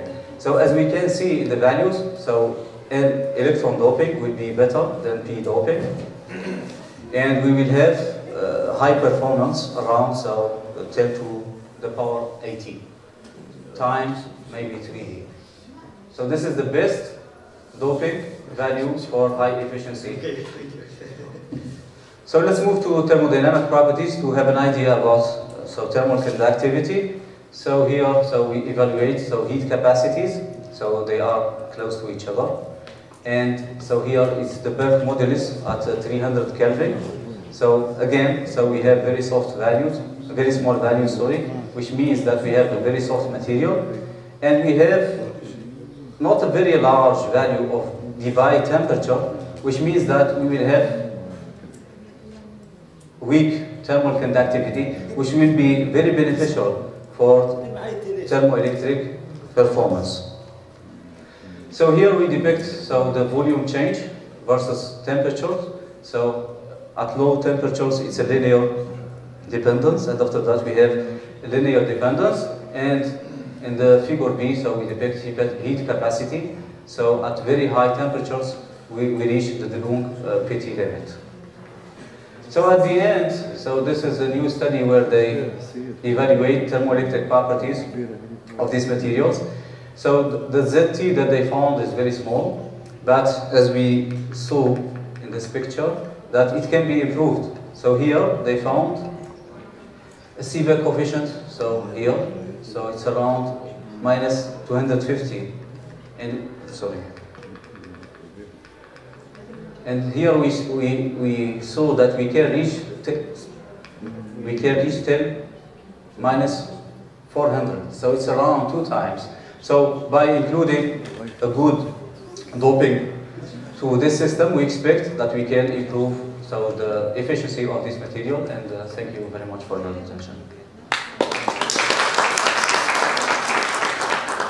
Thank you, Milad Abid Oussama from the University International. Any question? Si vous avez des questions en français ou bien en anglais, pas de problème. You can ask your question. Vous pouvez poser des questions. Si Abid, une petite remarque, vous auriez dû numéroter les slides. Parce que j'ai une petite question. Si vous pouvez passer les plans 0, 1, 0 et 0, 2, juste une petite remarque. Voilà, ici, parce que le 0, 1, 0, 0, 2, 0, c'est à peu près le même plan, il est parallèle. Oui. Donc on décale et puis donc vous avez les mêmes phénomènes, donc il n'y a pas de... Non, the atoms in the different planes, they are not the same, as you can see here. So the bonding here is between Te and selenium, and here between zirconium and selenium. Mais le plan réticulaire, le 0, 1, 0, 0, 2, 0, c'est le même plan. C'est-à-dire que s'il est décalé, vous le décalez, donc il est parallèle. Le milieu est à la cellule. Oui, c'est le milieu, mais je veux dire que c'est à peu près le même phénomène, non? Là. Donc le ZR, ما عندكش عندك في الوسط. Le ZR, شوف فوق. ZR عندنا في الوسط، ما عندناش في لافاس. Le ZR, envers. هذا راه في الوسط، ماراش في لافاس. Donc باش تشوف لا بوند. Mais le plan il est parallèle, donc c'est ça. متوازي بصح. J'ai فلوس. بصح حنا باش نشوفوا لي بوند. دونك حنا لو بلون تاعك يقطع هذاك لاطوم. دونك لاطوم عندك في الوسط. Ok. 0 1. C'est décalé, donc c'est bon. Des questions, s'il vous plaît? You can present this. For you. You can present. Allez-y, monsieur. Vous travaillez bien de cas. Vous partez d'un fichier. C'est juste une petite remarque, c'est curiosité scientifique. Pourquoi on les appelle Van der Waals? Pourquoi c'est composé? Pourquoi d'ailleurs structure, donc la distance là-bas. Donc هنا كاين حاجه اللي ما قلتهاش. Non, pourquoi on les nomme Van der Waals? Parce que les Van der Waals c'est des liaisons très faibles. Voilà, c'est très faible, peut-être c'est lié à ça. هذا هو السبب صح. d'accord. Ok. Donc là tu selon cet axe. Oui. Donc هنا la distance كبيره بزاف. Donc l'interaction تكون ضعيفه. Donc les interactions là c'est Van der Waals.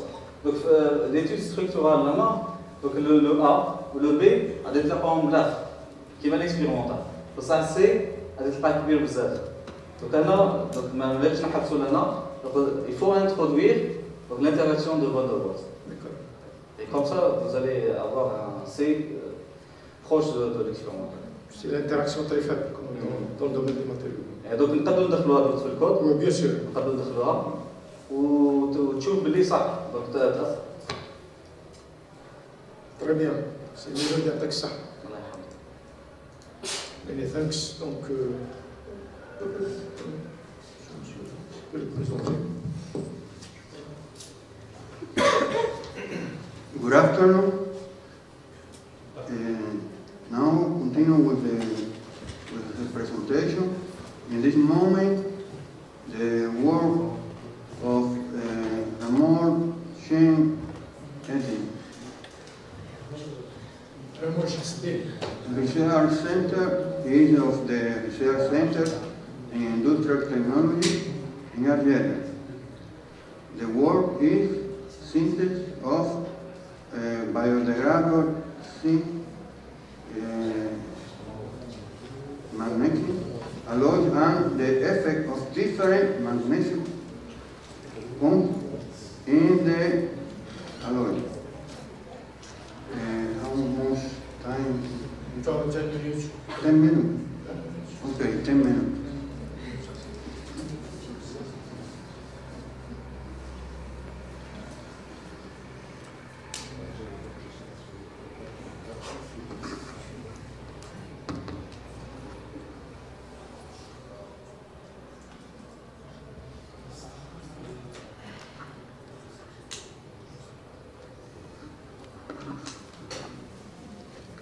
Bismillahirrahmanirrahim. Donc, mesdames, messieurs, salam alaikum. À cette occasion, j'ai le plaisir de présenter devant vous notre petite contribution dans le domaine du biomatériaux, dont le s'intitule sur synthèse d'alliage des ADN-MJ biodégradables et effet de la teneur de mon MJ sur l'alliage. Donc, le plan d'exposé, on va commencer par une introduction sur les biomatériaux et les alliages biodégradables. Donc, les matériels et méthodes utilisés, nos résultats et conclusions et perspectives. Donc, le biomatériau, c'est un matériau pour le vivant, pour notre bien-être et notre santé. Donc, la première définition a été apparue en 1987, un matériau non vivant utilisé dans un dispositif médical destiné à interagir avec les systèmes biologiques. À la fin, on a eu la définition générale en 2010. Tout matériau utilisé pour remplacer une partie ou une fonction du corps de manière sûre et fiable, acceptable d'un point de vue économique. Donc, comme vous voyez sur les images, il y a plusieurs types de biomatériaux. Donc, nous avons des implants dentaires, des prothèses, des dispositifs électroniques, des biopuces, etc. Donc, plusieurs catégories de biomatériaux. Les matériaux biométalliques, c'est le sujet de mon exposé. Céramique, polymère et composite. Donc, les caractéristiques essentielles d'un biomatériau, c'est la biocompatibilité, correspond à la capacité du matériau à ne pas induire de réponse inappropriée de l'organisme, c'est-à-dire pas de réaction inflammatoire, pas de toxicité. La biofonctionnalité, la capacité du biomatériau à remplir la fonction pour laquelle il a été implanté. Et la biointégration, la biosécurité, se caractérise par l'aptitude d'un matériau à être colonisé par des cellules vivantes. Donc, biomatériaux de plus en plus performants.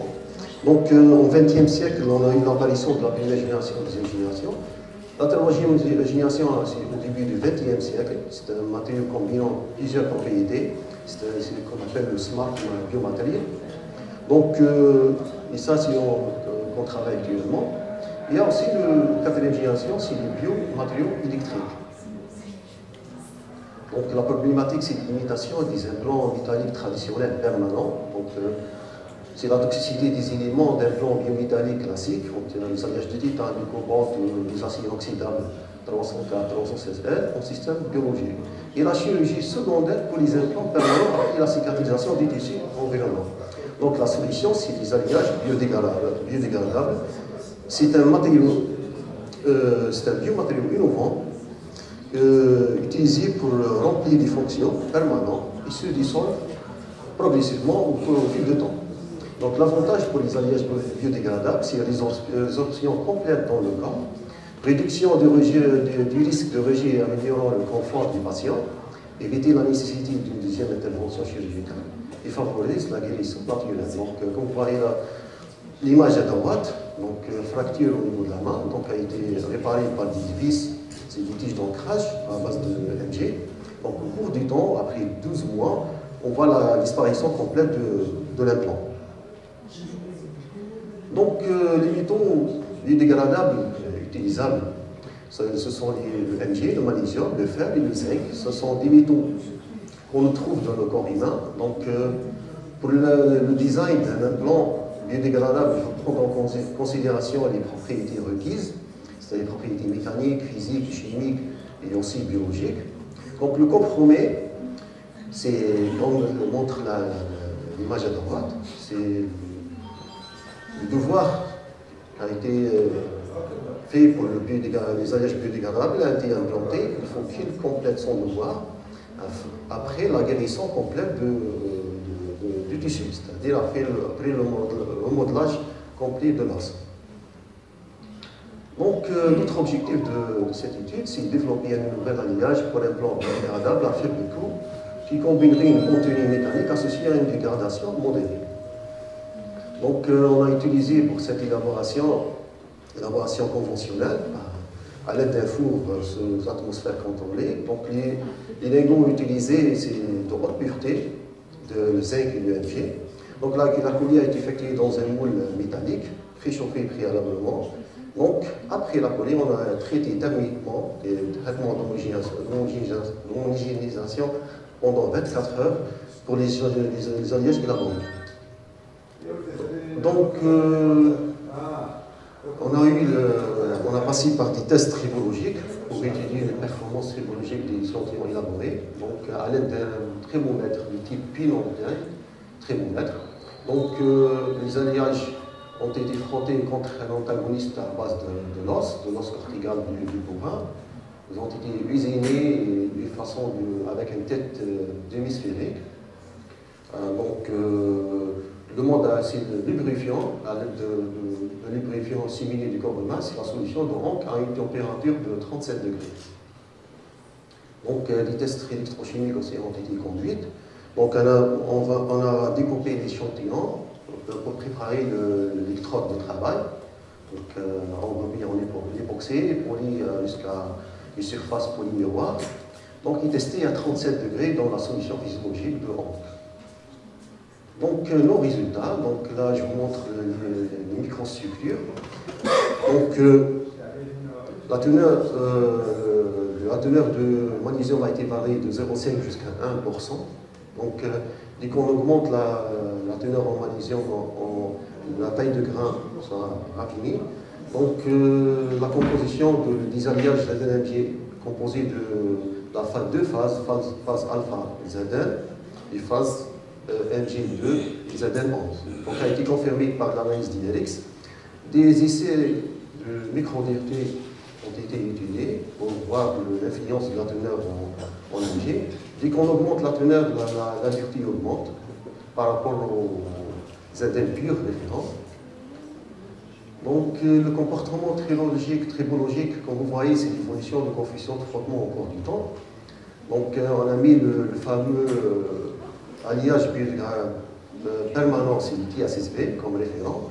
Donc dès qu'on augmente la teneur en MJ, on voit une diminution de coefficient de frottement jusqu'à 0,25. Il y a deux phases. Au début, c'est une phase de rodage et une phase de stabilisation pour chaque échantillon. Donc le mécanisme d'usure, la piste d'usure pour chaque échantillon a été étudiée.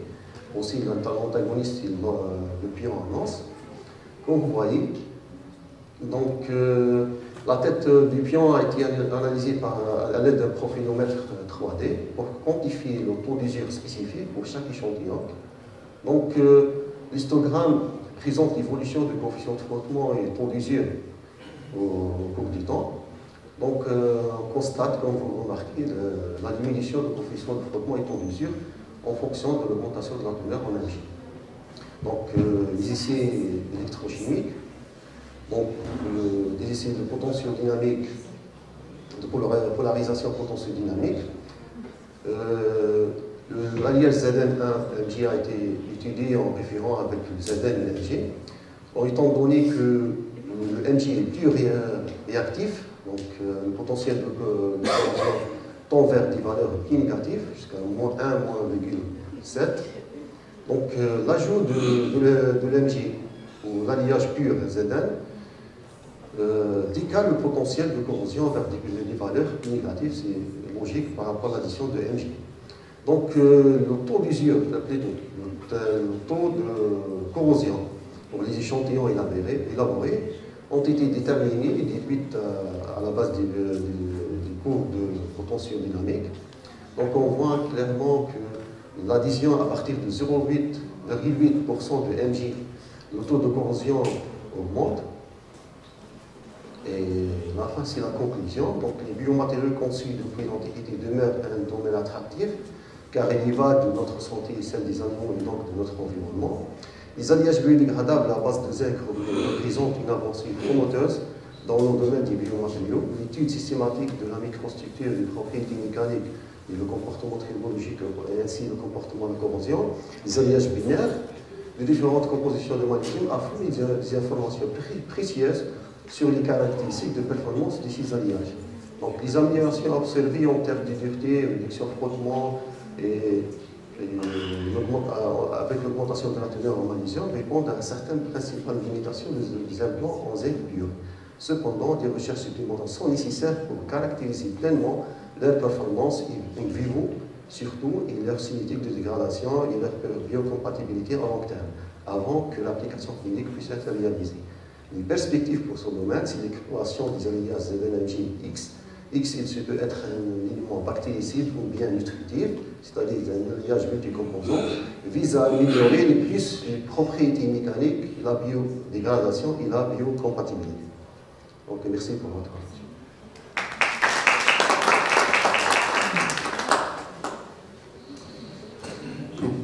Okay, thank you. Congratulations for the presentation. Any question?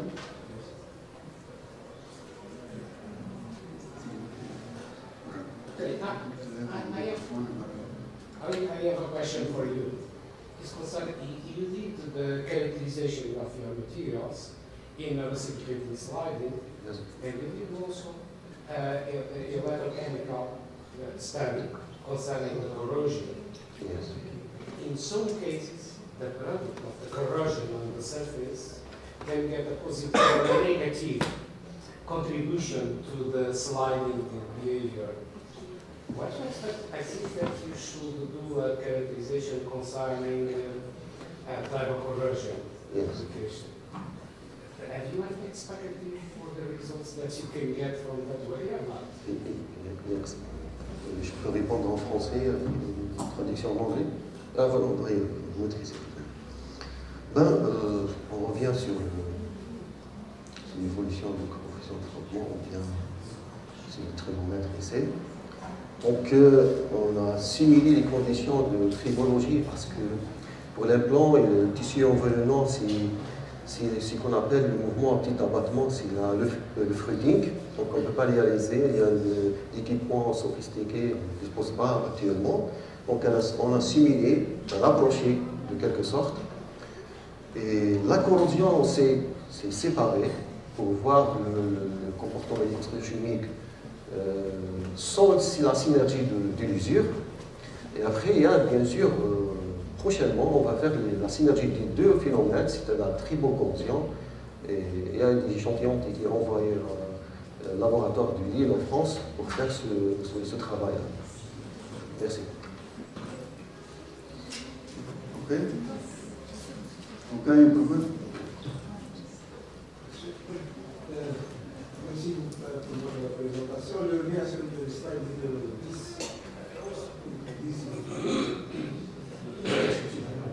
C'est-à-dire Non, non, c'est le microscope optique. La première question, c'est concernant les armes. Qu'est-ce que ça veut dire les deux rouges? On fait une verte. Chez les ZN, donc les ZN pur. Ça, c'est le ZN pur, le ZN à 0,5%. Non, non, oui. Non, non, on a mis seulement celui de ZN à 1. Après, on n'a pas mis toutes les échantillons. Le noir, les jambes. Quel les jambes, en noir, c'est ZN, en rouge, c'est ZN. ZN 11, NJ2. C'est la phase intermédiaire. ZN pur. Alpha ZN, oui. Il y a superposition des deux spectres. Non, un seul spectre. C'est rapproché de le même pic. Ce qui fait que le dopage avec MG n'a pas changé de position. Voilà. Juste l'intensité du pic. La structure est c'est la même. Qu'est-ce que ça veut dire? Si donc, on a pris un élément neuf, normalement, en général, il y a une différence. Oui, c'est vrai. Donc, par rapport au diagramme d'équilibre, le technique arrive à 3% de NG. Nous, on n'a pas arrivé à la technique. Donc, juste on est arrivé jusqu'à 1%. Ce qui fait qu'il n'y a pas de changement de structure. Non, pas de changement de structure. Il n'y a pas de changement de position. Voilà. C'est les mêmes phases obtenues pour les trois échantillons. Et les MGO aussi, c'est discours dans la... dans les joints des grains. Oui, dispersés dans l'alentour. Et normalement, si le vent dans les joints de grain, il pique de MG ou un normalement.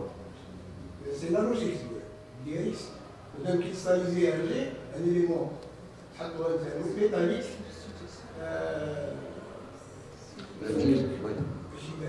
Normalement, il fait l'IRIX.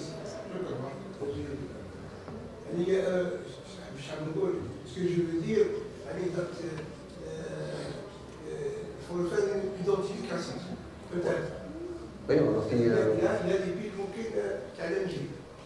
Bon, là, vu le pourcentage, MG tout seul, c'est difficile. Je sais. Il y a des logiciels pour l'identification phase. Non, non, j'ai utilisé de l'iScore, on a pu comparer avec les fichiers STR. Combien de composés par la base de données récente, c'est de 2009. Non, la base de données, combien de composés vous avez? Parce qu'il y a des bases de données qui ont 1 million de composés.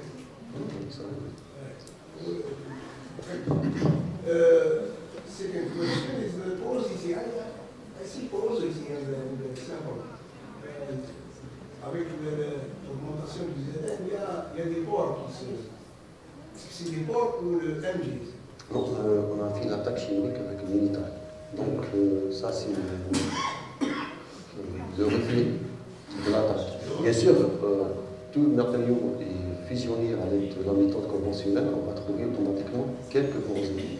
Mais nous avons utilisé un four sous atmosphère contrôlée et sous vide. Donc on évite l'oxydation au maximum et l'interaction avec l'atmosphère extérieure. Donc, c'est plus d'attaque chimique seulement, concentrée dans un endroit parce que l'MG s'oxyde rapidement. Parce que j'essaie de corréler entre le disque et poser des questions. Essayez d'être clair dans une question. Continuer à discuter comme ça.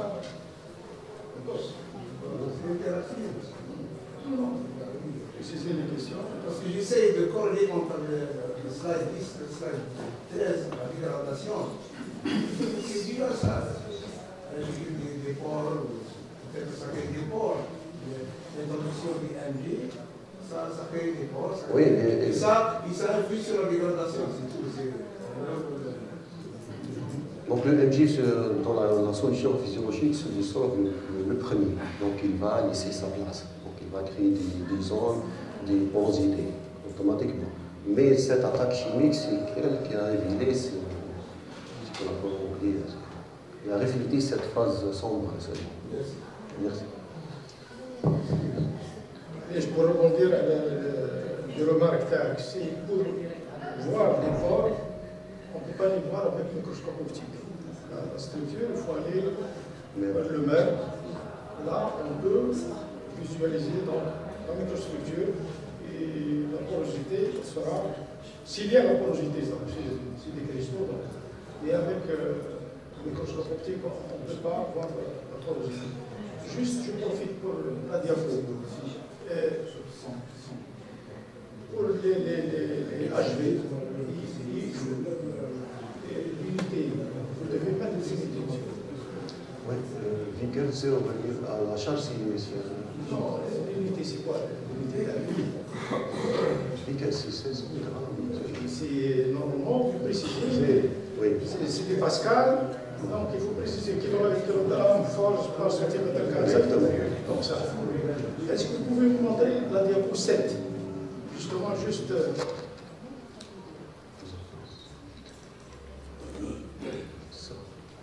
Je précise quand même, votre travail est très intéressant, il faut le souligner, c'est un travail d'actualité, des bios, etc.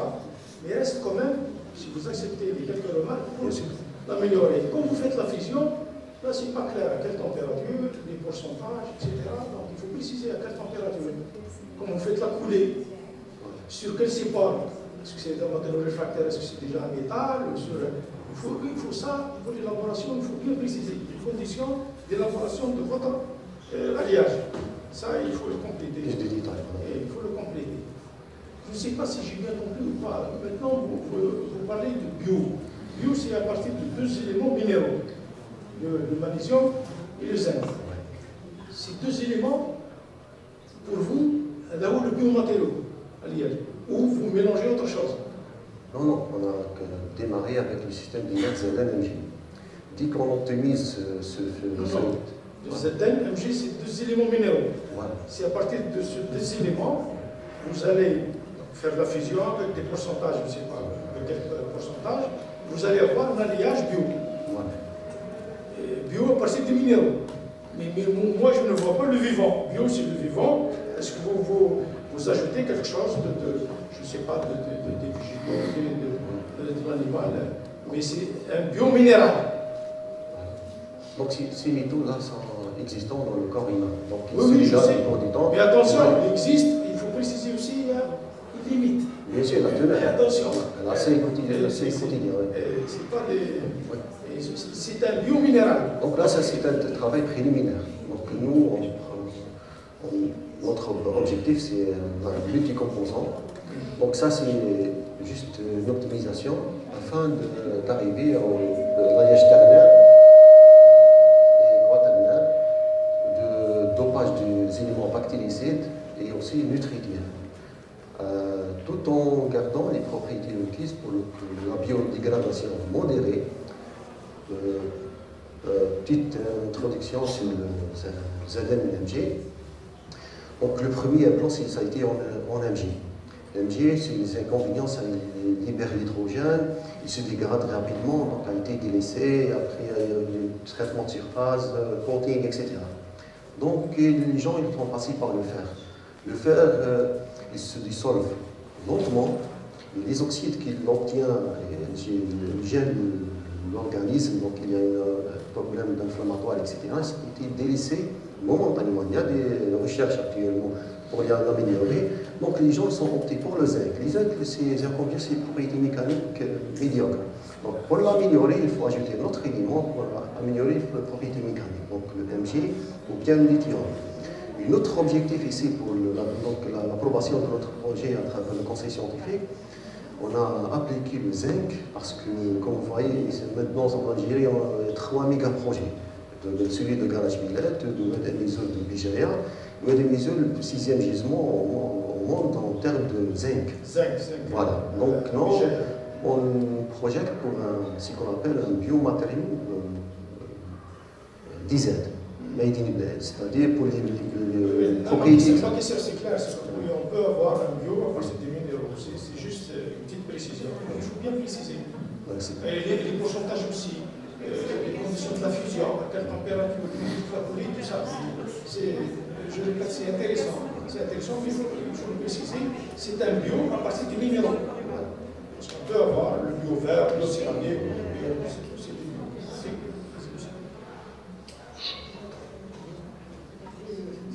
Okay. Moi, c'est possible. Any question? Okay. Thank you very much and congratulations for the presentation. Okay, the following. Ayane. The first one on the list.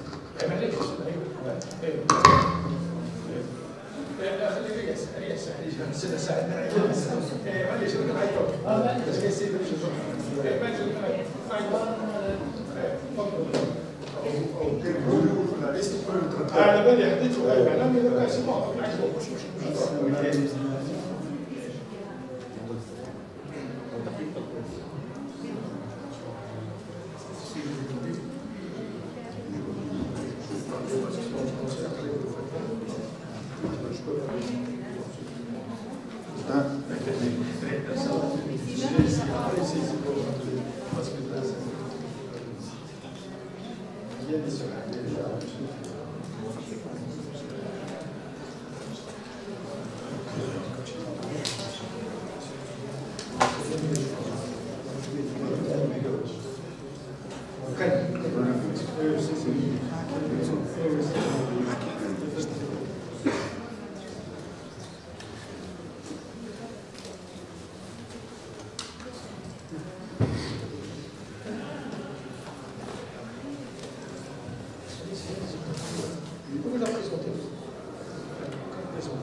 ici.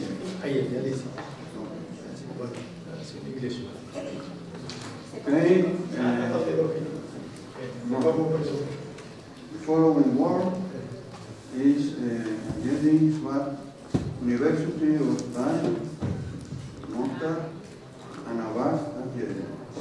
The word is effect of the treatment on the microstructure and mechanical property of AC 10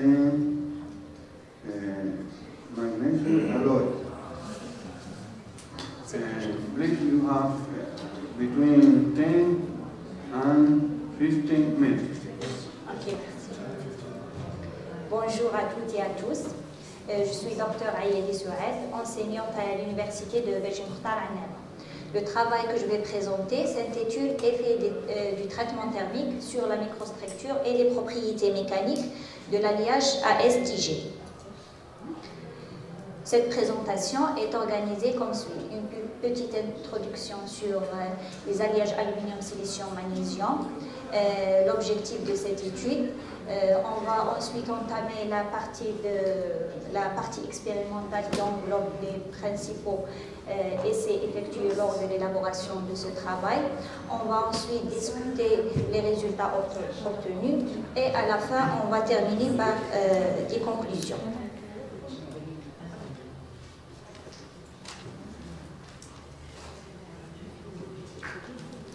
L'objectif de cette étude est de voir l'influence du traitement thermique appliqué sur le changement de la microstructure et des propriétés mécaniques de l'alliage à SDG. Commençons par une petite introduction. Alors, les alliages aluminium-silicium-magnésium désignés selon la norme AFNOR ASTG contiennent 10% de silicium et moins de 0,7% de magnésium. Ces alliages sont connus par leur excellente propriété de moulage, leur bonne résistance à la corrosion et leur facilité d'usinage. Ils ont utilisé dans diverses industries, à savoir l'industrie automobile et aéronautique. C'est bon, j'ai cité l'objectif. Passons maintenant aux expérimentations. Le tableau suivant représente la composition chimique de l'alliage ASDG étudié.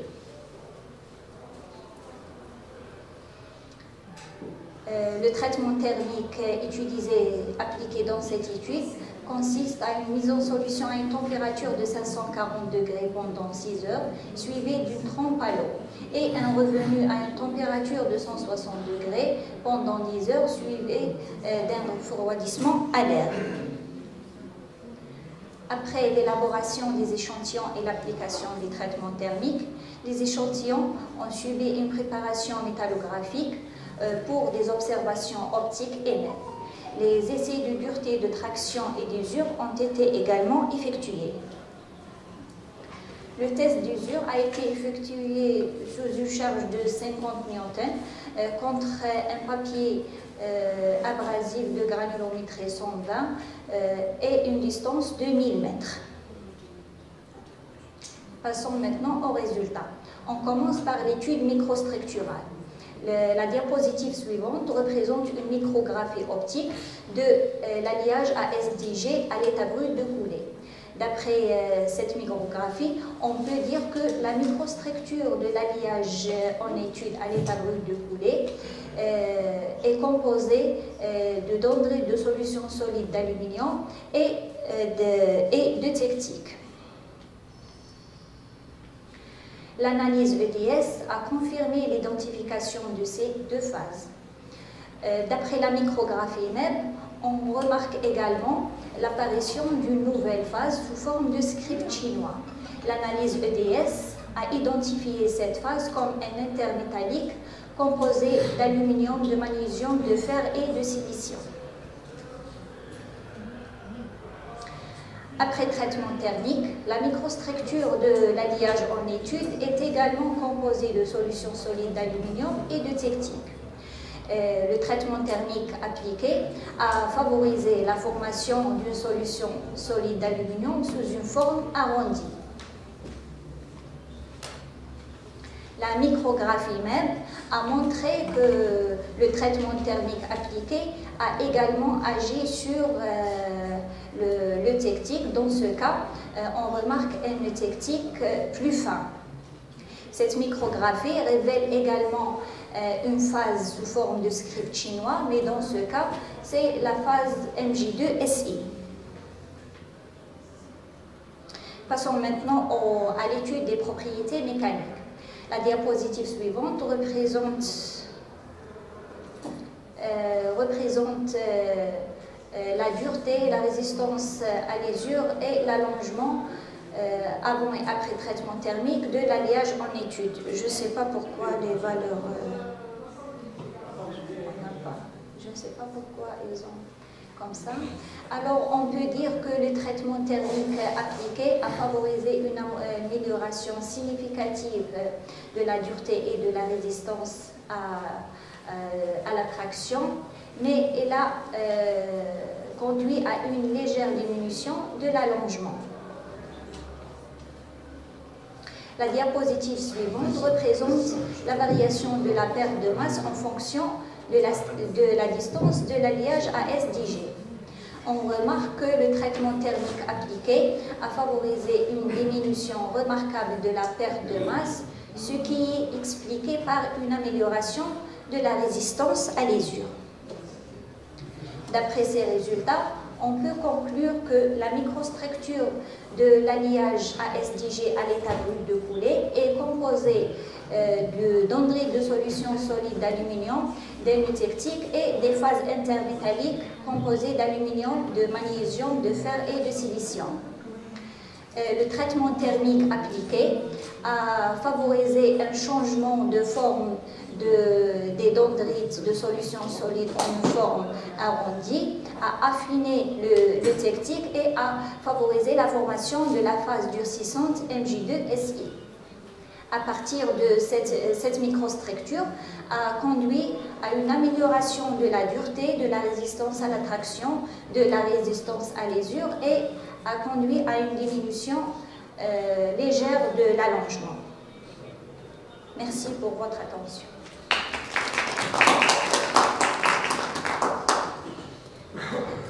Very well, thank you. Congratulations for the presentation. Any question?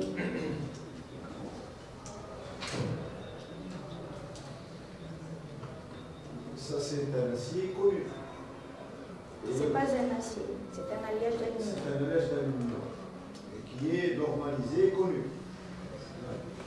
Mais qu'est-ce qui est nouveau dans votre travail? C'est-à-dire que vous avez fait un seul traitement, à une seule température, à un seul intervalle de maintien.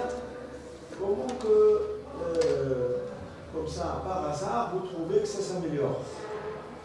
Parce que... Et, à mon avis, si c'est un nouveau matériau ou un nouveau alliage, on peut éventuellement mélanger pour obtenir un nouveau alliage, pour essayer de le comparer à ses homologues, qu'il est meilleur. Maintenant, là, si l'alliage, il est connu, donc il est déjà standardisé. Voilà. Et là, vous faites un seul traitement, et comme par hasard, vous trouvez que ça augmente les propriétés désirées.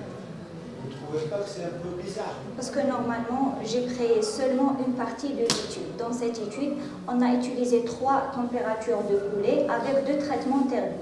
J'ai choisi la meilleure température de coulée, c'est-à-dire la température de coulée qui a donné des caractéristiques importantes, et j'ai choisi le traitement thermique qui a révélé les meilleures caractéristiques et je l'ai présenté. Normalement, c'est un travail développé, mais j'ai choisi seulement une petite partie. Méthodologiquement, ce n'est pas correct. Méthodologiquement, c'est un truc qui... Non, le travail, il a été déjà fait. Ce que vous avez présenté, c'est juste dire, voilà, on a fait ce traitement, à ces conditions-là, on a trouvé que ça a augmenté. Parce que j'ai déjà fait d'autres traitements. Et j'ai déjà essayé d'autres températures de coulée. J'ai choisi les... Ça dépend quand on fait un traitement en général. Donc on peut augmenter comme on peut diminuer.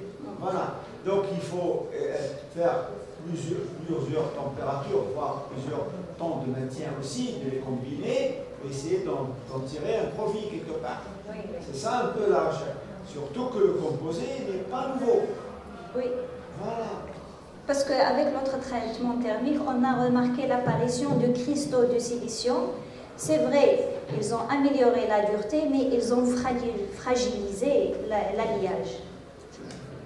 Donc l'alliage est fragile, donc des propriétés plastiques moindres et usinité moindre. On ne peut pas faire l'usinage de ce matériau. C'est pour ça que j'ai choisi les meilleurs. Non, madame. Oui, le professeur il signale donc un point important. Vous pouvez exposer donc, les manips que vous avez fait, même les manips étaient mauvaises, vous avez fait plusieurs températures, etc., pour pouvoir les comparer. Oui. Vous ne dites pas comme ça, on a pris une température, nous on ne sait pas qu'est-ce que vous avez fait, etc. Donc il faut, voilà ce qu'on a fait, ce qu'on a fait, ce qu'on a fait, voilà ce qu'ils vont. Comme ça, on peut comparer par rapport aux standards, etc. D'accord. Moi j'ai une autre remarque, si vous permettez. Si vous me montrez donc la diapo 10, vous avez fait le même, c'est bien, voilà. Mais le même, un cliché même, ou bien une micrographie, même le son, l'échelle, comment là je vais voir l'alliage, la taille et l'échelle. Les deux aussi. Vous pouvez montrer la diapo 12. Oui. Mais parce que quand on fait le même, l'échelle, il faut l'optique de dire. Il faut l'optique, vous avez non. Attention, ça c'est vraiment important.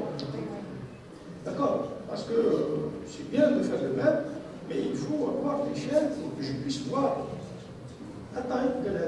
C'est un agrégat, c'est un port, voilà, comme ça on interprète vraiment le résultat d'analyse.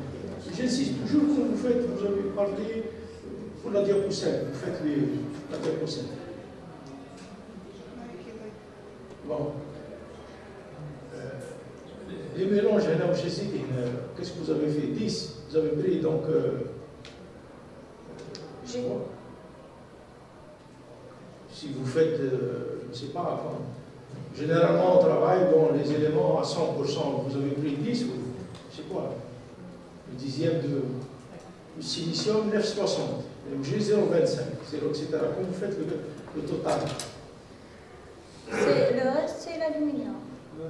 10% de silicium est inférieur à 0,7% de magnésium. Donc l'aluminium, c'est 90%. Le reste, c'est aluminium. Non, il faut préciser les éléments qui ont 90%. باش نشوفوا le total 100%. C'est comme ça, la chimie, vous faites les pourcentages. Chaque élément, النسبة تاعو اللي تحطيها وفي الاخر التوتال. باش نعرف انا اسكو il y a des traces, est-ce que c'est 100%? Non, il faut préciser. Moi j'ai cru que vous avez pris 10%, donc 10. Je vais prendre 10 grammes. D'accord? Quand on fait les éléments, là, qui sont éliminés sur le total, on a 100%. Donc avec 10, le reste de l'aluminium, vous précisez qu'il y a 5% d'aluminium. Là, je peux poser des questions. Là, 5%, pourquoi il y a 9, pourquoi il y a 0,25, etc. Le pourcentage est un temps clair pour qu'on puisse interpréter. Donc le composé n'a pas être khassaïsta avec la propriété. D'accord? Faites attention. Ok? Allez-y. Ok, thank you. Si vous avez d'autres questions, allez-y. Oui. Pour la méthode de préparation, les précurseurs du départ, c'est quoi? Des éléments purs ou... C'est un alliage de fonderie, donc je l'ai pris tel qu'il est élaboré au niveau de fonderie. Non, je n'ai pas élaboré mon propre. Et quand elle a chauffé, voilà. Il va s'oxyder. Non, j'ai pris l'alliage de fonderie tel qu'il est, et puis lors de la coulée, j'ai dit qu'on a fait 3 températures de coulée différentes, 680, 700 et 740. Dans ce travail, j'ai remarqué que la meilleure température de coulée qui donne un compromis entre la microstructure et les propriétés métalliques, c'est la température de 680. Dans ce travail, j'ai présenté seulement à une température de 680 degrés, comme température de coulée. 680, est-ce que le matériau il met dans sous vide ou c'est les sous? Non. Il va s'oxyder, donc? Non, on fait juste avant la coulée, on fait un traitement de dégazage. Est-ce que vous avez fait DRX? DRX, non. Ouais. Non. Pour s'assurer de la formation de la pureté de la phase? Non, je n'ai pas la DRX. Pour le DX, est-ce que vous avez comparé le résultat obtenu avec ce que vous avez mis au départ, là, théoriquement, pour les pourcentages dont on vous parle? Pour le DX, ouais. Le DX, je l'ai utilisé pour identifier. Vous donnez les pourcentages là. Normalement, à partir de ces pourcentages, vous pouvez tirer votre formule. Est-ce que c'est correct avec ce que vous prévoyez avoir théoriquement? Normalement, c'est correct. Normalement, c'est correct. On peut calculer théoriquement le pourcentage et le comparer à ce que vous avez obtenu. Parce que la surface, ce n'est pas homogène. D'accord? Donc, ce qu'on obtient, normalement, on devrait faire plusieurs régions différentes. On fait la moyenne pour se rapprocher de la réalité. Malheureusement, avec le DS, on ne peut pas faire plusieurs.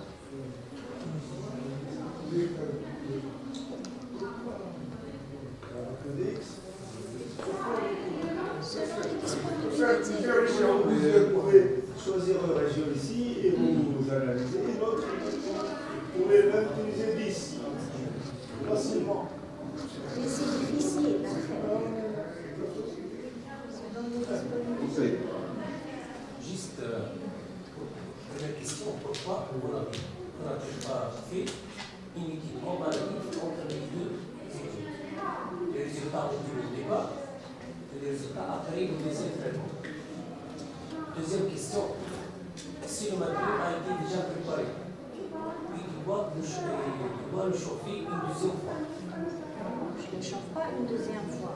Il y a un palier de température. Ah, dans le traitement thermique, oui.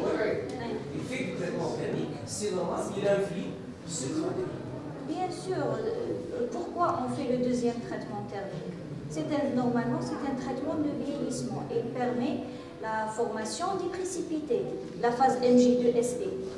C'est un précipité, donc elle apparaît au vieillissement. Juste pour une étude, pour comprendre quel est le résultat qu'on doit l'obtenir, on doit l'étudier. Brièvement. Effet du traitement. L'effet du... Ça va être le résultat à utiliser. Quel est le meilleur? Est-ce que du premier traitement ou du deuxième traitement? Non, c'est un traitement, c'est le même traitement, c'est un traitement complémentaire. Parce qu'après la mise en solution, on n'aura pas la formation des précipités. On fait le deuxième traitement thermique, c'est un traitement complémentaire. On ne peut pas faire. Donc les propriétés sont changées. Bien sûr, bien sûr. Okay, it is the last question because we are late and we don't have any time. Thank you very much for your presentation.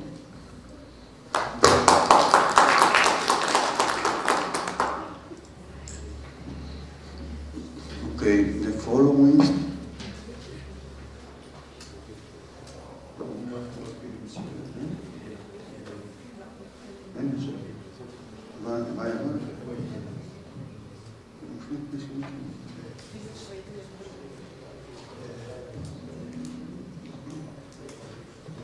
Donc, Monsieur Boudjemlina Abdelkader, Université Mohamed Khedr de Biskra.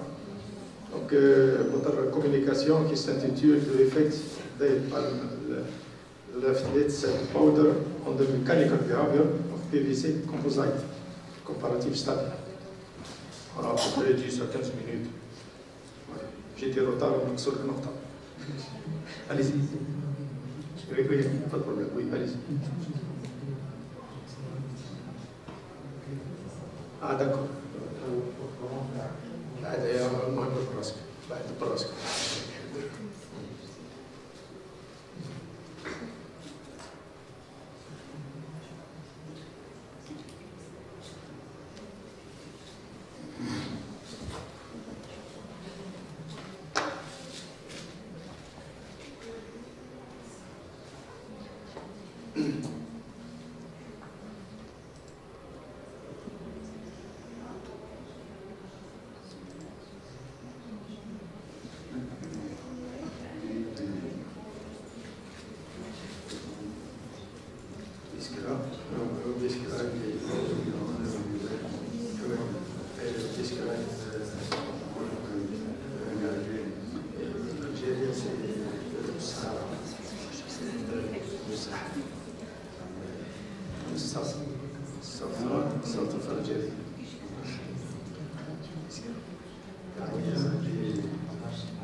Madame et messieurs, donc bonsoir. Donc, permettez-moi de présenter mon travail, donc, ce qui s'intitule sur l'effet et l'étude de comportement mécanique sur le PVC et les poudres des palmitatées. Donc, c'est une étude comparative donc, entre deux éléments. Donc mon présentation s'intitule comme suit. Une introduction et problématique, history of et l'état de l'art, méthode et matériel d'expérimentation. Donc finalement, résultats et discussions et conclusions à la fin. Donc tout le monde.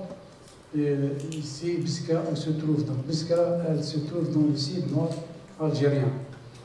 Donc, c'est le sud nord algérien, il est caractérisé par la production des dates. Donc, environ de 18 millions de palmiers datés, donc il existe au niveau du territoire algérien. Donc, parmi ces études, on a choisi donc parmi les palmiers datés qui existent, on cite donc quelques palmiers datés. Donc en arabe, donc s'appelle donc il y a les palmiers Tahars, le Degla Nord, le Degla, etc. Il y a plusieurs. Donc qui nous intéresse donc les chercheurs en Algérie à travers le monde. Donc à l'époque donc elle a utilisé donc comme renfort dans les matériaux composites, utilisé donc les CSA, les fibres de banane, les flasques, les fibres de glace, etc. Donc on a choisi donc les palmiers datés, donc on fait extraire cette fibre à partir des dates et on l'utilise comme matériau composite. Donc voilà l'introduction. Donc dans cette figure, on représente les palmiers datés. Donc à droite, c'est qu'on s'appelle Jrida, donc en arabe. 10 donc on 10 à côté, donc après c'est le cratère غرس, donc parmi deux غرس. 10 gauche c'est حمراء, bien légitimement. Donc voilà, donc notre travail, donc c'est cette étude sur cette Gérida, donc elle s'appelle donc SPADIS. Donc il est composé plusieurs parties. Donc Gérida fait palme, fait Gérida, fait saf, ou fait les pics et fait le cornaf qui nous donc ça s'appelle en arabe. Donc ces éléments, à chaque année, chaque récolte, donc plusieurs palmes se sont rejetées. Donc à l'abri, donc c'est pour cette raison qu'on a penché les détails sur la récupération ces déchets des palmiers datés. Puisqu'il y a plusieurs, non seulement les palmiers datés, mais aussi donc il y a l'argent, il y a les gens du site, ils connaissent qu'est-ce qu'on jette à chaque récolte. Donc, et la partie visuelle, donc l'alcoolomatique, donc comme déjà elle a montré, donc expliqué donc, dans des slides précédentes. Donc on a remarqué donc, que les études qui a faites auparavant, on a remarqué donc, donc l'image montre donc, ces images de même. L'adhérence des polymères avec différentes fibres, ils n'assirent pas bien. Donc dans cette étude, on a fait des traitements, des traitements sur les fibres pour assurer une bonne adhérence et pour avoir une propriété mécanique très importante dans le but d'utilisation dans des différents domaines. Donc c'est l'état de l'art. Donc on a résumé donc les travaux précédents qui sont ici, donc c'est les palmiers datés, donc c'est Oulami et Or de 2018. Donc c'est Oulami, elle a utilisé l'époxy avec les fibres palmiers datés. Donc elle a utilisé donc le traitement en ouvrage, mais elle n'a pas donné des résultats adéquats. Et aussi donc des éléments de Hori et Or aussi donc utiliser des fibres avec d'autres éléments, mais elle a utilisé un traitement chimique d'autres aussi, donc chéri, etc. Donc si ce sont des chercheurs ça qui nous a poussé de faire l'étude sur les fibres de palmiers datés et l'extraction, donc à des différentes méthodes. Donc on va passer donc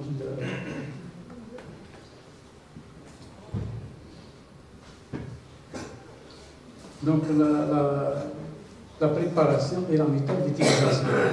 Dès le début, on fait rassembler ces palmiers datés, donc il fait l'extraire donc les safa, donc saf, les livres, un de faire le broyage et un de faire le tamisage.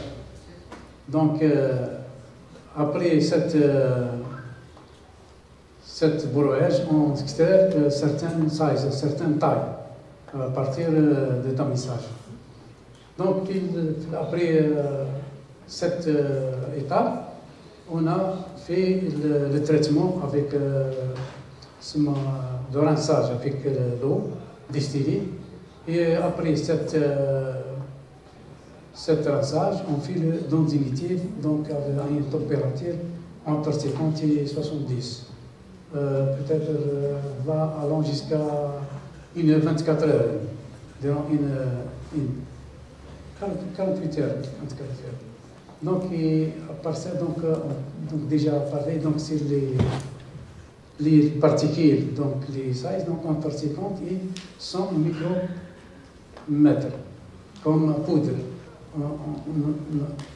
On rassemble ces matières et après ça, on va faire les traitements. Donc, on a fait des traitements chimiques. On a utilisé donc 2% de NaOH pour 100 grammes de riz sous forme de poudre.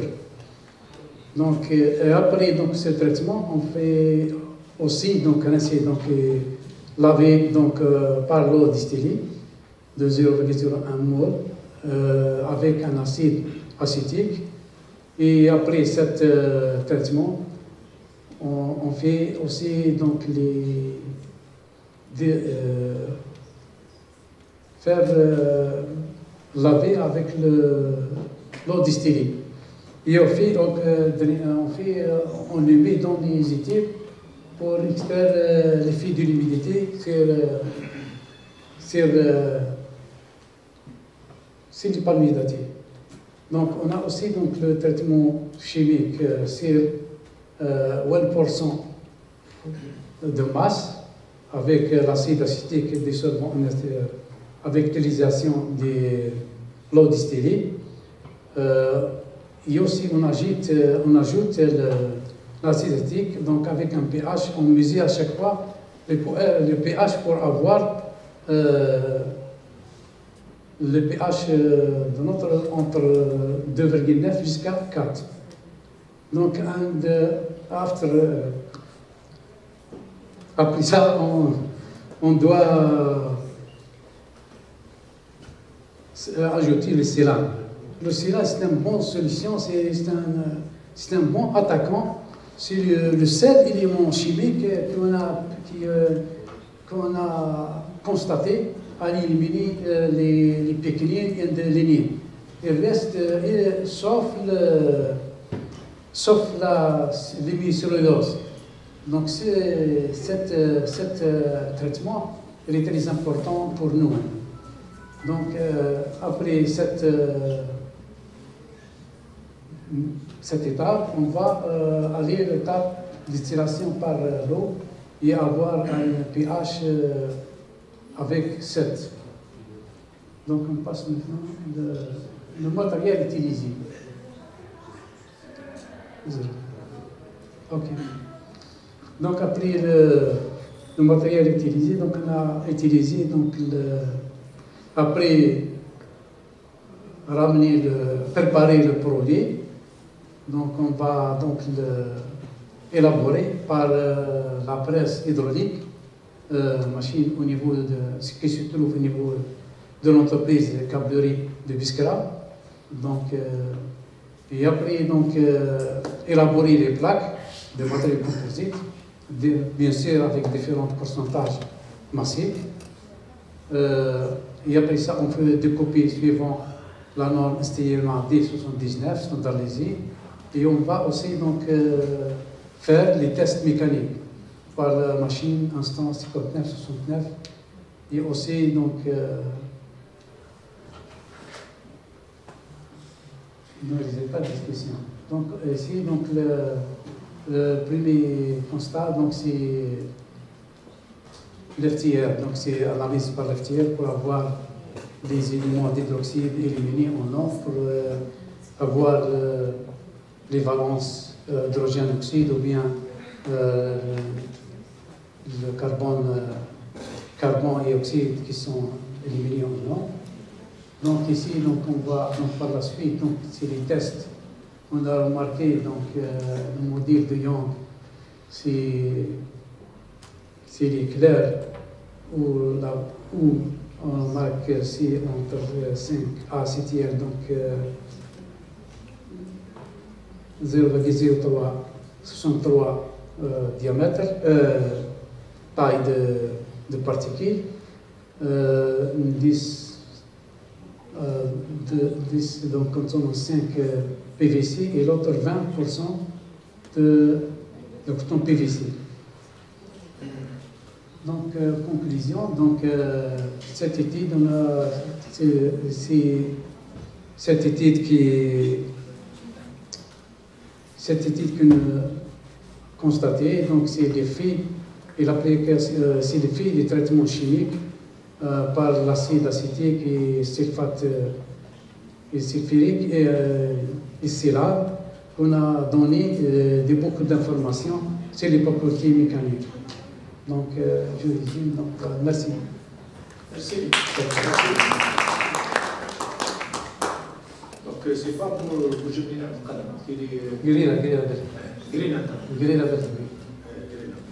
merci. Alors, juste une petite remarque avant de passer donc, la parole à l'assistance. Vous respectez la feu rouge. Considérez que vous avez bien détaillé, sincèrement, les étapes, la taille de votre poudre, tout ça, c'est bien fait. Mais là, comme vous montrez donc respect, il faut mettre les bandes quand même, les sièges, je sais. Sinon, هو les bandes maintenant ما خفيفين هي كاينه entre 300 3000 Oui, les affecter, c'est facile. C'est vrai, tu as raison, tu as raison. Avec toi. Sinon, quand même. On va laisser aller. On voit rien quand même. Ah, c'est la dernière minute que je suis décédé. C'est bon. Là, c'est juste pour améliorer. Non, عندك حق شيخ. Voilà, c'est juste pour apporter un plus. Si vous avez des questions. Any question? Yes, professeur. Professeur, allez-y. Allez-y, professeur. Very good work, interesting work. Then, in order to you do the tensor test, you need to make test body. Okay? No, this How I don't understand because in the work you said that you use traction test. Traction test. Yes. In order to do this traction test, you need to make test body with the norm, with the standard. Yes or no? Yes. Yes. I have a test, bonding test. Okay. In this case, I am not making this presentation. Yes. Okay. But then you did the chemical treatment. After that, you applied distilled water, okay? After that, you made the test body in order to do the traction test, okay? Yeah. But my question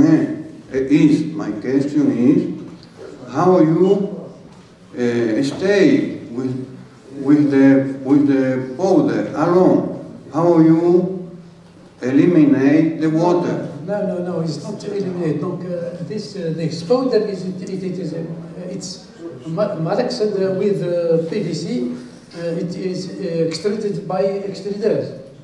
Yes, we malaxed in du poudre plus donc le PVC ont été mélangés puis extraire by extrusion. Et on fait donc après cette extrusion, on fait donc peser donc différents pourcentages et on le met dans le presse hydraulique pour avoir les plaques sous forme des plaques. Et après cette élaboration des plaques, on fait des copies sous forme des simples tests, des épreuves de test, suivant la norme STMA des 119.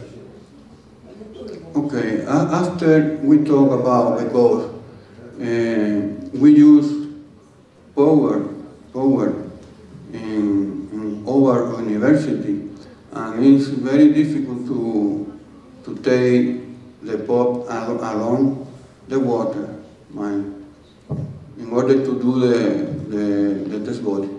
Okay, thank you very much. Thank you. Any question? Okay, thank you very much. Very good work.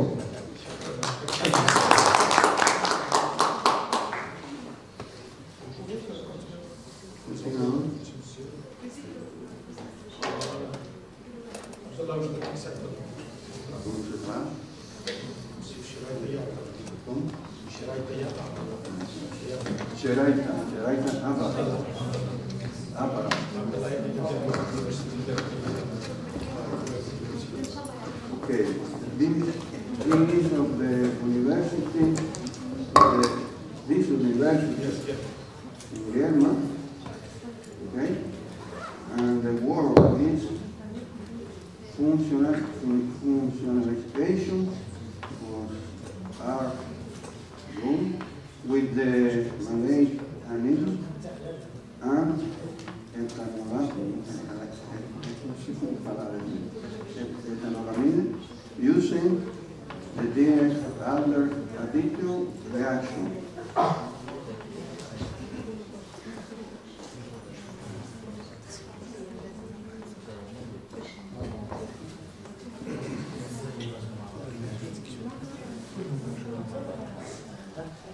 شكون يعدل العشيه هذه وينسى الفلاش تاعو؟ هو البنات اللي قاعدين بينهم.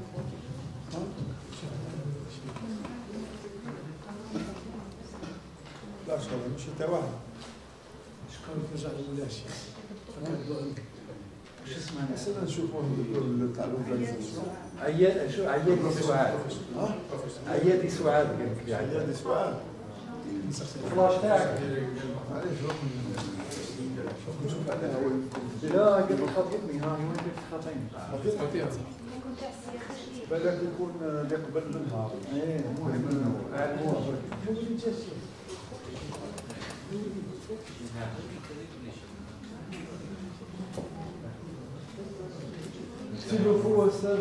Okay, Professor, are you ready? Okay.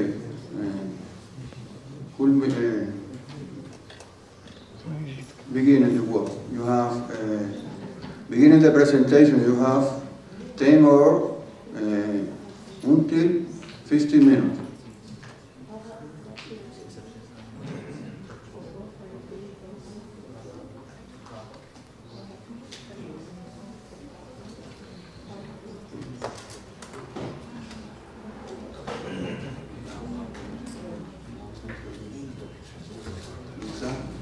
Bismillahirrahmanirrahim.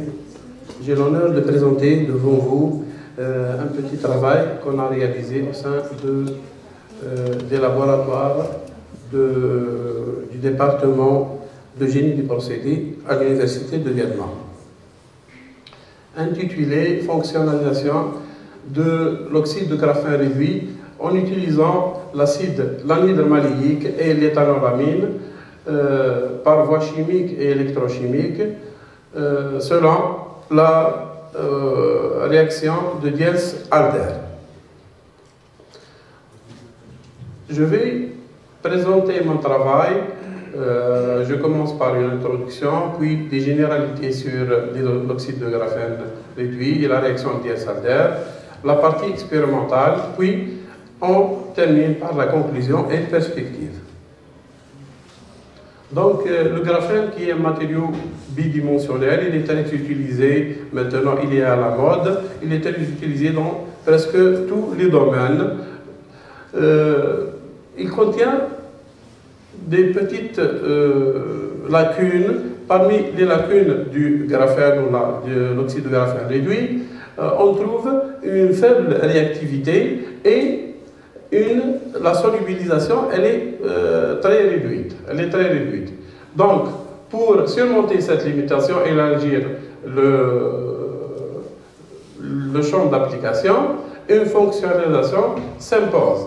Deux principales approches de fonctionnalisation. Donc, nous avons la fonctionnalisation non covalente, donc c'est l'absorption des différentes molécules ou atomes sur le réseau cristallin, réseau du graphène.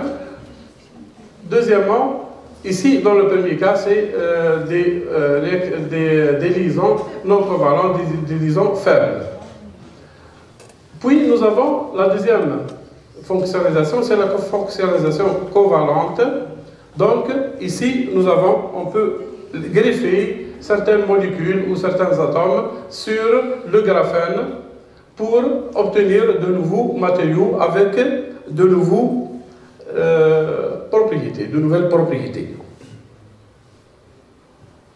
Parmi les nombreuses réactions utilisées pour la fonctionnalisation covalente du graphène, on trouve la réaction de Diels-Alder, qui est une réaction de cycloaddition pour greffer un diène sur un diénophile qui est le graphène, pour obtenir un certain matériau. Cette réaction, elle est sélective, elle est efficace, elle est très flexible, puisqu'on peut utiliser beaucoup de molécules pour l'application de cette réaction. Grâce à la réaction Diels-Alder, il est possible de modifier les propriétés électroniques, chimiques et physiques du graphène ou de l'oxyde de graphène réduit, ouvrant ainsi la voie à de nouvelles applications dans les domaines aussi variés que l'électronique, la biomédecine et la catalyse. Donc le graphène ici, c'est une structure 2D. Il présente beaucoup de propriétés très intéressantes. Les deux principales propriétés, c'est les propriétés électriques, donc la conductivité, c'est une conductivité presque balistique, et la résistance mécanique qui est très grande. Donc ici, nous avons la structure du graphène. Donc c'est une conjugaison entre les doubles liaisons et les simples liaisons. Donc nous avons une certaine alternance. Cette alternance qui cause la conductivité et des propriétés intéressantes du graphène. Tandis que l'oxyde de graphène, donc dans l'oxyde de graphène, on aura la présence de beaucoup de fonctions oxygénées, des oxydes, des époxydes, des hydroxydes, des acides, etc. Et on aura la structure qui ne sera plus plane, parce que la structure du graphène, elle est une structure de feuille. Mais la structure de l'oxyde de graphène, on aura une distorsion dans la structure du réseau cristallin. Donc le graphène, il peut être obtenu par plusieurs techniques. Donc, parmi la technique qu'on peut obtenir à partir du graphite, du fullerène, des nanotubes de carbone, et vice-versa, on peut, à partir du graphène, obtenir ces matériaux-là. Donc, la synthèse des travaux, donc nous avons deux volets, la synthèse de l'oxyde de graphène réduit et la synthèse du composite RGO, acide maléique, anhydre maléique, éthanolamine, donc par voie chimique et par voie électrochimique. Les deux par voie chimique et par voie électrochimique. Donc ici, nous avons la synthèse de l'oxyde de graphène réduit en utilisant l'exfoliation électrochimique. C'est une méthode très simple qu'on peut utiliser 2 électrodes en graphite et on va activer en premier lieu les électrodes, puis on peut faire passer un certain courant et on aura automatiquement la formation de l'oxyde de graphène réduit qui va surnager sur la phase liquide. Donc ça c'est la voie électrochimique. La voie chimique, donc pour la différence entre la voie chimique et la voie électrochimique, c'est la voie électrochimique, elle nous donne des quantités de petites quantités. Mais la qualité, elle est meilleure que ceux de la voie chimique. Donc la voie chimique, nous avons 2 étapes. La première étape, c'est l'oxydation et l'exfoliation. Et la deuxième étape, c'est la réduction. Donc nous avons le graphite qui est constitué des couches de graphène liées ensemble. Donc on va faire une certaine oxydation et une exfoliation pour obtenir l'oxyde de graphène qui sera réduit pour obtenir l'oxyde de graphène réduit. Donc ici, nous avons la technique de fabrication en utilisant la première étape et la deuxième étape. Ici, la réduction, on utilise deux techniques pour la réduction. On utilise les ultrasons et on utilise l'hydrazine comme agent de réduction.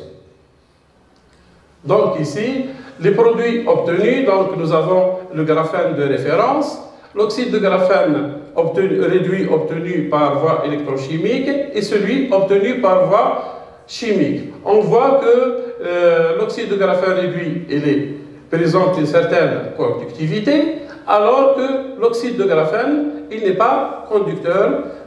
La conductivité, elle est liée généralement à la structure du réseau cristallaire, donc la présence de beaucoup de fonctions, ici on voit dans l'infrarouge, ici l'oxyde de graphène, on voit qu'il existe beaucoup, par exemple les OH, les CO, etc. Nous avons beaucoup de fonctions oxygénées qui vont éliminer les doubles liaisons, donc on aura la distorsion et le réseau ne sera plus en 2D. C'est pour cela l'oxyde de graphène, il n'est pas conducteur et il n'est pas soluble. Ici, on voit par exemple dans le cas ici le graphène de référence et l'oxyde de graphène réduit obtenu avec KOH. On voit presque ils ont la même structure, tandis que l'oxyde de graphène il contient beaucoup de fonctions oxygénées et l'oxyde de graphène réduit en utilisant la méthode chimique, on a quelques fonctions oxygénées qui existent, mais pas comme l'oxyde de graphène. Donc ici, on peut dire que l'oxyde de graphène réduit obtenu par la voie électrochimique est meilleur que celui obtenu par la voie chimique. Mais en quantité, ça diffère. Donc, deuxième volet, c'est la synthèse du composé oxyde de graphène réduit, anhydre maléique, éthanolamine. L'objectif essentiel de ce travail-là, c'est des tests pour essayer de greffer d'autres molécules. Là, c'est un petit test. C'est un petit test en vue d'élargir le domaine, puisqu'on a pu, dans notre cas, greffer l'éthanolamine.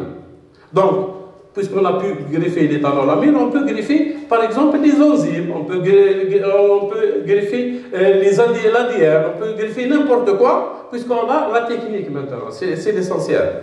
Donc ici, la voie chimique, c'est la réaction en utilisant la réaction de Diels-Alder, et la voie électrochimique, on a utilisé la voie tempérométrique pour essayer de greffer le composé anhydre maléique, ETA, l'éthanolamine, sur l'oxyde de graphène. Donc, on va parler ici de la réaction de Diels-Alder.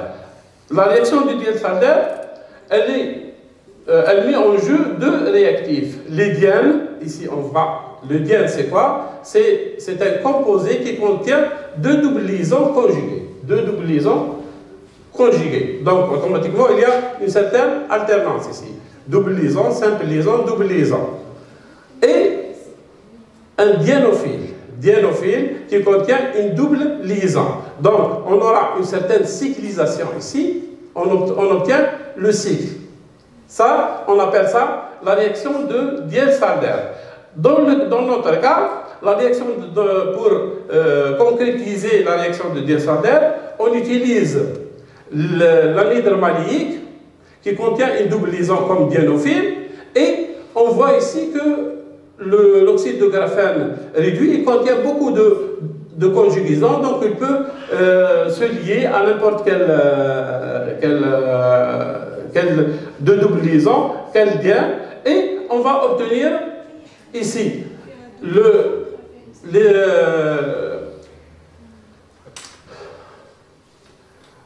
l'anhydre maléique, il va se greffer. Puis l'anhydre maléique, il contient aussi les fonctions acides. Maintenant, nous avons les fonctions acides, on peut greffer des fonctions, puisque l'acide peut réagir avec une base, par exemple, comme l'éthanolamine, qui contient une fonction amine. Donc, on peut greffer la fonction amine sur l'ester, sur l'anhydre maléique greffé. Donc, ça, c'est la technique. Donc, en premier lieu, on va greffer l'anhydre maléique sur l'oxyde de graphène réduit en utilisant les ultrasons, puis on va faire un certain reflux pendant 48 heures pour avoir une réaction complète, puis on ajoute l'éthanolamine pour greffer l'éthanolamine sur l'anhydre maléique. Enfin, on va faire la filtration et le séchage pour obtenir notre produit. Donc, on obtient généralement un produit noir à gris. C'est un matériau conducteur, soluble dans le DMF et non soluble dans l'eau. Donc ici, on remarque dans la spectroscopie UV visible. Donc ici, nous avons le DMF, il contient une certaine large bande ici, vers les 300. Cette large bande ici, elle est représentative de l'anhydre maléique. Elle est représentative de l'anhydre maléique. Lorsque on va greffer l'anhydre maléique sur l'oxyde de graphène réduit, on obtient deux. Donc, ce qui nous indique qu'il y a une certaine qu'il y a une certaine liaison. L'éthanolamine, ici, l'absorbance de l'éthanolamine se trouve vers les 270-75 à peu près. Donc ici, à la fin, on obtient ce produit-là. Donc, le spectre visible de l'oxyde de graphène réduit anhydre maléique éthanolamine présente un pic à 308, confirmant la présence d'anhydre maléique greffé à la surface de l'oxyde de graphène réduit en raison de la présence du groupe pp conjugué caractéristique de l'anhydre maléique. Pour les dépôts électrochimiques, on a fait plusieurs tests. En premier lieu, on a essayé de greffer l'anhydre maléique sur le graphène. Puis, on a fait, puis en deuxième lieu, de greffer l'éthanolamine sur l'anhydre maléique. Mais cette première technique-là, on n'a pas obtenu de bons résultats. C'est pour cela qu'on a recours à une deuxième expérience. Qu'est-ce qu'on a fait? On a fait une réaction entre l'anhydre maléique et l'éthanolamine, puis on a greffé le composé obtenu sur l'oxyde de graphène, l'oxyde de graphène. Donc ici, on a fait sur le graphite, puis on a obtenu sur l'oxyde de graphène. On voit ici les pics d'oxydation et de réduction obtenus. En conclusion, le travail réalisé à l'université 45 également a pour objectif synthétiser l'oxyde de graphène à partir de graphite par voie électrochimique et chimique, fonctionnaliser l'oxyde de graphène réduit en utilisant l'anhydre maléique et l'éthanolamine par voie chimique via la réaction Diel-Sander et par voie électrochimique en utilisant la voltampérométrie cyclique. Les expériences qu'on a réalisées dans le laboratoire, les analyses qu'on a effectuées sur les échantillons élaborés, nous ont permis de faire les conclusions suivantes. Par exfoliation chimique en utilisant le KBNO4 comme agent oxydant en milieu acide, H2SO4, on a synthétisé l'oxyde de graphène. Puis, on a synthétisé l'oxyde de graphène réduit en utilisant la réduction par ultrasons et l'hydrazine. La synthèse de l'oxyde de graphène réduit à partir du graphite par exfoliation électrochimique en utilisant KOH comme électrolyte. En utilisant l'oxyde de graphène réduit, on a synthétisé les composés anhydre malique, oxyde de graphène et oxyde de graphène réduit. Oxyde de graphène réduit, anhydre malique, éthanolamine par voie chimique via la réaction de Diels-Alder. Des tests d'électrodéposition par voltampérométrie cyclique du composé anhydre malique éthanolamine sur les électrodes en oxyde de graphène réduit ont été réalisés. Les échantillons élaborés sont caractérisés par spectroscopie infrarouge à transformer de Fourier, par spectroscopie UV visible et par voltampérométrie cyclique. Les perspectives, ça c'est l'important, le plus important, c'est qu'on a pu réaliser le greffage, soit par voie chimique, soit par voie électrochimique. Maintenant, on peut utiliser soit le même produit, soit on peut utiliser d'autres produits. Par exemple, notre objectif maintenant, c'est d'utiliser par exemple l'ADN, utiliser les enzymes. Donc on peut greffer sur l'anhydre malique, qui est greffé sur l'oxyde de graphène réduit, on peut utiliser par exemple les enzymes et on peut les utiliser comme capteurs pour la détection des biomatériaux. Par exemple,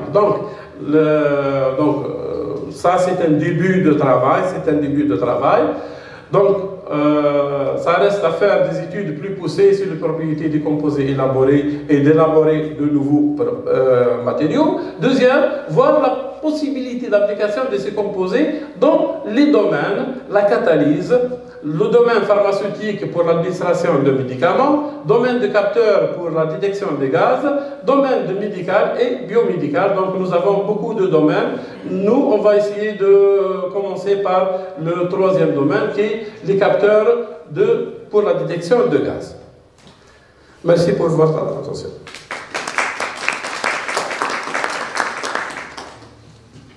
Thank you for the presentation. Congratulations. Any question?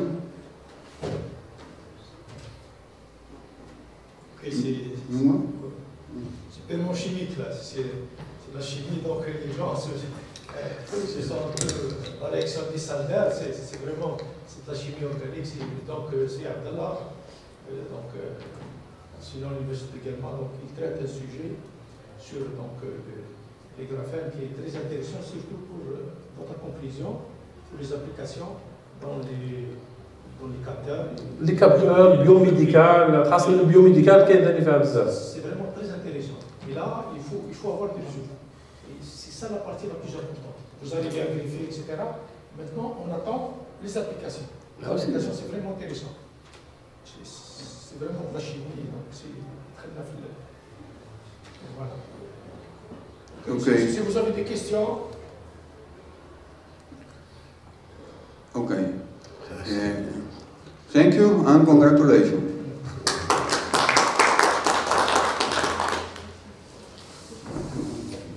The following. Merci. On enchaîne avec le prochain communicant ou bien communicante, c'est Madame Barbaris Marwa, Université Farhat Abbas. Université Farhat Abbas, qui va nous parler de Behavior Study of Composite, honeycomb sandwich structure aluminium sandwich aluminium. À peu près 10 à 15 minutes. Ok.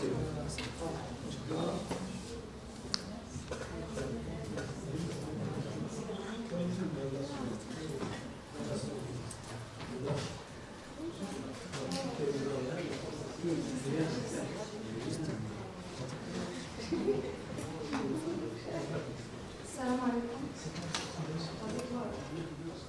Can you guys hear me? Microphone.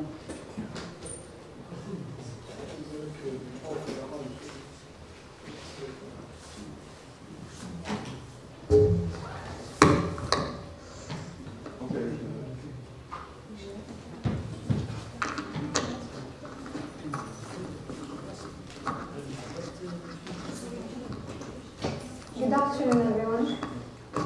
Thank you for coming here today.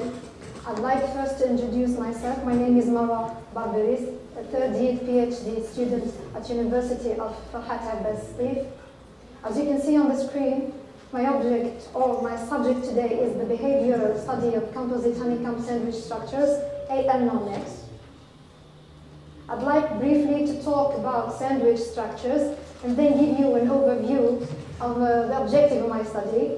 So, the field of sandwich composites, particularly honeycomb structures, has generated growing interest in recent decades due to their numerous industrial applications. Sandwich composites typically consist of two rigid outer layers called facings or skins and a lightweight strong core, often in the form of a honeycomb. This unique configuration gives sandwich composites exceptional mechanical properties such as lightness, high stiffness, and strength. The objective of this study is to simulate the behavior of honeycomb sandwich structures and the mechanical loading and three-point bending test. The use of numerical simulation allows for obtaining various local insights, particularly at the skin-core interface of the honeycomb. For their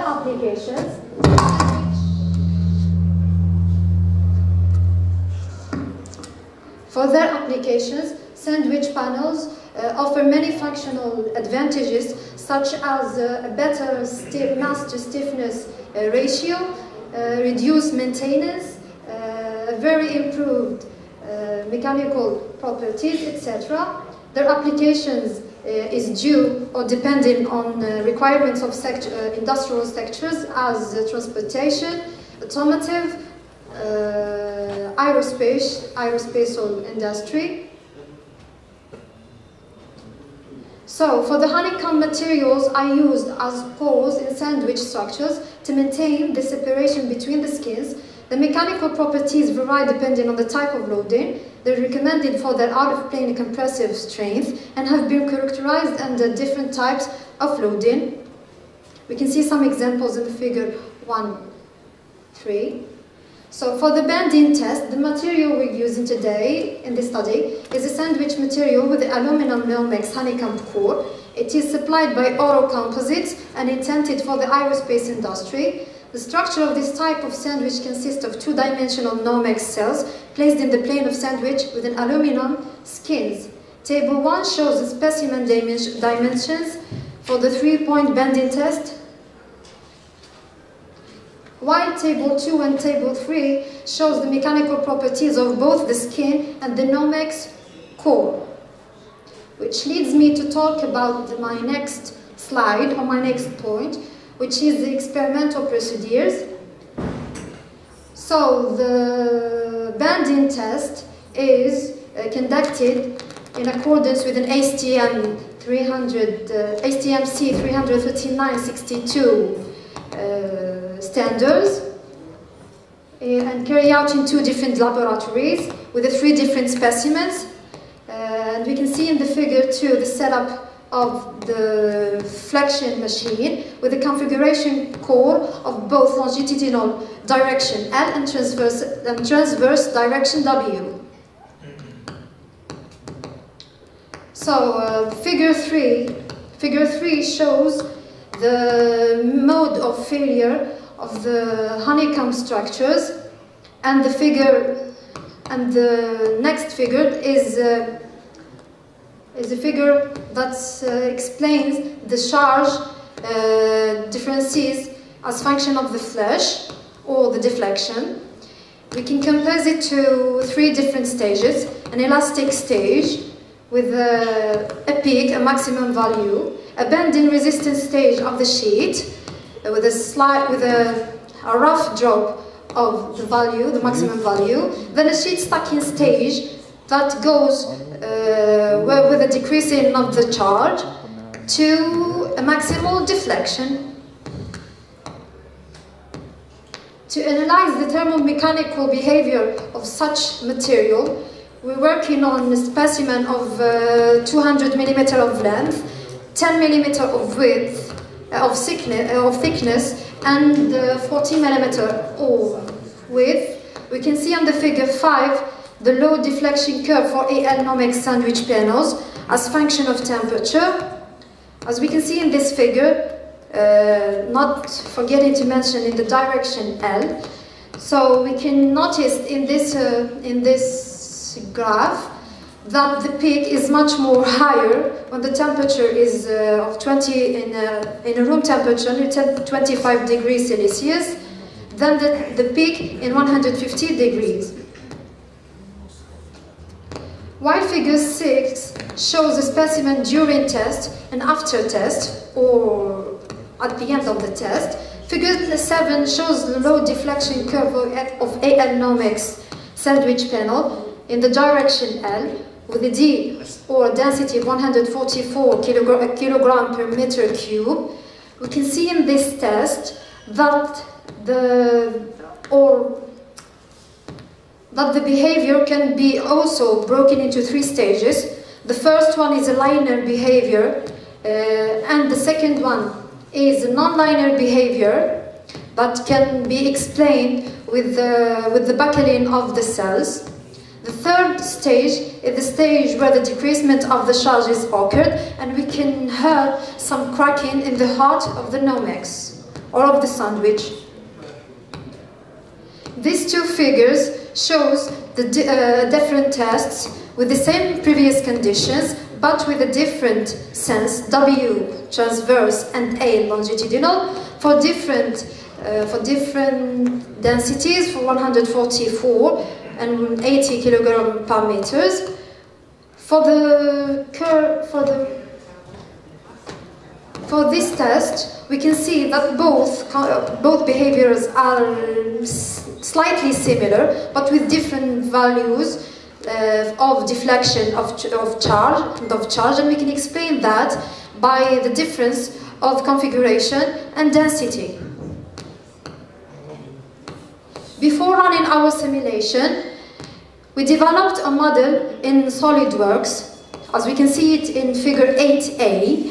Then we imported this model with a plugin file in Abacus, so we can manage to make the machine without forgetting that we give the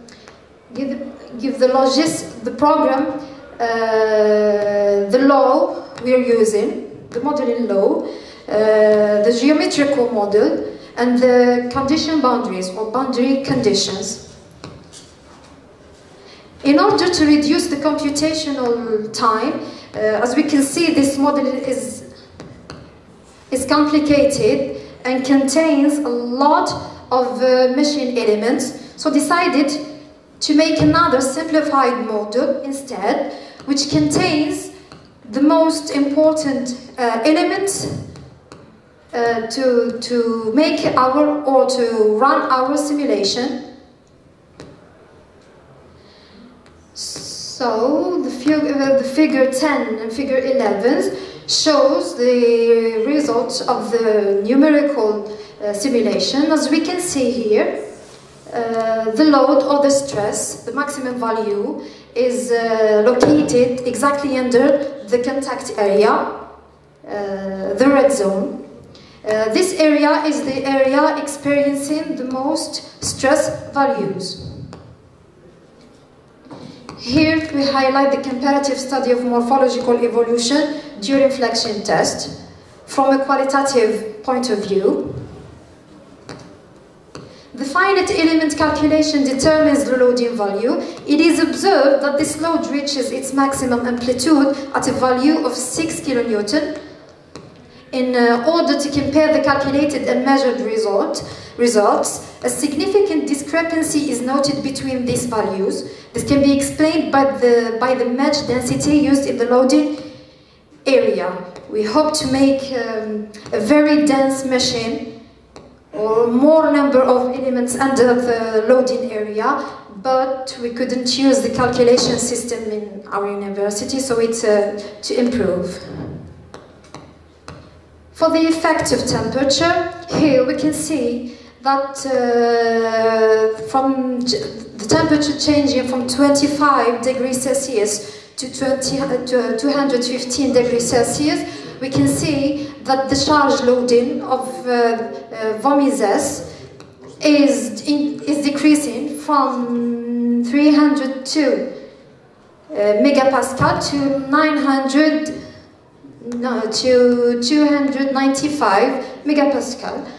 But for the friction influence, no huge results are taken as.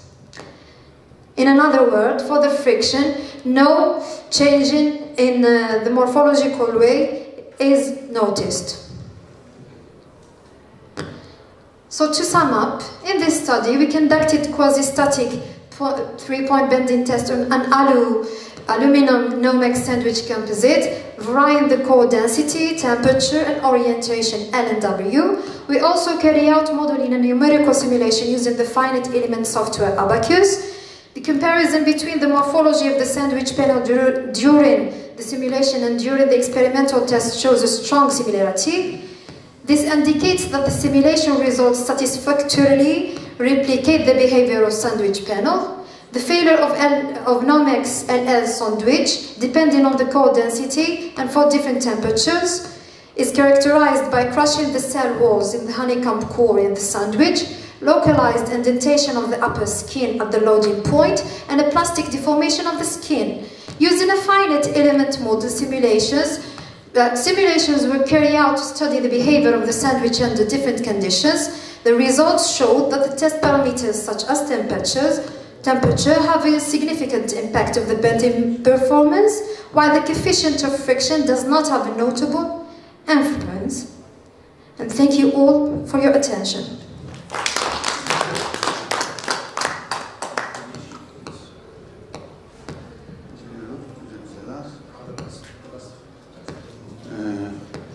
Very good presentation. Thank you. I like it very much of the work. Oh, thank you. Any question? Then I have the thickness of the face of the sandwich. What thickness? What's in it, like a material, or how much is it? The honeycomb, the face, yes. Face, one face, or the second, face, honeycomb. and the heart, yes. The face, what thickness? What? It's an aluminum. Yes, but how much millimeters? It's very, very thin. It's about 2 millimeters, 3 millimeters, I guess. I'm not sure about it. Then, the same thickness that you use in aluminum in the experimental part, you use in the simulation, in the finite element method. Yes. The same thickness, dimension, or material. The same thickness of the face you use too in the finite element method, yes? Yes. Okay. Then you use temperature in this model. Yes, with an MTS machine, experimental test. And you use the finite element of SolidWorks. Of Abacus, yes. SolidWorks is for the model, geometric model. The machine or element finite is used in Abacus. Very good, very good, very good. Okay. The model in SolidWorks and room. Yes, it's imported. When we make or when we develop a model in SolidWorks, we can import it to Abacus. They work together in one conditions that we registered it with a step extension. With a step extension, yes. So the step extension is readable in the Abacus. Yes. Okay, I understand. The last question. Yes, please. In the experimental part, yes. How you glue the honeycomb to the face? How did I make the... You have the face in aluminum, one face. You have the honeycomb. How you bonded. One with other. How bonded? So, to be honest, in order to do the sandwich composite, yes. you need to do the face first, yes. the second phase, okay, and you need the honeycomb. Are separate. Yes, to make them Honeycomb, stuck. phase. How Yes. you bond it? How you glue it? Yes. One with the other. First of all, those specimens were offered by an oral composite company to 1erjour in France. So those specimens were given to me so I can use them already bonded together. But I can explain that how. There is some adhesive films to put between the heart or the core and the two skins. It's in glue, industrial glue. Its name is M3. It's a very commercial glue that can maintain the adhesive between the faces and the core. Okay, and then when fracture in the test, in the flexion, you use 3-point flexion test. 3-point bending test. Bending test, okay? Yes. In the moment of the fracture, where have the problem? The bonding, the honeycomb to the face. Only when I worked with a temperature of 115. The glue had fission, and the laminate is occurred to the inferior skin. Yes. Okay. How to solve that? I don't know. Okay. Yes. Very good. Only the wall. Only the part of simulation. Yes. With temperature in Abaco is very good, very important. Thank you, sir. I appreciate it. Thank you. Congratulations. Thank you, sir. Okay. Done.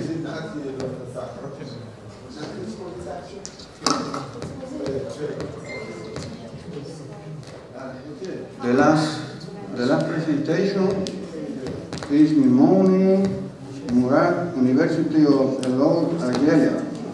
He's here. Okay. The title is Effect of the Monomer, Natural and Neodymium Doping on Structural Property of being 2212 superconductive power prepared by photopolymerization method.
begin.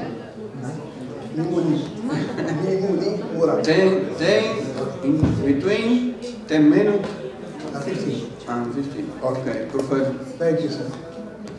Bismillah ar-Rahman ar-Rahim. I will present my oral presentation in two languages. My oral, first of all, I want to congratulate Mr. Abdulrazak for this opportunity to present my oral. My oral presentation is entitled Effects of Warmer Nature and Neodymium Doping on Structural Properties of the I-212 Superconducting Powder Prepared by Photopolarization Method.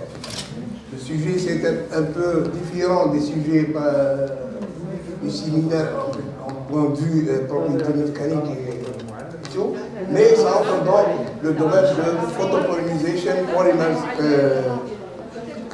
About me, I'm Morad Bimouri, doctor MCA, senior lecturer A, and head of physics department in the University of Al-Wad, situated in the Oasis zone in Algeria, here. And neighbor to our Complet of Tunisia.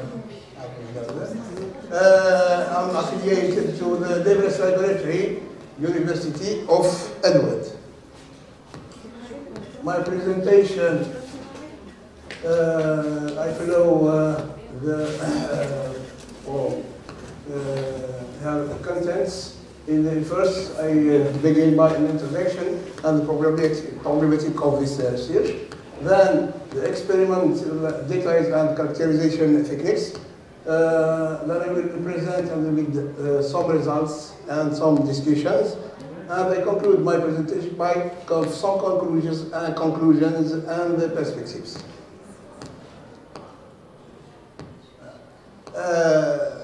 Premier lieu, first step, I want to present you overview on superconductivity. It's a phenomenon not clear for long number of human. Superconductivity, la supraconductivité a été découverte by chance. Like we say, sometimes chance makes things. Et c'est ça qui s'est passé avec Carl Lingens in 1911 when he measured the resistivity versus temperature of the mercury. Here we see the normal state to the transition from normal state to with decreasing temperature. We or follow this curve, but superconductor, in the case of superconductor, this is a transition, a brutal transition below of the a certain temperature called the TC or critical temperature to zero on. The second properties of a superconductor revealed by Oceanfield and Basler in 1933, called by the Mason effect, is the levitation of applied or external applied magnetic field. The superconductors have several applications, especially in the high magnetic resolution imagery, and superconductors, supercomputers. The second more application is the magnetic motors used by the US Army, Navy Army. And the third one is the maglev trains with a speed over than 500 km per hour. There is not stability here. The combustion prevention methods of our system, called by BSCCO. BSCCO, I will clear it, is the most one, the solid state reaction, or conventional solid state reaction. The second one is the solder method. But we have introduced a new method. Is the SSR, or solid state reaction, modified by an introduction of the photopolymerization step in this method. We call it photopolymerization-based method, which is our method. The problematic is that in the solid state reaction, it is a long time of blending of salts, oxides or nitrates, and long time of sintering, which may are over than 72 hours. The question is, can we reduce this long times by another tool which can favorize the reaction and have a gain of time? And the solution, we have found that the introduce an intermediate photopolymerization step will gain a very quantity of time.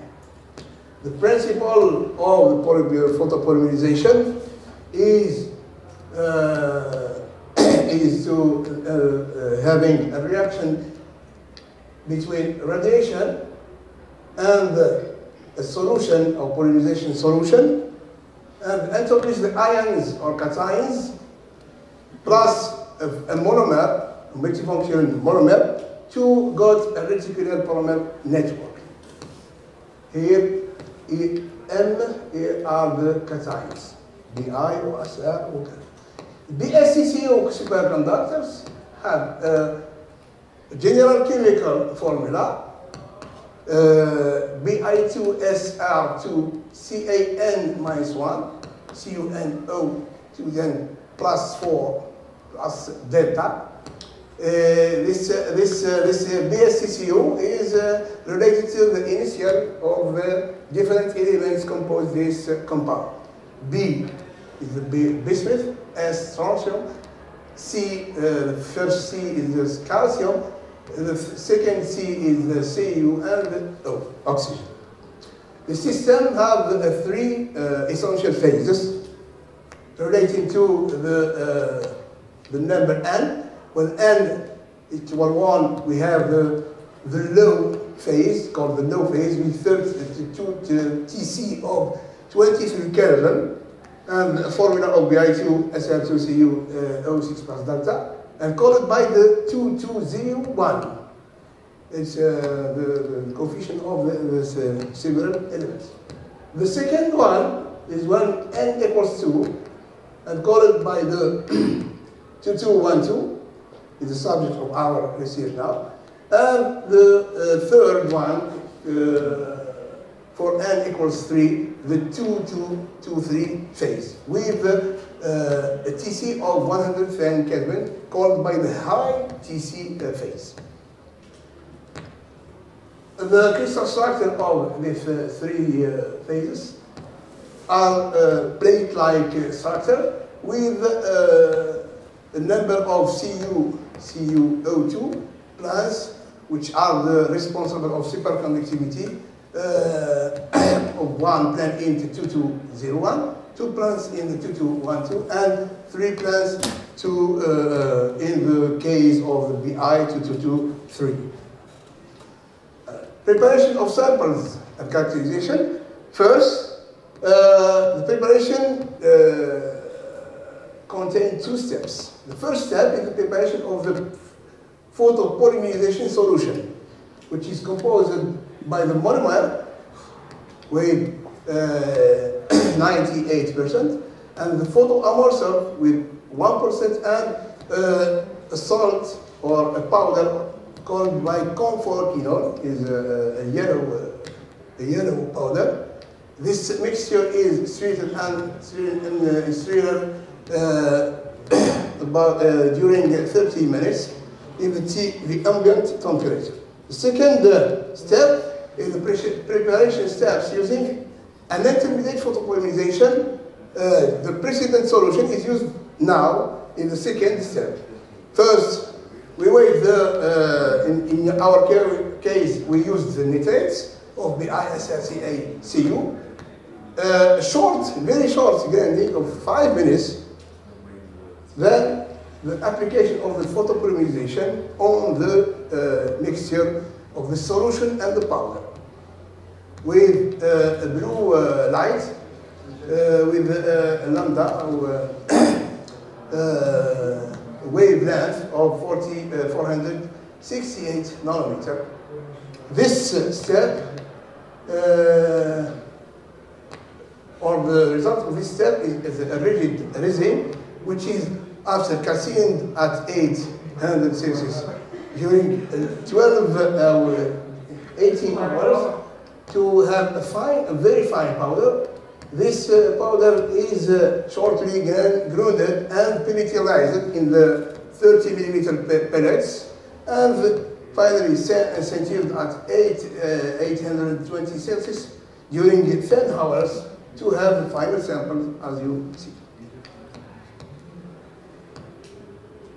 We have prepared a series of samples by with changing 2 things. The first one is changing the monomer. Here we have EGDMA, ethylene glycol double dichloromethylate, and in the second sample using a tree glycol didamethylate. The difference on between E and T is the OH, the function OH. Here there is 1 function, here we have 3. And the second series is introduce the neodymium doping with 5%, 10%, 15%, and 20%. The characterization techniques used, the essential technique is the XRD technique, and the second is the SAM and ADX techniques. Results. The main results are the obtaining of the BI2212 phase. The XRD confirmed that we have the BI2212 in red, and in violet the phase, the parasite phase, which is very difficult to separate it from the 2212 phase, which is the BI2201 in the 2 cases, EN and ETN. Here we see figures of refined profile using the JANA 2006 program. The same result in the case of neodymium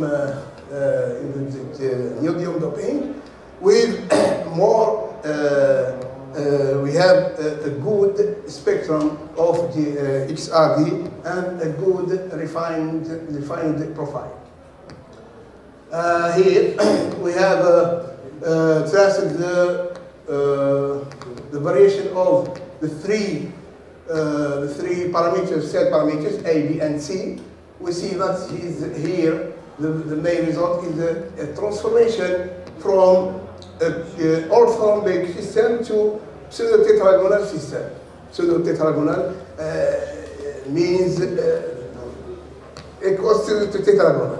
It's not tetragonal, but pseudo-tetragonal. And we have a shrinking of the unit cell after 10% of neodymium doping. The same photographs, it's not very clear, but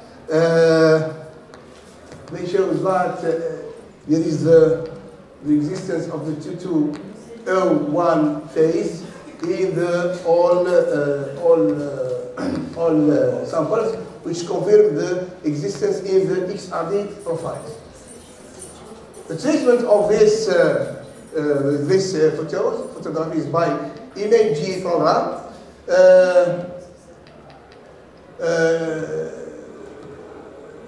Show that the porosity is is more inferior in the case of when we introduce the neodymium with the average grain size of 1.4 micrometer to 0.5 micrometer. This decrease when we introduce the neodymium.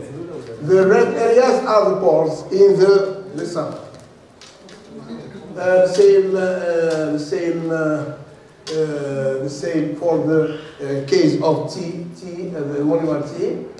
The conclusion for this photographs and this distribution is when the increase the ND content, the porosity and the grain size decrease.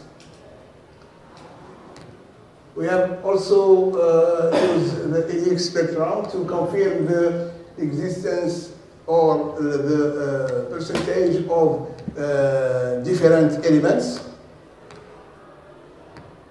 And average chemical composition confirm, calculated average composition confirm that we have the phase 221 of the system BSCCO. You see here, it's close to 212 phase. And confirm the incorporation of the ND or neodymium in the unit cell.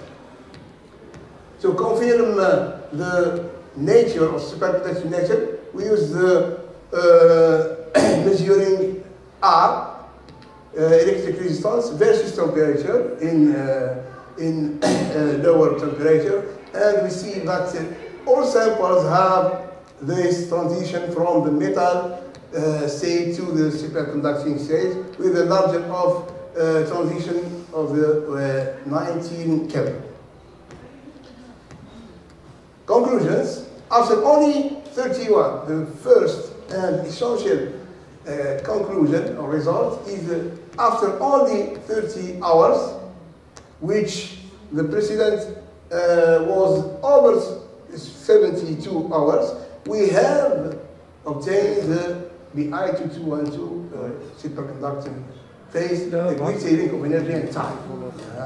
It's great, the first result.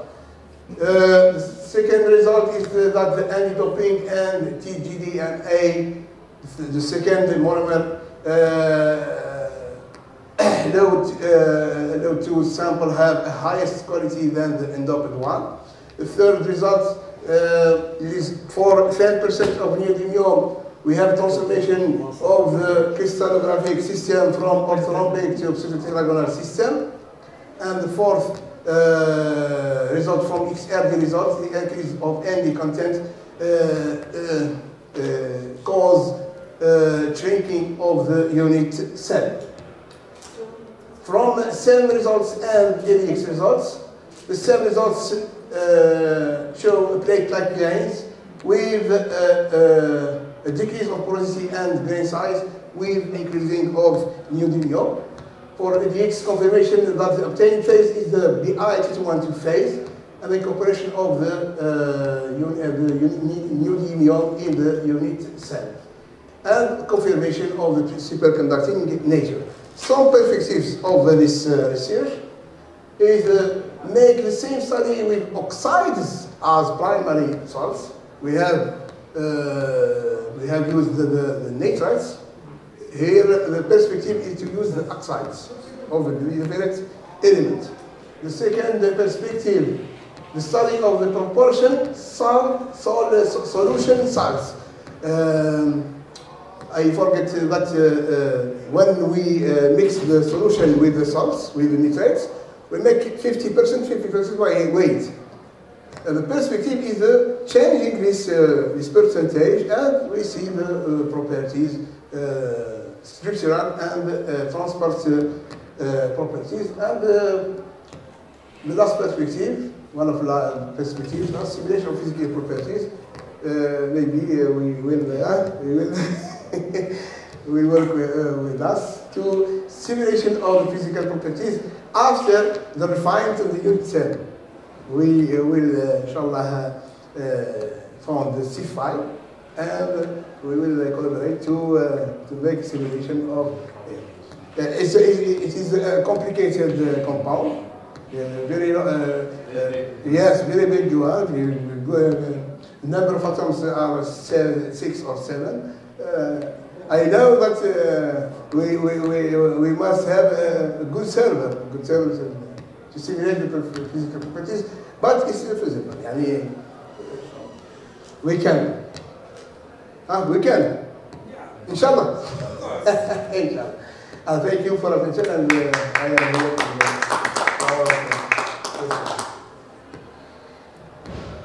Thank you for your presentation. You are welcome. And congratulations. A good, beautiful presentation. Thank you. Any question?